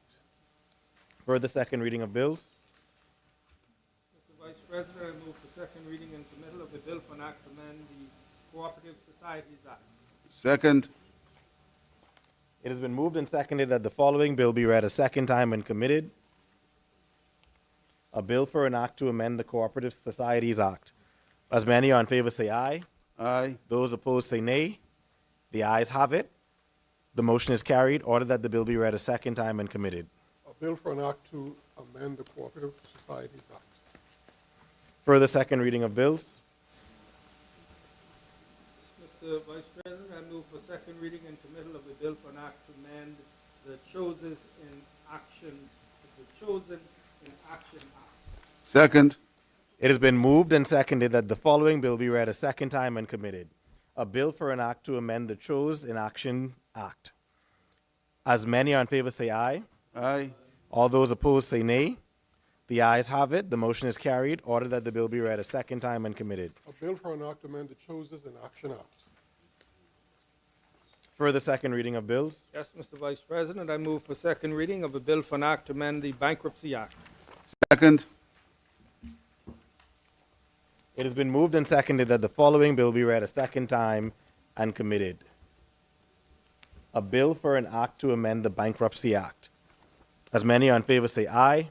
Aye. Those opposed say nay. The ayes have it. The motion is carried. Order that the bill be read a second time and committed. A bill for an act to amend the Bankruptcy Act.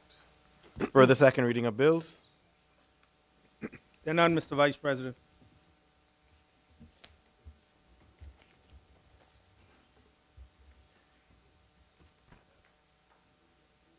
Committee of the Whole. Mr.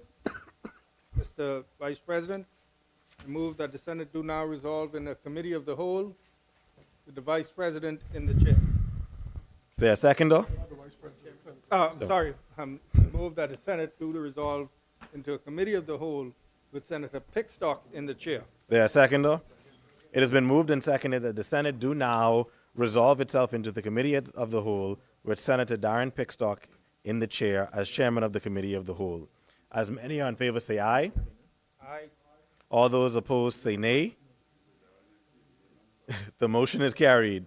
The Senate will now resolve itself into the Committee of the Whole with the Vice President and Chairman of the Committee of the Whole in the chair.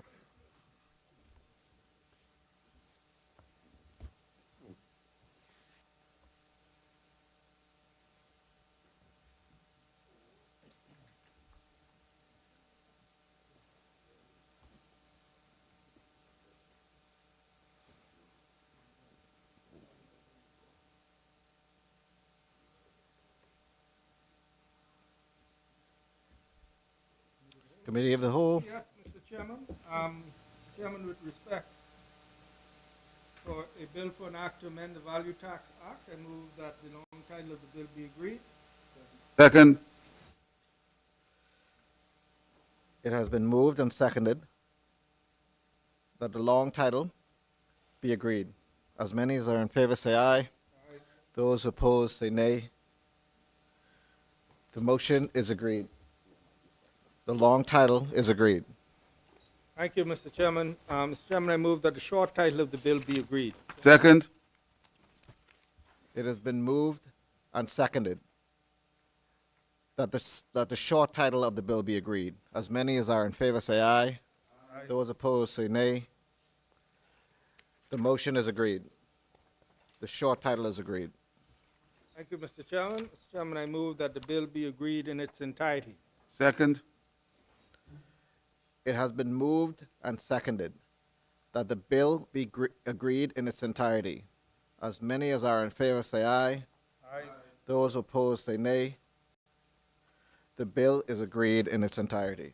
Thank you, Mr. Chairman. Mr. Chairman, with respect to a bill for an act to amend the Bahamas Technical and Vocational Institute Act, I move that the long title of the bill be agreed. Second.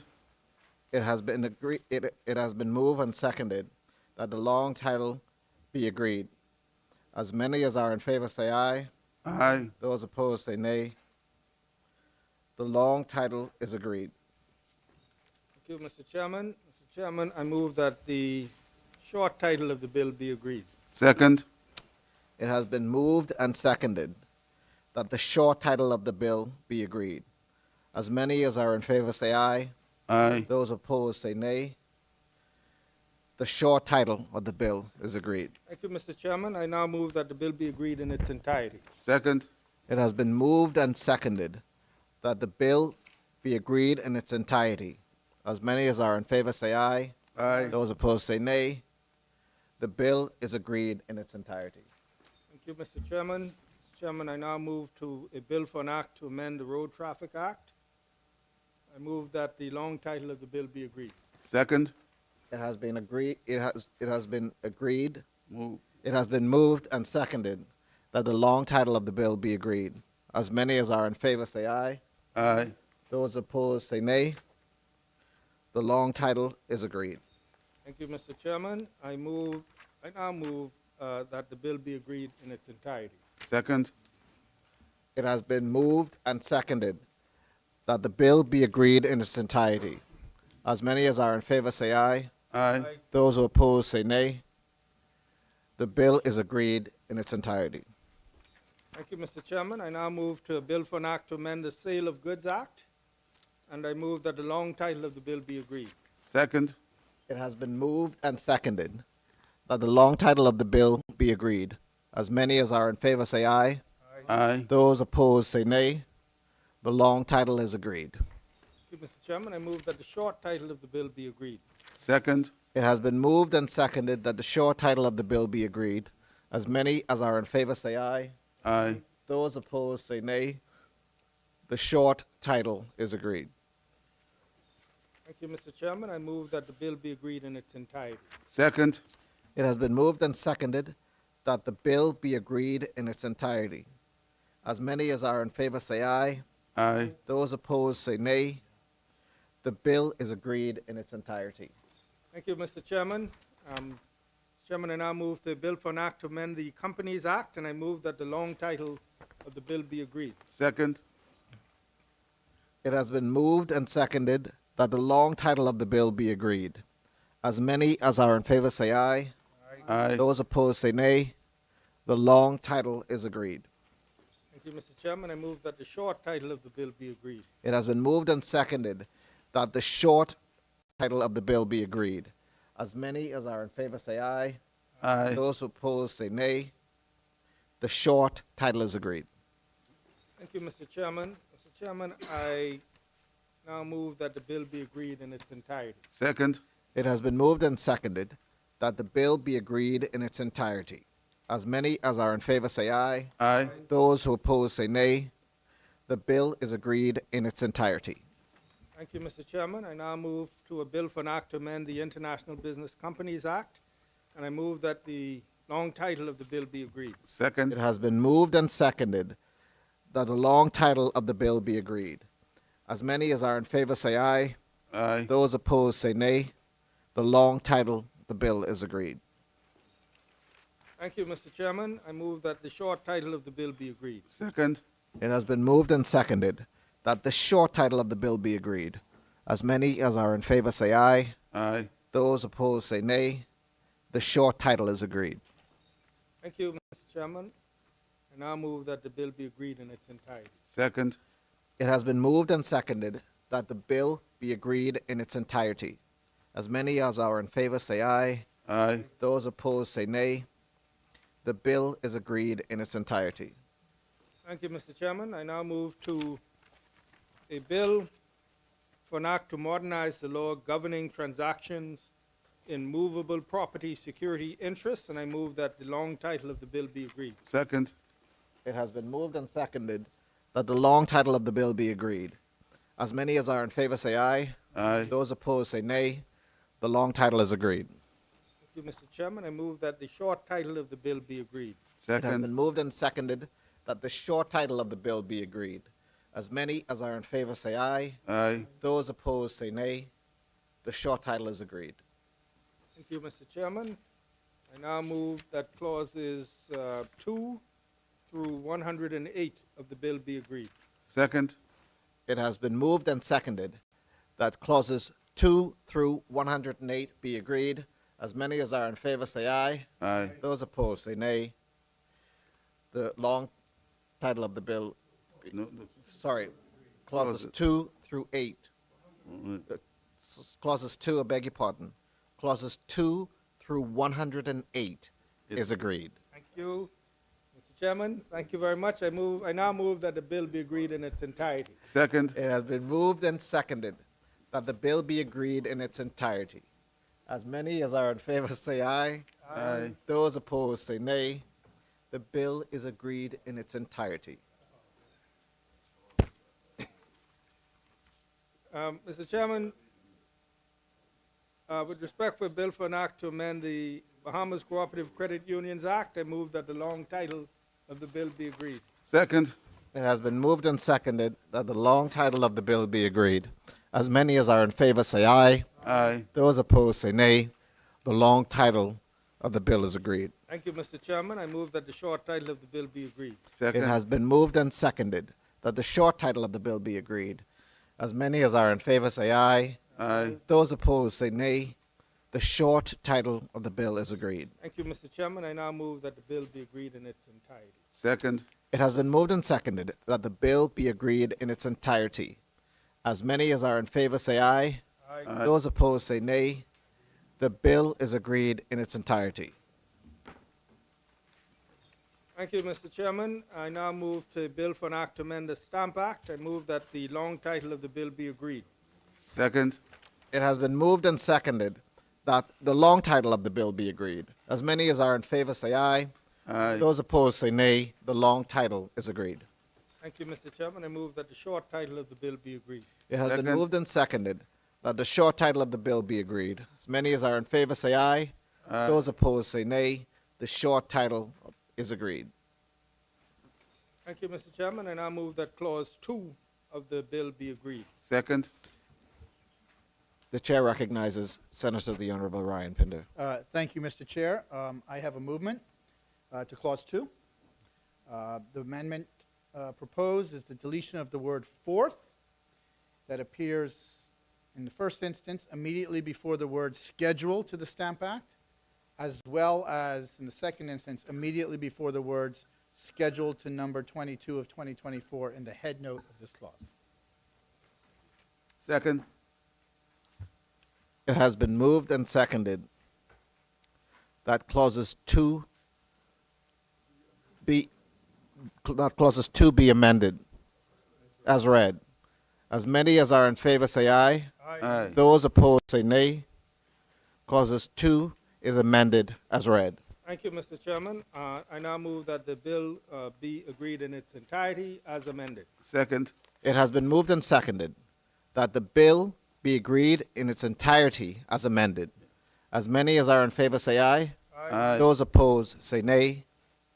The bill is agreed in its entirety as amended.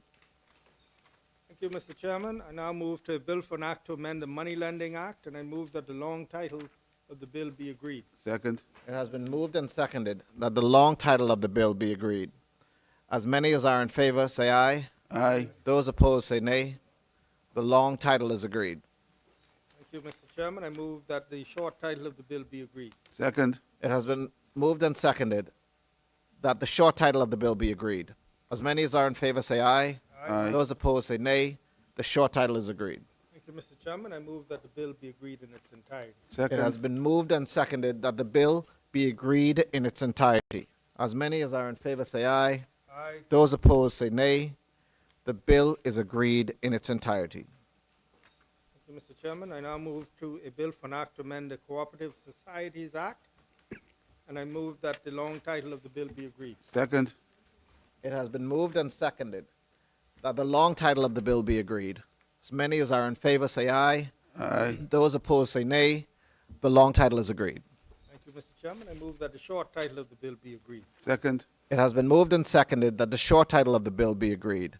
As many as are in favor say aye. Aye. Those opposed say nay. The short title is agreed.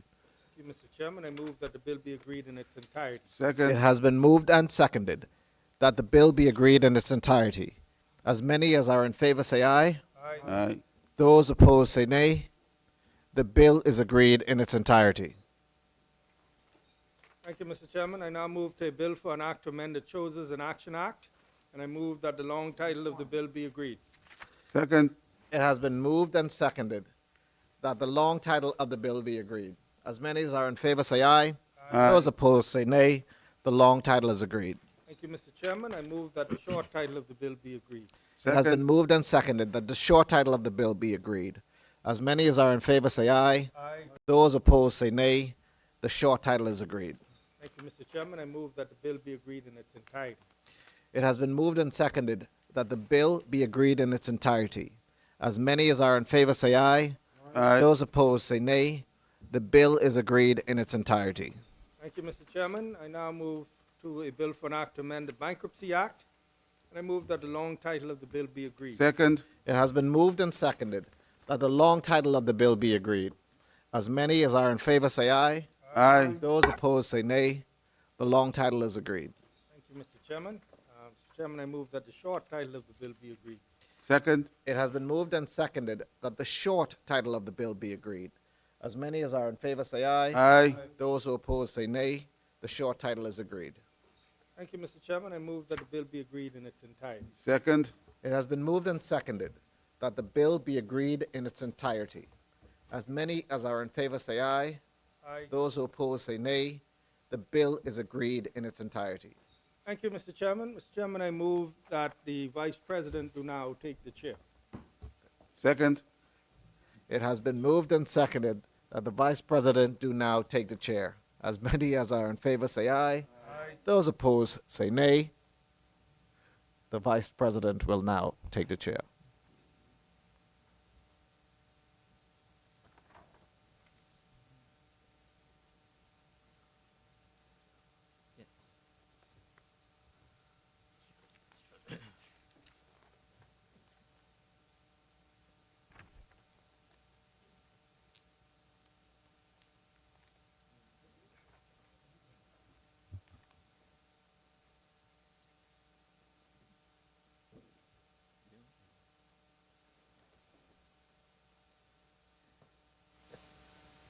Vice President, I wish to beg leave to report that the committee has gone through the bills, there being one amendment to the Stamp Amendment Bill 2024 to clauses 2 of the bill.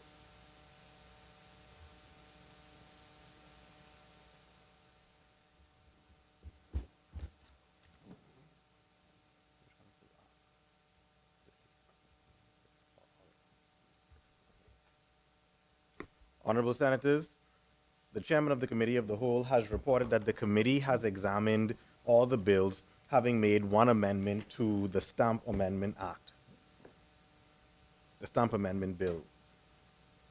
Third reading and passing of bills. Yes, Mr. Chairman, I move for third reading and passing of a bill for an act to amend the Value-Added Tax Act. Second.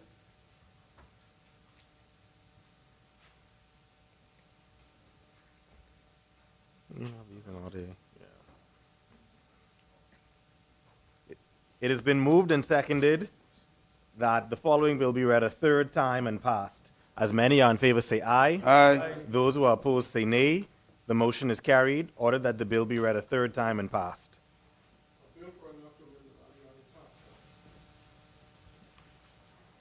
Ordered that the bill do now pass and the title thereof declared to be Value Added Tax Amendment Act 2025.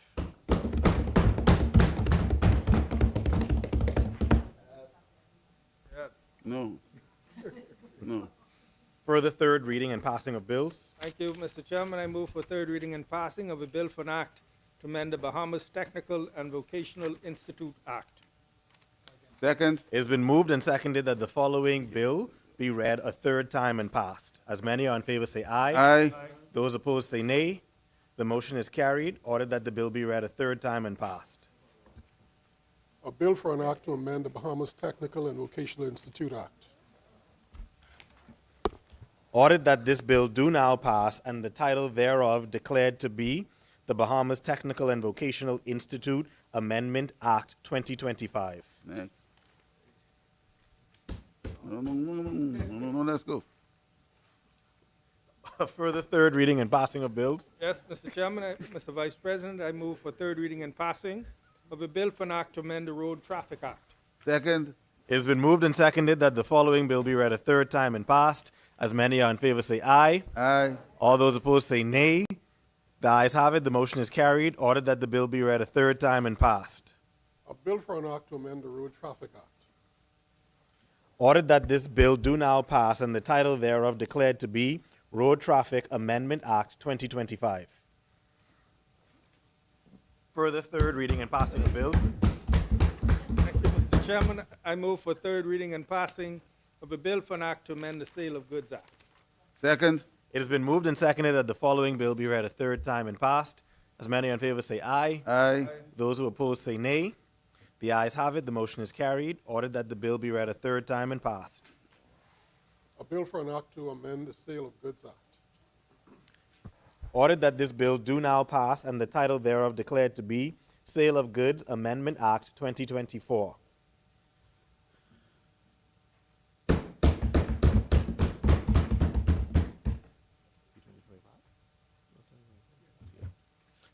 Further third reading and passing of bills. Yes, Mr. Chairman, Mr. Vice President, I move for third reading and passing of a bill for an act to amend the Companies Act. Second.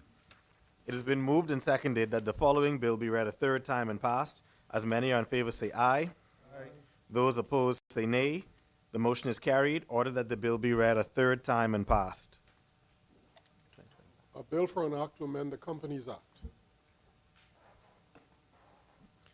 Ordered that this bill do now pass and the title thereof declared to be Companies Amendment Act 2024. Further third reading and passing of bills. Thank you, Mr. Chairman. I move for third reading and passing of a bill for an act to amend the International Business Companies Act. Is there a seconder? Second. It has been moved and seconded that the following bill be read a third time and passed. As many are in favor say aye. Aye. Aye. Those who oppose say nay. The ayes have it. The motion is carried. Ordered that the bill be read a third time and passed. A bill for an act to amend the International Business Companies Act. Ordered that this bill do now pass and the title thereof declared to be International Business Companies Amendment Act 2024.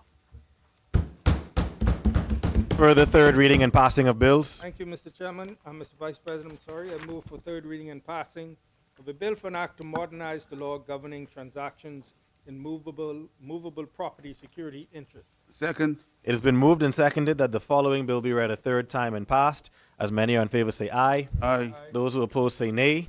The ayes have it. The motion is carried. Ordered that the bill be read a third time and passed. A bill for an act to modernize the law governing transaction in movable property security interests. Ordered that the bill do now pass and the title thereof declared to be Movable Property Security Interests Act 2024.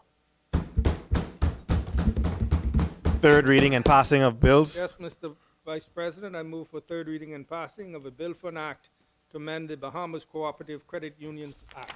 Second. It has been moved and seconded that the following bill be read a third time and passed. As many are in favor say aye. Aye. Those opposed say nay. The ayes have it. Ordered that the bill be read a third time and passed. A bill for an act to amend the Business Cooperative Credit Unions Act. Ordered that this bill do now pass and the title thereof declared to be the Bahamas Cooperative Credit Unions Amendment Act 2024. Further third reading and passing of bills.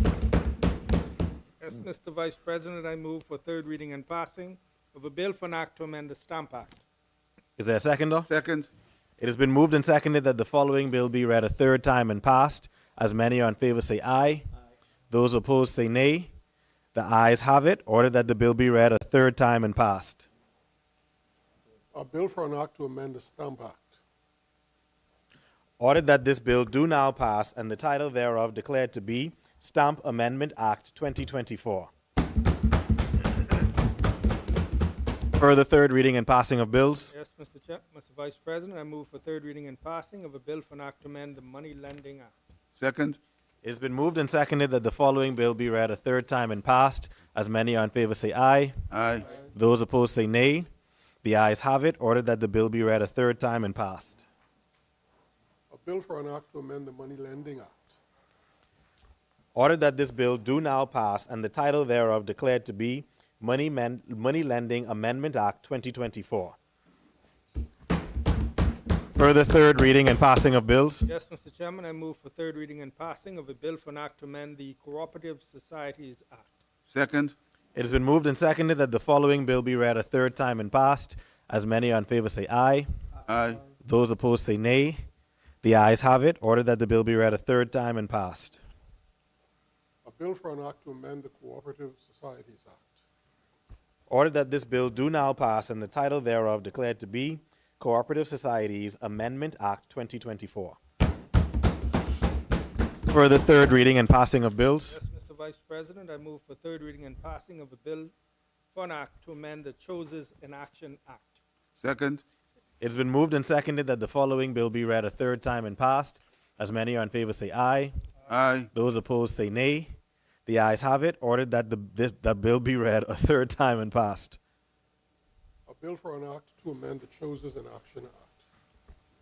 Ordered that this bill do now pass and the title thereof declared to be Choses in Action Amendment Act 2024. Further third reading and passing of bills. Yes, Mr. Chairman, I move for third reading and passing of a bill for an act to amend the Bankruptcy Act. Second. It has been moved and seconded that the following bill be read a third time and passed. As many in favor say aye. Aye. Those who oppose say nay. The ayes have it. Ordered that the bill be read a third time and passed. A bill for an act to amend the Bankruptcy Act. Ordered that this bill do now pass and the title thereof declared to be Bankruptcy Amendment Act 2024. Further third reading and passing of bills. There are none, Mr. Vice President. Adjournment. Randy wants to say something? Okay. The chair recognizes Senator the Honorable Randy Roll. Thank you very much, Mr. Chair. Very brief. I want to take this opportunity. Sorry. All right. Sorry, Mr. Chair. I want to take this opportunity to congratulate Mr. B.J. Edgecombe, native of Bimini. He just 2 days ago won Player Freshman of the Year for the Big 12. I think it's a great accomplishment coming from Bimini. And so the entire community of Bimini are extremely proud of his accomplishments. And so, freshman, yeah, 19. Many would have known him from his time playing with the national team. And so, you know, the entire community of Bimini appreciates, respects him, and again, wish him well. And so I just want to, again, thank him and let him know that the entire community is extremely proud of him. And it's also a testament for any young person throughout the Bahamas to know that, listen, don't give up, hold on to your dreams, keep pushing, and the sky's the limit. So, you know, on behalf of myself, I know the Prime Minister will probably send out something for him as well. But I just wanted him to know that the entire community loves and appreciates him. Thank you. Thank you, Senator Roll. The chair recognizes Senator Michael Alcides. Yes, thank you, Mr. Chairman, and I'm sure all senators join in extending congratulations to fine Bahamian V.J. Edgecombe. Mr. Chairman, Mr. Vice President, I move that the Senate at its rising do adjourn sine die. Their seconder? Second. It has been moved and seconded that the Senate at its rising do adjourn sine die. As many are in favor say aye. Aye. Those opposed say nay. The ayes have it. The motion is carried. Final adjournment. Thank you, Mr. Chairman. Mr. Vice President, I move that the Senate do now adjourn. Is there a seconder? Second. It has been moved and seconded that the Senate do now adjourn. As many are in favor say aye. Aye. Those opposed say nay. The ayes have it. The motion is carried. The Senate stands adjourned.